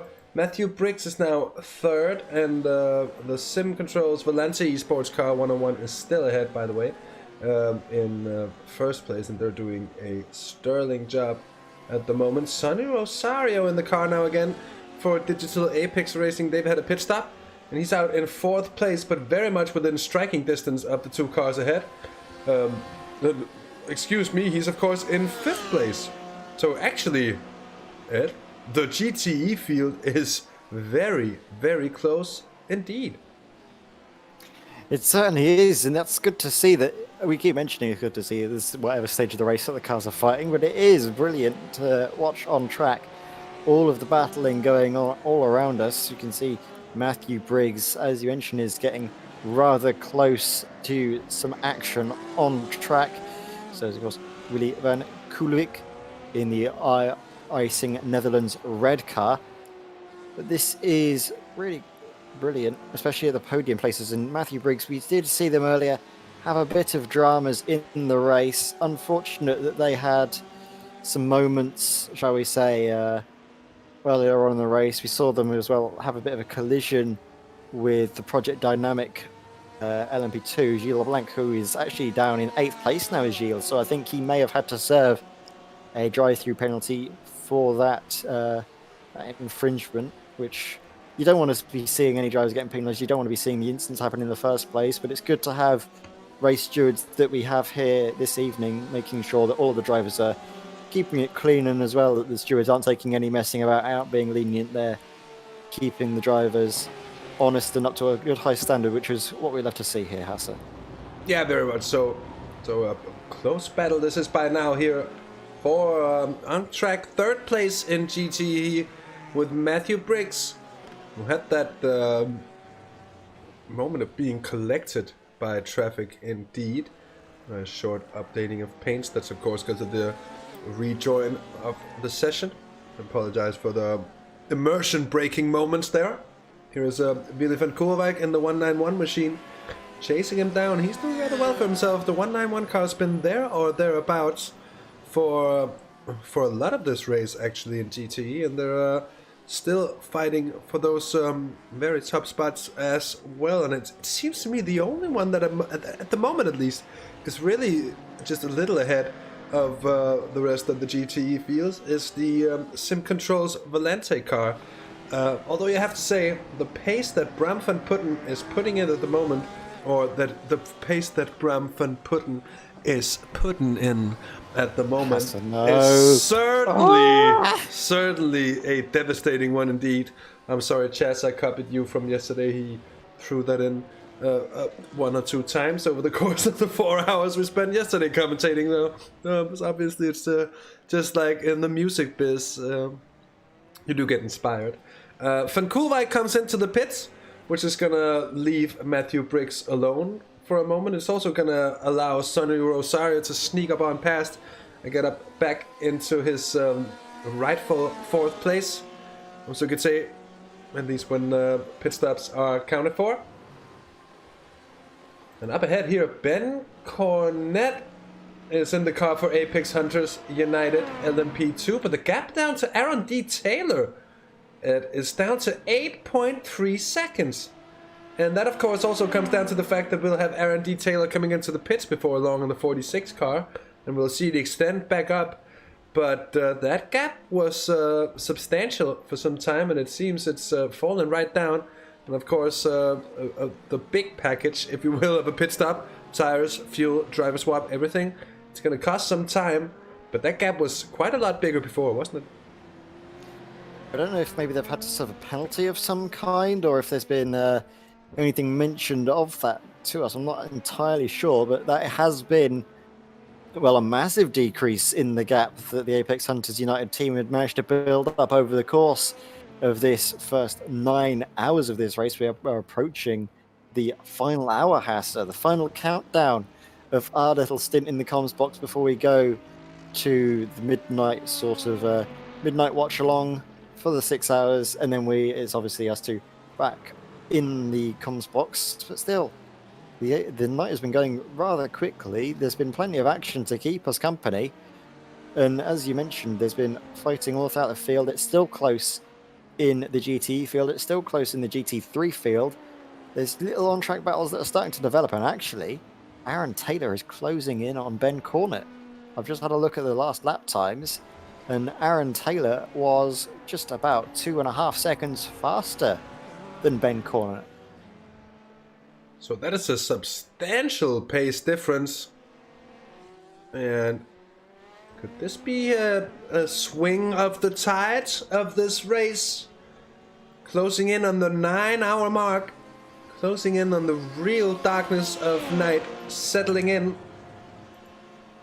Remind you to just have a look here. Sim time, we are just about half an hour off. So it's 5 minutes to 12 sim time. And of course, for me, that means we are 20 minutes past 12 for those on the British Isles. It's 20 past 11. And it's 20 past something else. Many other places around the world where people might be watching. I do recall Murray Walker saying something along those lines once. An entertaining character, if ever there was one. And Ben Cornett proving to provide us with some really good entertainment here tonight as well. And so is the entire field, to be honest. It's been really good. And I'm actually really enjoying every moment of this. Here's Ian Roots, who's back behind Dries Carter, but still close to one another. Here's Carter, and there's Roots coming into the corner.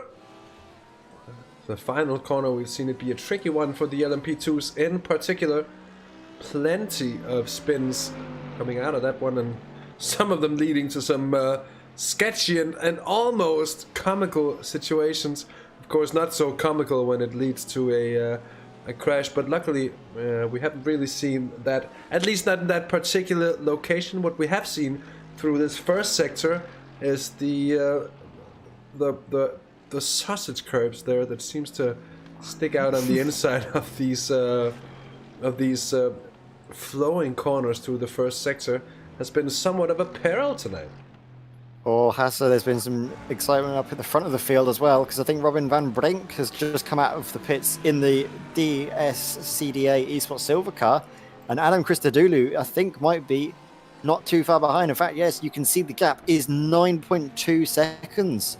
So I think there might have been some intriguing things happening in the pits, potentially. Adam Christodoulou might not have taken tyres, and that's the reason why that gap has closed down by 30 seconds in the pit stop phases. So it seems that this Project Dynamic 2 team have got a bit of setup work. They've maybe changed the cambers in the car to get the tyres in good stead, and then later on in the race they try and claw that time back in the pit, so they might not have the out-and-out raw pace in the car based over sort of one stint distance, but over the two stints when they have to obviously spend less time in stationary in the pits, that's going to help them an absolute world of difference.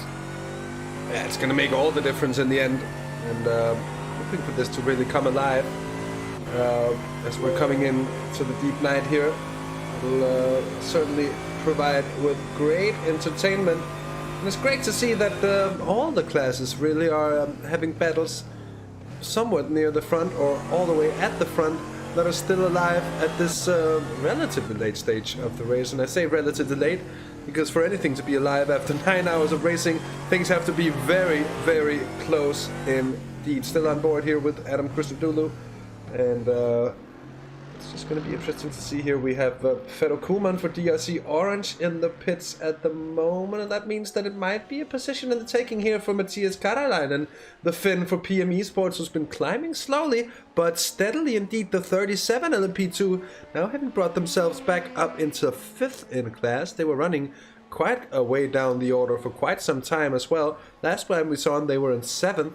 Now they're up into 5th. And they're slowly making amends for it. It's going to be interesting to see just where they can end up with the return of this type. At the moment, they're doing really well. Half a minute down to Joris Blom.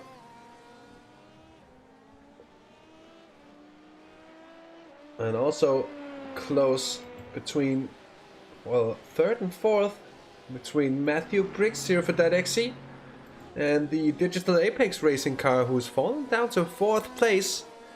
They've been sitting on podium positions for quite some time, but the 117 car here is now with a bit of making up to do to get back in the podium place.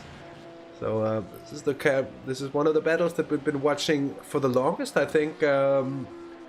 Generally, the fight for podium positions in GTE has been very enthralling indeed.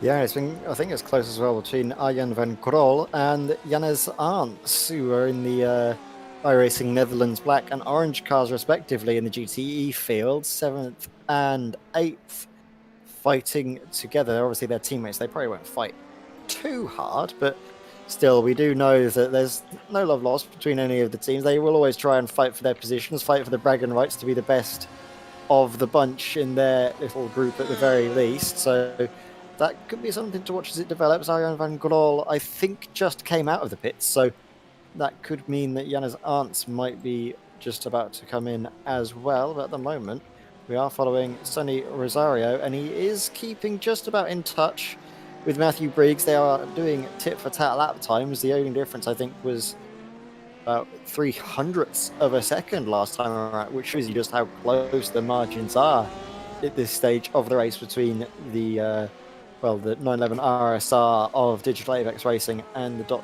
.exe sports car of Matthew Briggs in the Ford. The lone Ford as well, the Raccoon car that's been doing a great job thus far, although he's got a bit of traffic to contend with, so this is going to be playing into the hands massively of Digital Apex as we see Digital Apex coming through the final corner. Nice and clear air to deal with. Yeah, just about getting nice not having to compromise their line at all for the LMP2 that manages to blitz by down a straight line, Hasser, and this is working brilliantly for the likes of Matthew Briggs now. Yeah, indeed, and here's the GTE leader in all of this as well, and a very, very good position. They're almost 4 minutes up by now on the closest competitor, which is Bram van Putten, who, even though he's lapping around a second faster on the last lap, that's not going to be much of a threat in the long run, even with that kind of cushion. And if they can just keep it alive and running, they'll be looking very good indeed. And I'm just thinking whether I'm going to be able to see if they've taken their fast repair. I don't know if it's possible. I don't think it is, actually. But if anyone knows if the 101 has or hasn't got any fast repairs left, well, we'd like to know, because it's going to be an interesting one to follow. How much is it at stake if they still have that fast repair? It could seem like it, because they did pick up damage, but at the other hand, Ed, do remember that accident they had just at the start of our stint in the booth here. That was a big shunt indeed. It certainly was, and obviously they've had their fair share of incidents and accidents, as has really the rest of the field been involved in pretty much everything. That's obviously, sadly, part of the course in endurance racing, as well, especially multi-class racing with all the different cars. They've all got different closing speeds, especially when you're in the mid-pack, the mid-class. You've got slower cars to deal with, you've got faster cars that will be coming through, and it's, well, you need to have your eyes absolutely on stalks to deal with it all. I would certainly not want to be in any of these drivers' positions. I'm almost always either in the faster car or the slower car. I'm never wanting to drive the middle in any situation, so I can imagine that it's a bit daunting, shall we say, for these GTE drivers. Yeah, indeed. That is that's a fair thing to say. Daunting. I think it's daunting for any of the drivers tonight. It's not an easy track for this to happen upon, although it is a track that lends itself to this sort of racing in real life as well. This class set, of course, being the IMSA class set, and which has had the lovely addition of a new LMP car, which is, of course, the Dallara P217, should anyone be in doubt. It's a rarity in the sense that it's actually one car that's come in to replace two old cars in iRacing, because it's both been a replacement for the old HPD LMP2 car, which was, to say the least, getting pretty outdated. And the same could be said about the old Corvette Daytona prototype, which has also become legacy by now. And all for the better, I think, in many a opinion, because it's an absolutely great car. The Dallara sounds great, feels great, and makes for some very good racing as well. And it actually feels surprisingly much like an LP1 car, but of course, without the hybrid system, it's a different beast to tackle in the end. Now, we've had a problem here for Arjen van Rol in the 112 iRacing Netherlands orange car. A bit of a slide into the gravel trap, onto the grass, not quite into the wall, luckily, but it's a place where it takes some time to get the car turned around. He gets back on track, well and good, safe, and it's a time loss, but in the end, a time loss like that of what, 15, 20 seconds even, is going to be absolutely minuscule compared to 20 minutes of repairs in the pit set. Yeah, I'll take that all day long over some time spent in the pits having to repair damage. You'd always want to avoid the wall at all costs, and that's just what we saw there from Arjan van Grol in the iRacing Netherlands orange car. Focusing now, though, on the fight for what's going to be third place in the GTE field. Matthew Briggs, we're looking at the shot to the rear and seeing that, well, this is a P car that's going to try and find its way through, but just behind this car is going to be Sonny Rosario in the Digital Apex racing car, the car that we have been seeing getting involved in some tussles, getting involved in some of the wars that we've been seeing out on track. As a result, they've been dropping out of the podium places, but then they start to charge all the way back through, and now they're going to be trying to take the fight to Matthew Briggs. Yeah, indeed, it's a fight that you understand that they'll be willing to bring to anyone, really, because they've been up there for so long. Why shouldn't they? 117 machine still looking very clean as well. Seems like they haven't really had too much damage. A little bit of a bump on the rear fender, if you will, there on the left-hand side. Not too sure it's really gonna upset too much of the car. Rear wing still straight. Rear diffuser seems to be good as well, and that is the most important parts. Of course, it could be creating a little bit of extra drag, but that's mostly around the front of the car, of course. So it seems to be all good here as Rosario is actually closing in quite well here on Matthew Briggs. And they're going to be looking to take the fight to the .exe Esports car. And meanwhile, up ahead, it's still about half a minute up to Bram van Putten, who has really been putting on the pressure. Pun not intended this time around, I apologize. I will try and say something without putting that in there.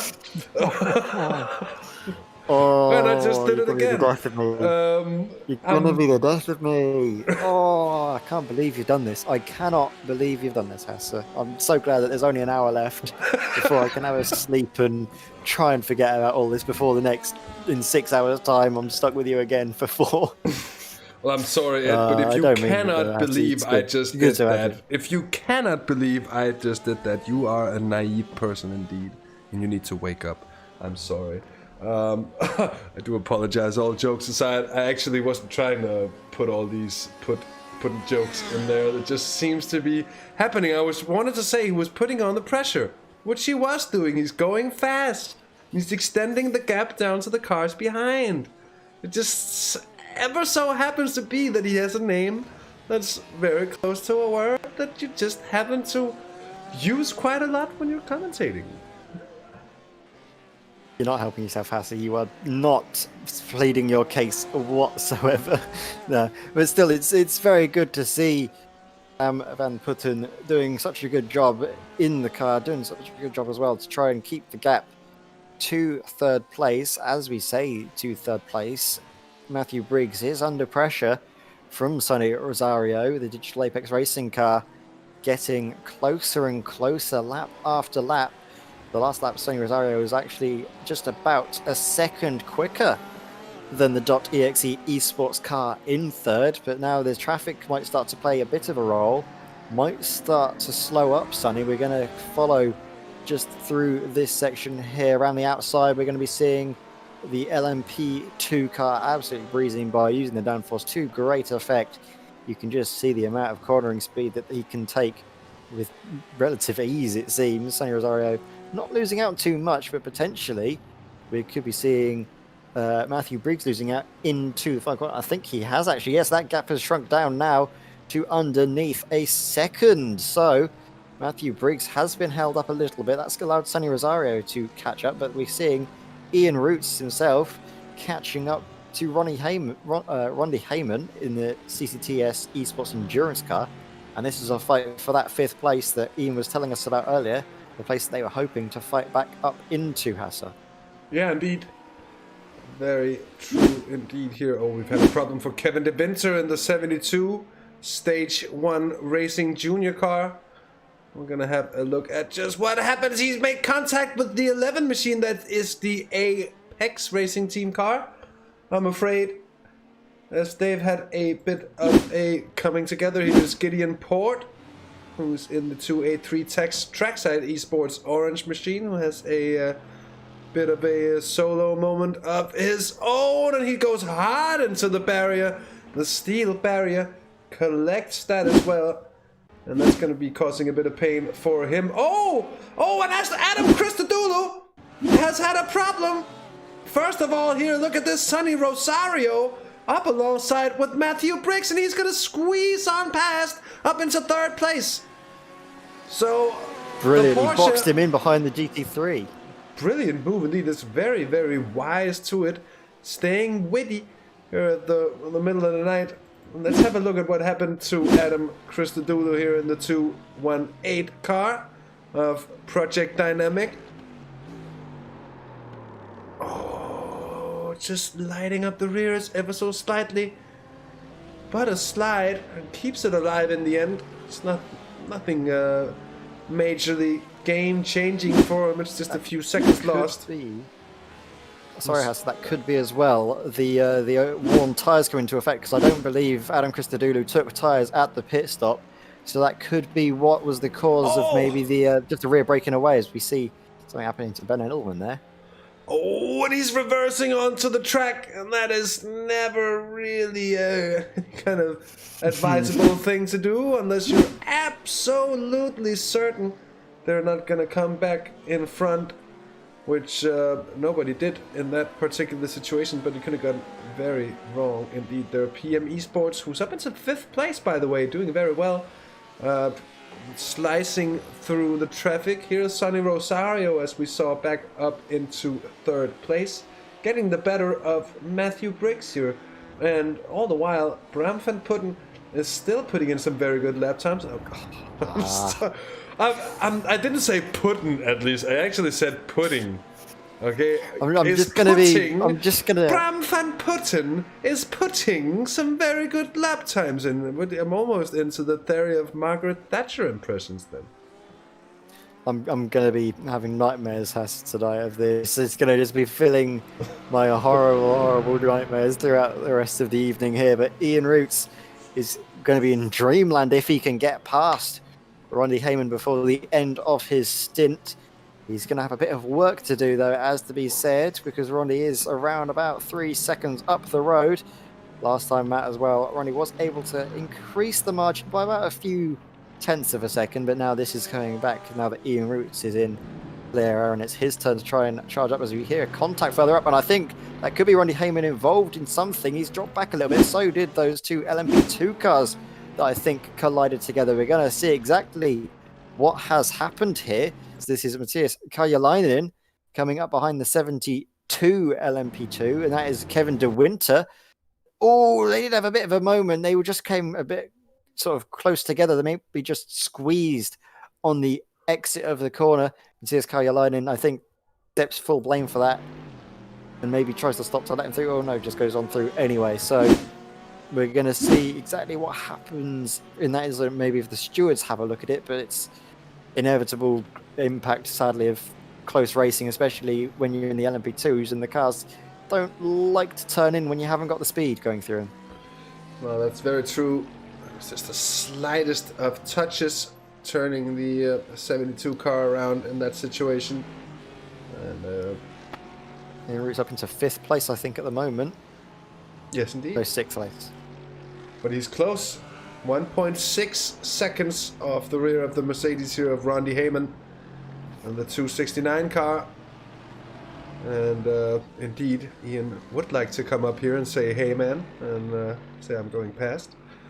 I'm gonna pass not the Dutchie, but the Belgian, preferably into a left-hander on the left-hand side, because always we'd like to go through on the inside.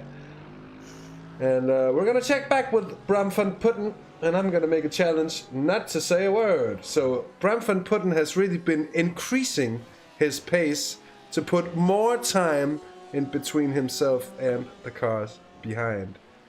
And you did about half of it there. I was worried that you were going to continue the rest of it, but no, you left it there. I was about to have a moment again, but you held your tongue, so I'm thanking you very much for that.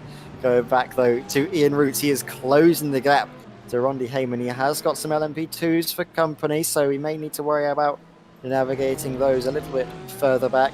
Rondy Heyman has got the GTE though of Sonny Rosario for company going around the outside of Sonny. That's a little bit close, a little bit worrying maybe for Rondy Heyman. He's getting through nice and cleanly, but then there's 2 LMP2s for company, and oh, that's a bit of an exciting moment there. Who was that? That was the CXR Project Black car trying to send a maneuver and doing it just about at the right moment. It was a little bit opportunistic, it has to be said, and all of this is giving Ian Roots a bit of grief because he thought he was going to get a clear run of things, but no, that was, I believe, Gilles LeBlanc in the Project Dynamic 1 car going on through and sadly hampering his run out of the final corner. But look how much he's closing in on the brakes as Ian. He seems to be so much more confident in the pace of his car, and he's now down under a second. He's half a second the margin going through though the first sector, reminiscent of, as we like to mention, the Silverstone, Maggots, Beckett's, Chapel, complex, keeping the flow going, hitting the apexes nicely. He's keeping such a tight line, hitting every single corner, getting dangerously close to the sausage curves, but it's seemingly working out for him. And now the pressure is on the CCTS Esports car. And now if Ian can get a good run out of the tight left-hander onto the back straight, I think this could be a chance for him to make the mover down the inside. They've got the purple rascal along as well. The purple raccoon it is, of course. Although they are a bit of rascals, aren't they? Randy Heyman here in the 269, still trying to defend from the boss himself, Ian Roots. Of course, I'm not talking about Bruce Springsteen, or of course, probably could be a bit of a reminder between himself and Ian. Although, of course, Ian is not born in the USA. Oh, I think Ian did make a little bit of contact, though, with the car of Randy Heyman. That was just the slightest touch. And we're gonna go on board to have another look there.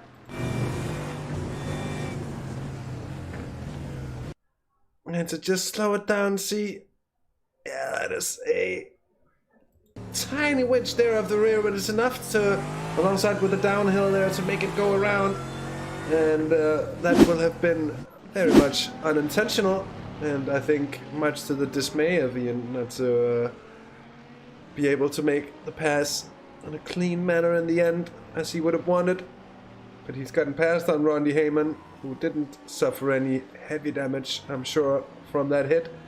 He's fallen down into 6th place.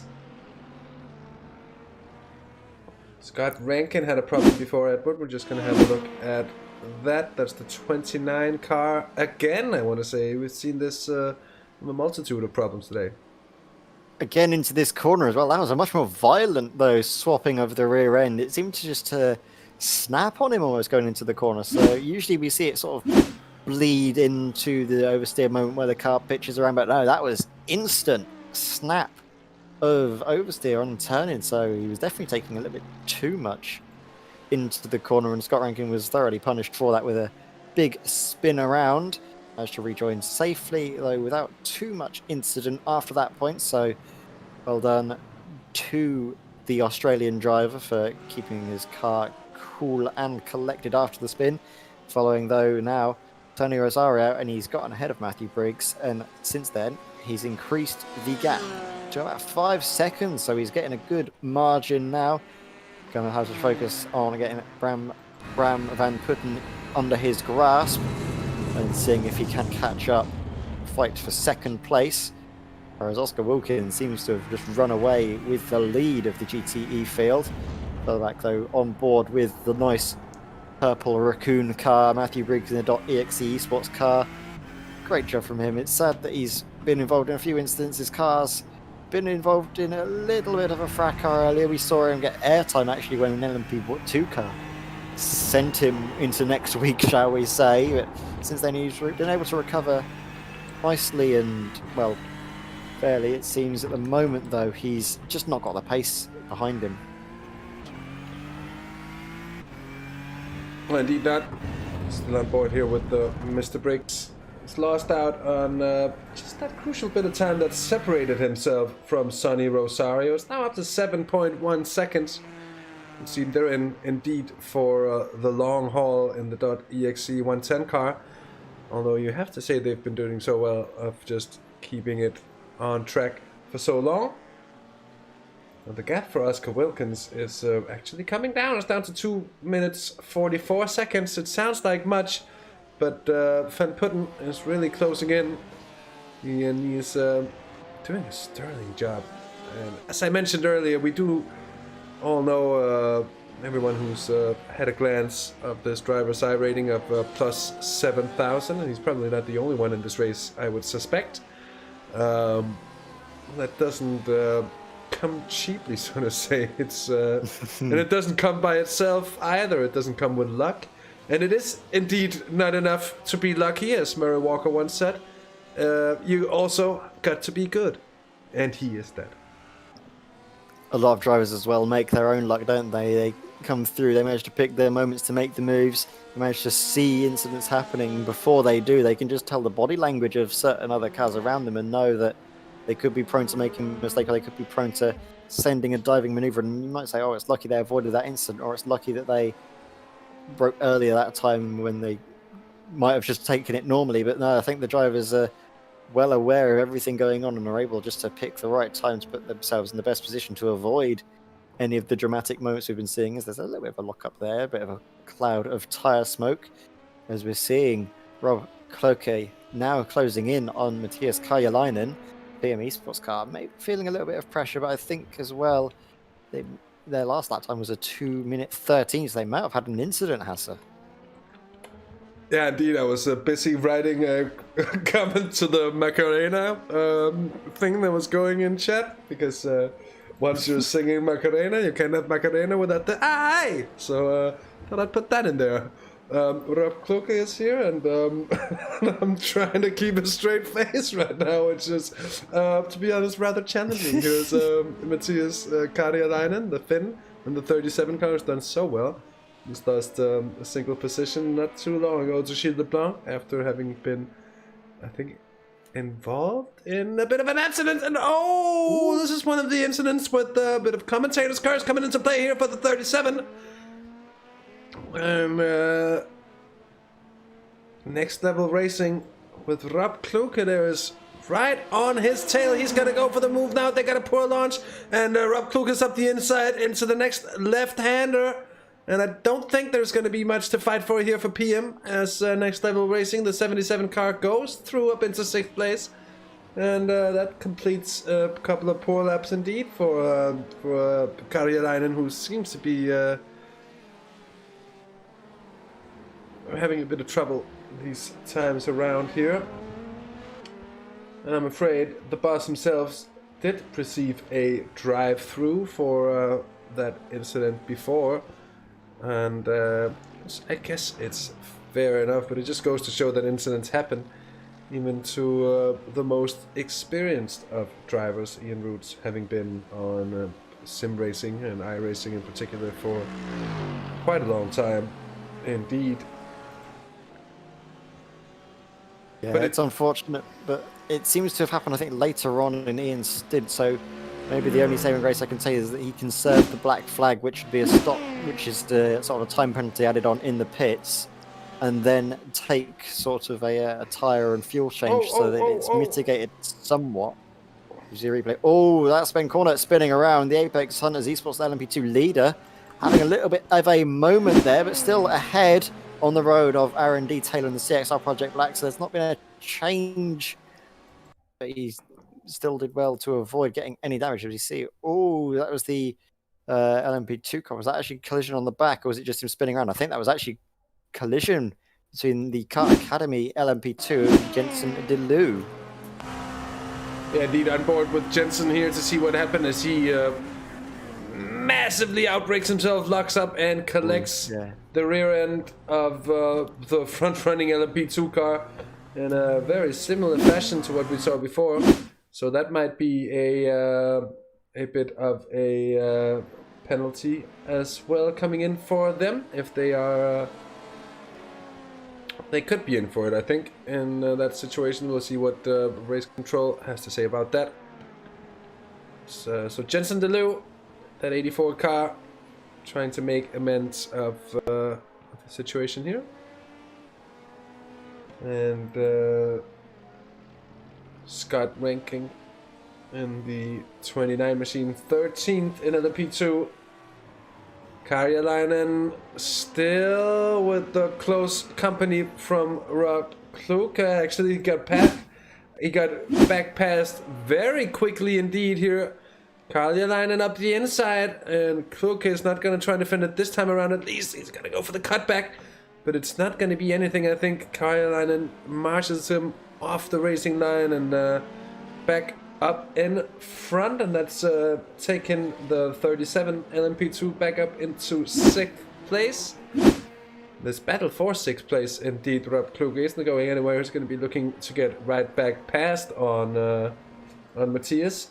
So we'll see if that's going to happen or not. Here's Arjan van Roor in his 8th placed Ferrari, the best placed Ferrari indeed here at the moment in GT3. And what happened there? It was just letting people through or what. I was a little surprised to see that. Maybe a bit of flashing here, and oh, the 172 is being a little feisty in traffic, and that's all iRacing Netherlands teammates that he's managed to upset there. They will be having a little in-team intrigues later on. Maybe tiredness is beginning to set in, which is very much a factor given the time of day that we've reached by now. And I think you might be able to tell it's beginning to be a factor here in the booth as well.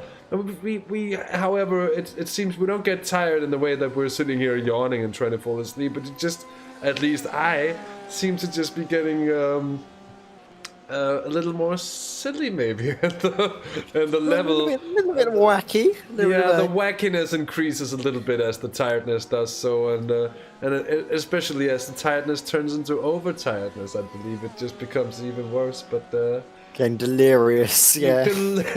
Delirious, like my name was Eddie Murphy, but of course, never will I be as entertaining as Eddie Murphy, at least in that period of his life here, as the 77 car locks up and gets very close to the front end, or the rear end, I'm sorry, of the PM Esports car up ahead. But no harm done, just costs Rob Kluge quite a lot of time, as he's now 2 seconds back on the car up ahead. Yep, and Ian Roots has served his penalty. That's put him all the way down in 7th place, unfortunately, for the Simracersworld Esports driver. He's a little way back as well from Ronnie Heyman, who he did sadly have that incident with. I think the gap is around about 50 seconds potentially now at the moment. So it's not what he would have wanted, but unfortunately that's what he has gotten. It's never something you want to see, the contact between cars fighting for position, and the stewards have obviously had to take action on that one. So Simracersworld Esports, Ian Roots, still having a decent run of things, managed to keep the car in one piece, which is the main thing, especially at this stage of the race, without any fast repairs. I'm sure they can take that solace back to them once Ian's finished his stint. Further up in front, the gap is keeping around about the 30-second mark between Robin van Brink and Adam Christodoulou in the GT3 class. Jet Dynamic 2 still keeping the gap honest at around about 30 seconds to DSC DA Esports Silver. Further up, though, we can see Rob Clokey trying to catch up to Matthias Karjalainen, but nothing to do at the moment. I think Matthias has now finally gotten some clear air, finally getting into the groove of things and avoiding this sort of the little mistakes that have been costing him this stint. And we now come to Matthew Briggs. What's the gap between himself and third place? 10-11 seconds at the moment to Sonny Rosario, who's been absolutely putting a shift in, hasn't he, Hassie? Yeah, very much so. It's been a very good stint for Sonny Rosario, who's been absolutely flying here, and has really been doing well. And the 117, as I said earlier as well, looking for podium spots here tonight. That much is absolutely certain. So I think Gilles LeBlanc has come into the pits, and that's allowed a couple of the cars behind to get back past here. By the way, Rob Kluge is getting closer and closer to Matthias Karjalainen. Oh, that's the 116, I think. If I'm very much not mistaken. The Team DRC blue car getting lapped and getting a little close to it as well. But the Karjalainen means he's up into 5th place. And with the pit stop. Close as well between Cloquet and the 116, I think. Yeah, very much so. Looking back through the ranks, through the order of cars, still plenty of cars that are somewhat within touching distance of one another, but not really anyone, except for, of course, the ones we're following at the moment, that are really within striking distance. However, Ben Cornett in the Apex Hunters United LMP2, of course, that's the team of Shane van Gisbergen as well, currently leading by 40 seconds to Aaron D. Taylor in the CXR Project Black car. So we've really seen that the gap has been shrinking in yet again after mostly growing for some time, and now Ben Cornett after having been involved in a little bit of an incident as well, no fault of his own, of course. But he's been putting in the fast laps as well afterwards. And the last lap he did was half a second up on the car behind, so that's going to be good news for him. Try and get that cushion back. They could be on fresher tires. Could be that the car behind is trying to stretch the tires before the Apex Hunters machine. That could be where they've lost a bit of time in the pits, maybe.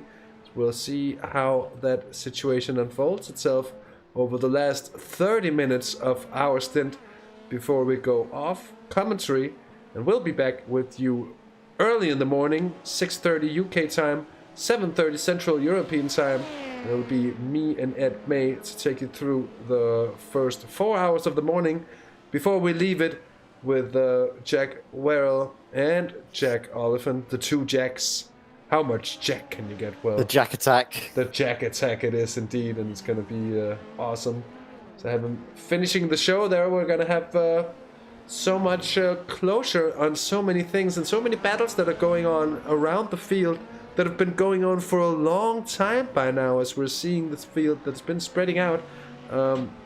But with the battles still at hand, many of these battles has actually been raging for quite a number of hours by now, Ed. Yeah, I can definitely say that the fight in the GT3 field has been going on for, well, about 9 hours and 29 minutes and 22 seconds. Make that 23 as the time keeps going on. This fight has been going on since the very beginning, and that's something that we love to see. The CXR Project Black car is actually now into the lead of the race, only provisionally though, because they will obviously be having to make a pit stop, and that will put them behind Ben Cornett in the Apex Hunters United LMP2 machine. Still though, Aaron D. Taylor's going to be enjoying these few laps that he manages to get in the lead of the race, as we see Yannis Arndt now coming through the final corner, running a little bit wide, but that's one of the less dramatic incidents we've had to view through SDK's interview. It likes to tell us when cars avoid the track limit, shall we say, when they just run a little bit wide. There's a bit of a snitch as our event viewer. Craps are back. The craps are back. They have appeared. They have appeared. Luckily, I don't actually think we have any cars crabbing about at the moment. We've been relatively spared of those cars like going around on track, and that's always a good thing here. Ben Cornett, 10.6 seconds off of Aaron D. Taylor, and the question is just when Aaron D. Taylor will be having to come in. His last pit stop was on lap 278, so we'll have to expect it to be within the next 5 laps or so, given that it's a 75-liter fuel tank in this Dallara LMP2 machine. It really doesn't hold all that much fuel, and often you find a single tank full is spent up in no more than about 35 to 40 minutes, which really isn't a long time at all. So for just how long they can keep on going, I'm sorry, but just how long they can keep on going, we'll just have to see. And please do go on. I was going to say, especially when you consider the fact that other sort of classes, especially like these GTs, they can usually take it to about an hour in a fuel tank. And if you're, say, driving the TCRs, that can go to an hour and 30 minutes. So that's nearly double the amount of time it takes for an LMP2 car to get through its fuel. You could take an entire stint in a TCR car. Of course, the TCR car would be much, much slower. And of course, by the end of a TCR stint, your tyres are completely gone. If you've ever had the opportunity to drive a TCR car over an endurance test, I can assure you it's not fun those last few minutes, because, well, you've got exactly 0 life left in them, pretty much. Yeah, very much so. Here we've got Matthew Briggs in for a pit stop as well. Well, that's going to settle the battle for third place, at least momentarily, because Sonny Rosario is going to have his back clear. Not that he didn't before. He actually had a bit of a cushion of 10 seconds or so. It's still not a lot. Aaron D. Taylor is using his light car at the moment to just extend ever so slightly on Apex Hunters, but isn't gonna matter too much in the end. And all through LMP2 at the moment, gaps are starting to appear. Closest to are actually Scott Rankin and I think Jensen DeLue. that are separated by just under 14 seconds. And it's the cars in 12th and 13th place. Elsewhere on the field, closer indeed, Arjan van Grol and Jannes Arndt separated by just around 5 seconds, and quite a bit of traffic here. So let's go on board just for a moment with the iRacing Netherlands orange machine.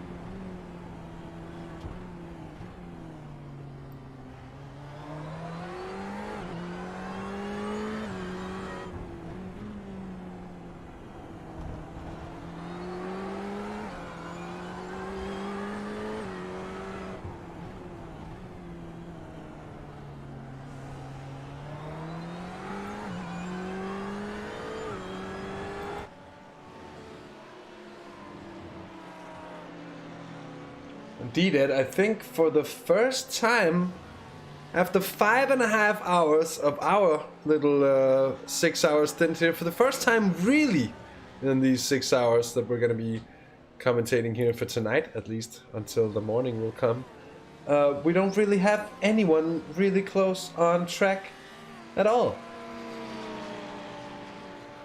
Well, as I think I'm having slight internet issues, but yeah, so I did just catch the end of that, I think, and yeah, we haven't had too many drivers close to each other, as I think I'm turning into a robot and I'm ready to take over the world.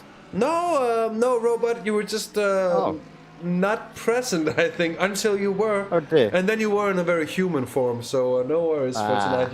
We still believe that you're not here to take over the world. We still have complete faith in you, and let's see how for long, just for how long. The ruse, the disguise is working well then, Hassa. The disguise is working very well. No, but I was agreeing with what you were saying earlier, is that the fact that, yeah, the first time this evening, we've not seen any drivers too close on track. I think the closest is what we are looking at now.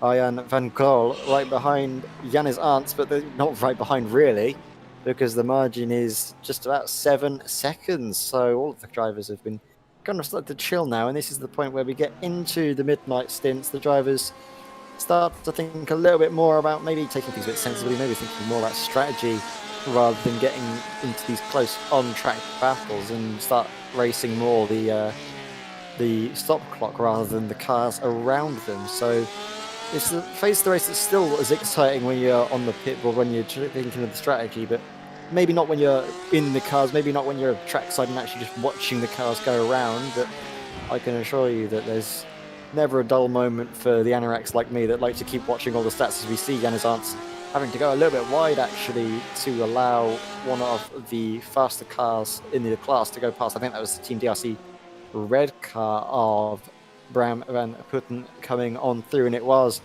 Bram van Putten putting on a show, getting nice. I've succumbed to so this is what you've done to me. It's this stage of the night. I can't hold it off any longer. You've corrupted me. I hope you're happy with yourself. I am happy. I am satisfied. My mission is over. Completed. Done for tonight. I have gotten the shovel underneath you, Ed. And that was all I came for in the end. So at least side quest. Can we say that side quest completed here? And on with the racing in the actually, all of a sudden, hot battles seem to be appearing again, because Bram van Doren is coming back on Matthew Briggs, and you see the purple raccoon there up ahead, the Ford GT of the .exe Esports family car, the 110 machine here in picture. And it's just under 4.5 seconds down to Van Doren here. So this one really seems to be closing in. Yeah, he is. He's doing a great job, it has to be said. Ram Van Doren doing all he has to try and catch up. And I think sooner rather than later we might be seeing an on-track fight here, Hassa, as we come into what's going to be the final 20 minutes now of our little stint in the comms box. And it has really flown by, it has to be said. It's still feeling the fatigue, feeling the tiredness start to come in as we get into the midnight hour here in the UK, but still, nevertheless, it has been an evening of excitement. The last 6 hours of wheel-to-wheel racing, and I have to say that there's been some good fighting, especially between the LMP2s that we've been seeing really going thin nail. We've been seeing cutbacks, we've been seeing switch-arounds.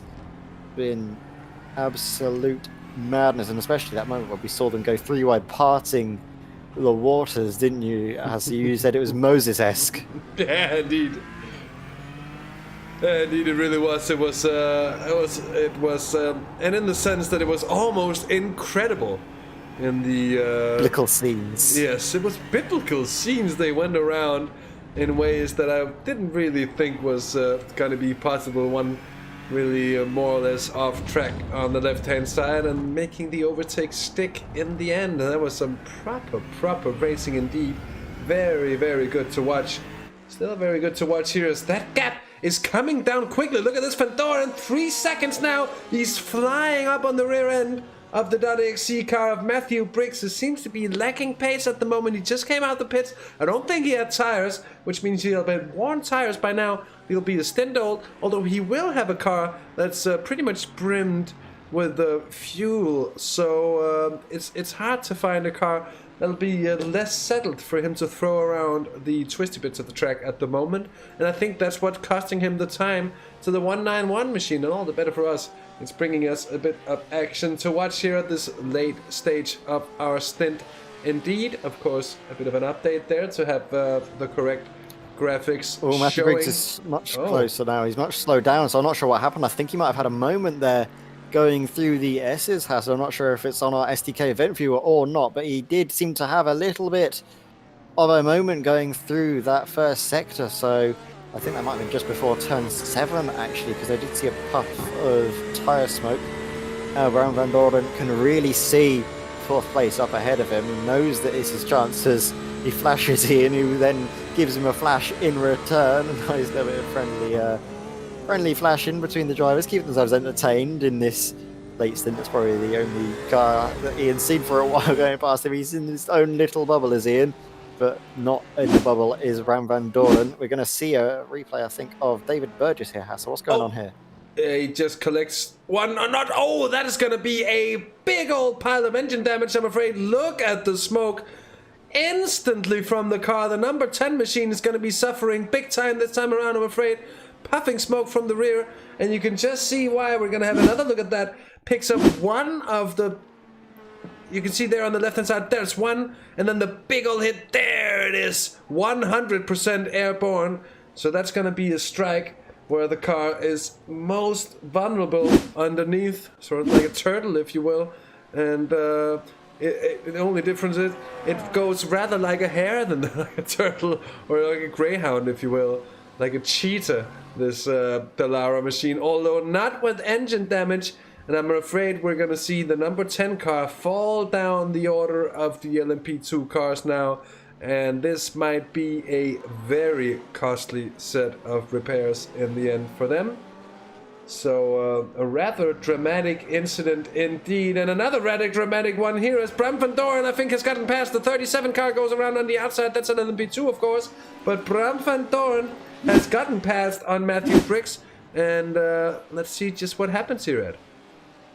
Matthew Briggs, I think, just runs a little bit too wide through turn 1. He's going to try and fight back on the inside line. But is this Bram right on the outside?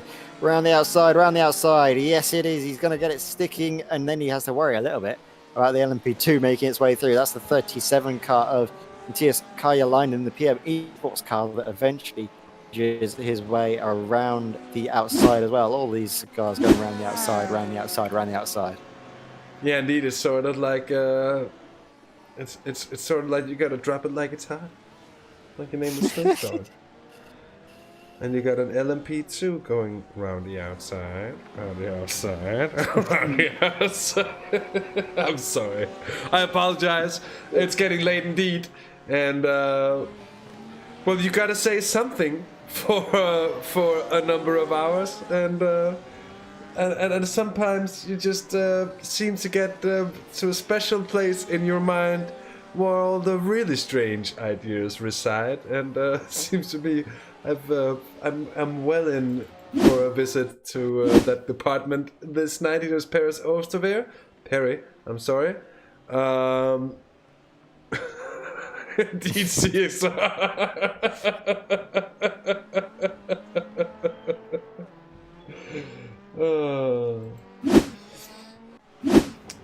we're having fun here tonight. Dearie me. We're all And, having fun here. Everyone is. This is brilliant to have, isn't it? That's good to have this moment, especially it's always us doing these late night stints, getting a little bit loopy, but that's why we love it, isn't it?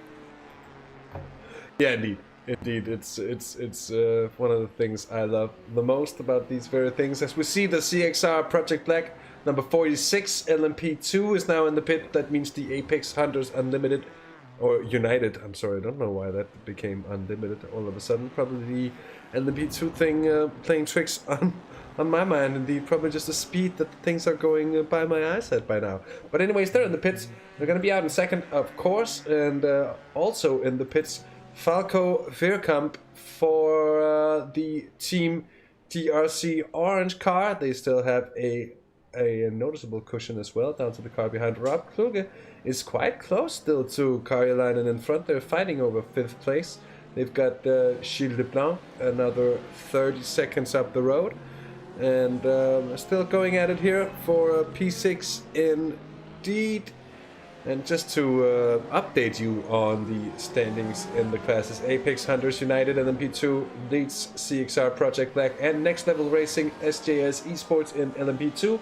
In GTE, it's Sim Controls Volante Esports with the 101 car leading Team DRC Red and Bram van Putten, who's been doing a absolutely brilliant job so far in this stint. Now in the pits in front of Sonny Rosario in the Digital Apex Racing car, who's really been fighting it out with both Bram van Doorn of the iRacing Netherlands red car and the .exe 110 machine, so that for quite a while by now has been driven by Matthew Briggs. And in the GT3s, it is Robin van Brenk for DSCDA Esports Silver, still leading Adam Christodoulou. The gap down now up to 51 seconds, so it's actually grown a bit. And in third, the 222 car, still piloted by René Duin.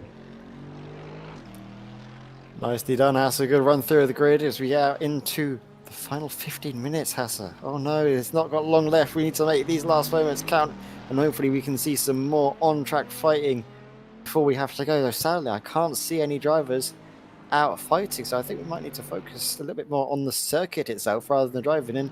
How have you been finding it? Obviously, you said earlier that you're not too familiar with this COTA circuit, but what's your opinion been of the racing in this circuit here this afternoon?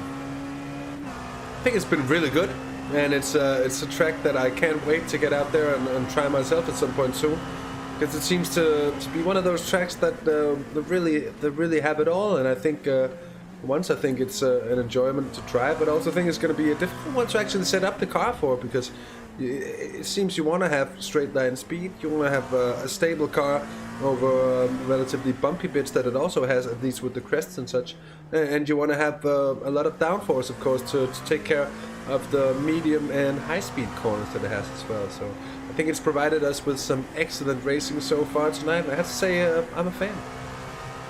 Yeah, exactly. As Lando Norris said at this circuit, I think he was moving up and down, side to side, like a roller coaster, and it certainly was a little bit of a roller coaster ride, especially for some of these drivers here who've seen plenty of cars in the wars. Of course, Ian was talking to us earlier that he had to take his team had to take his fast repair earlier on, and then since then they've picked up damage. So have other drivers as well. We've been seeing.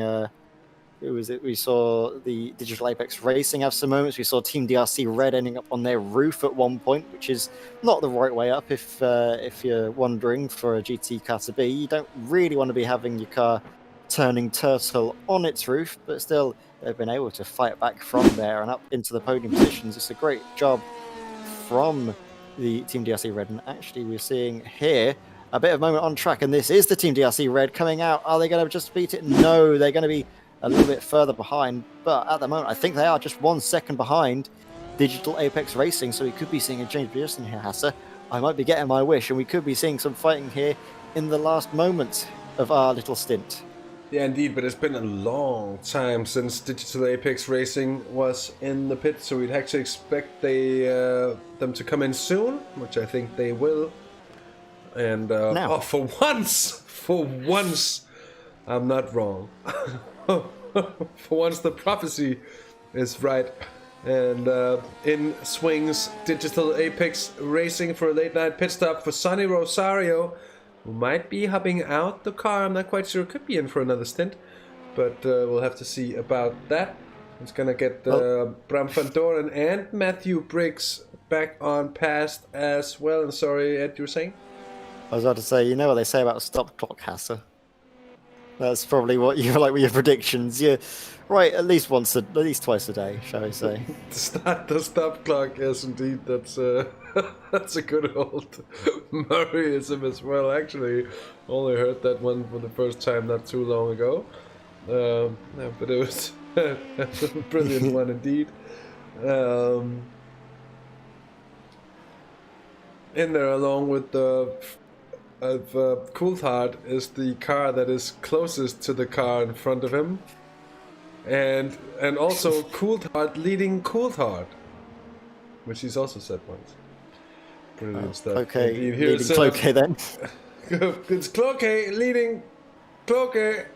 No, it's Carolina actually ahead of Rob Cloquet, who just seemed to get a bad run through that turn. He was actually quite close.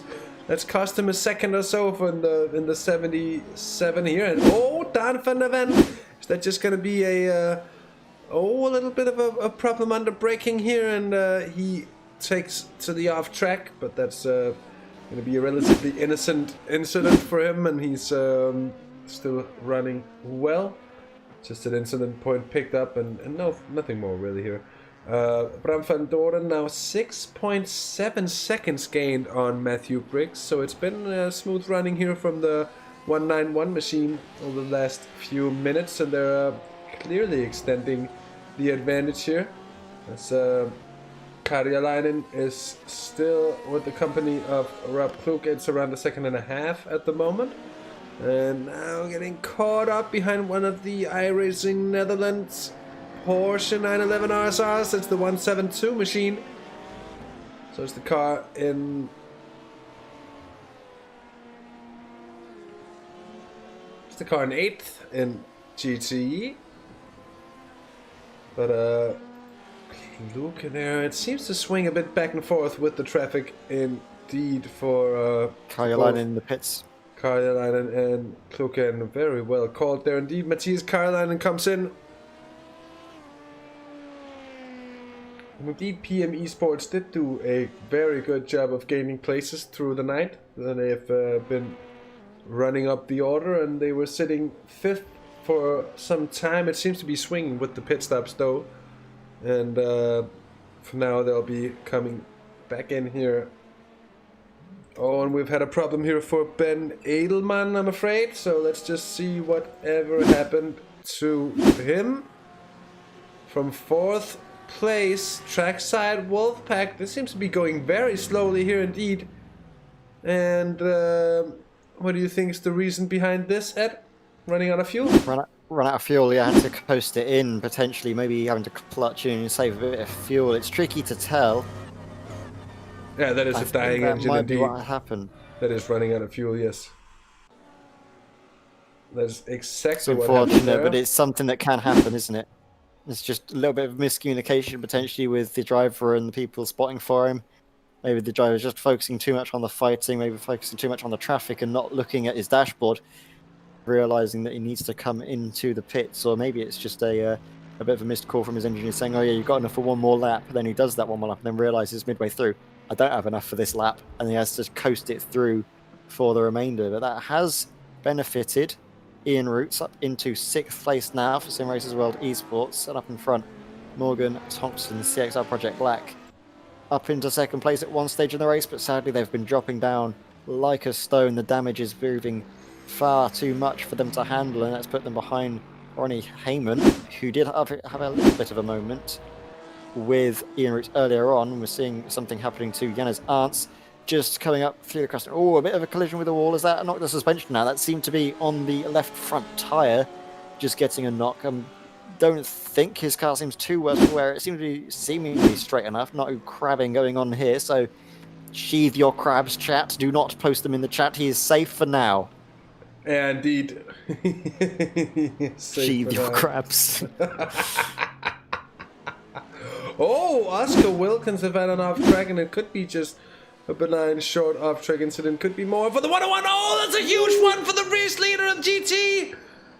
Holds that's it well. not what we want to see. Holds it incredibly. We're going to have another look here on board with Oscar.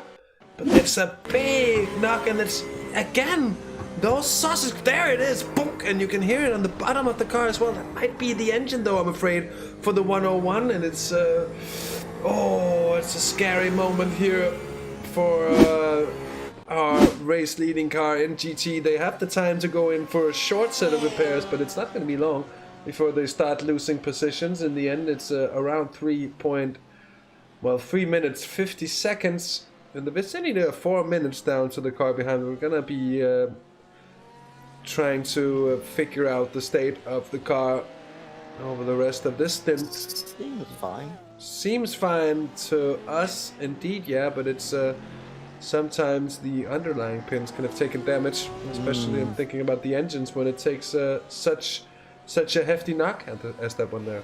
A lot of it in iRacing as well can be down to the radiator. Sometimes a knock like that can damage the radiator, and then the temperature starts to climb until the engine can't take it anymore and just seemingly combusts out of nowhere. So that might be something to watch out for potentially.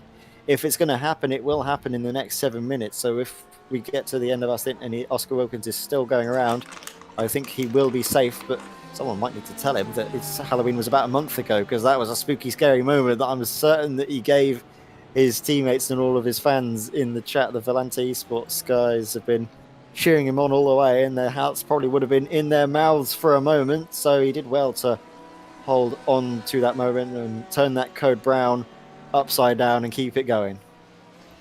Yeah, indeed. A bit of a small situation for the 117 car as well. Here's Lucas Maruk, the American. Oh, having to go very, very narrow there, and he actually collects the Mercedes there, and that's a bit of contact.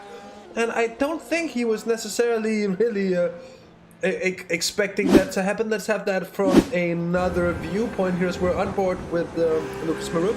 As you can just see, he tries to go up the inside. There really isn't space. He gets the squeeze there.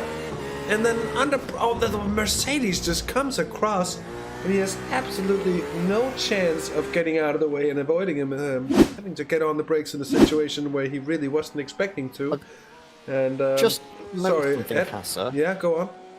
It's Adam Christodoulou was in the pits, and I don't think that's a scheduled pit stop, is it? Well, I'm not quite sure. They're taking tires at the moment, so it might Could just be a scheduled pit stop, and I'm just losing my mind, but I don't think it was. I'm not 100% certain, of course, but he seems to come into the pits normally, so that might just be. And might just be losing my mind. It might just be the effect I have on you, mate. Wearing on after a number of hours here. By the way, we won't be long before we sign off for tonight. We will, of course, be back with you all in the early hours of tomorrow morning. And, of course, the stream will be kept running for the entirety of the night, so you will be able to follow on, and you will be able to have live timing and all that good stuff. But there just won't be commentary for the next few hours as we cross the dead zone of the graveyard stint. Chaz Draycott will be in the booth for that. Obviously won't be speaking. It's honest work. Someone's got to do it, and it's going to be the tech maestro himself, isn't it, Hasser? It's going to be the wizard himself, waving the wand, indeed. But I wouldn't think. I think he'll be trying to relax as much as humanly possible. Remember, Chaz, I think done a 9-hour race of Kielami. I think we were on the sim grid today in Assetto Corsa Competizione. He's a busy wizard indeed. He has a lot of spells to cast, and he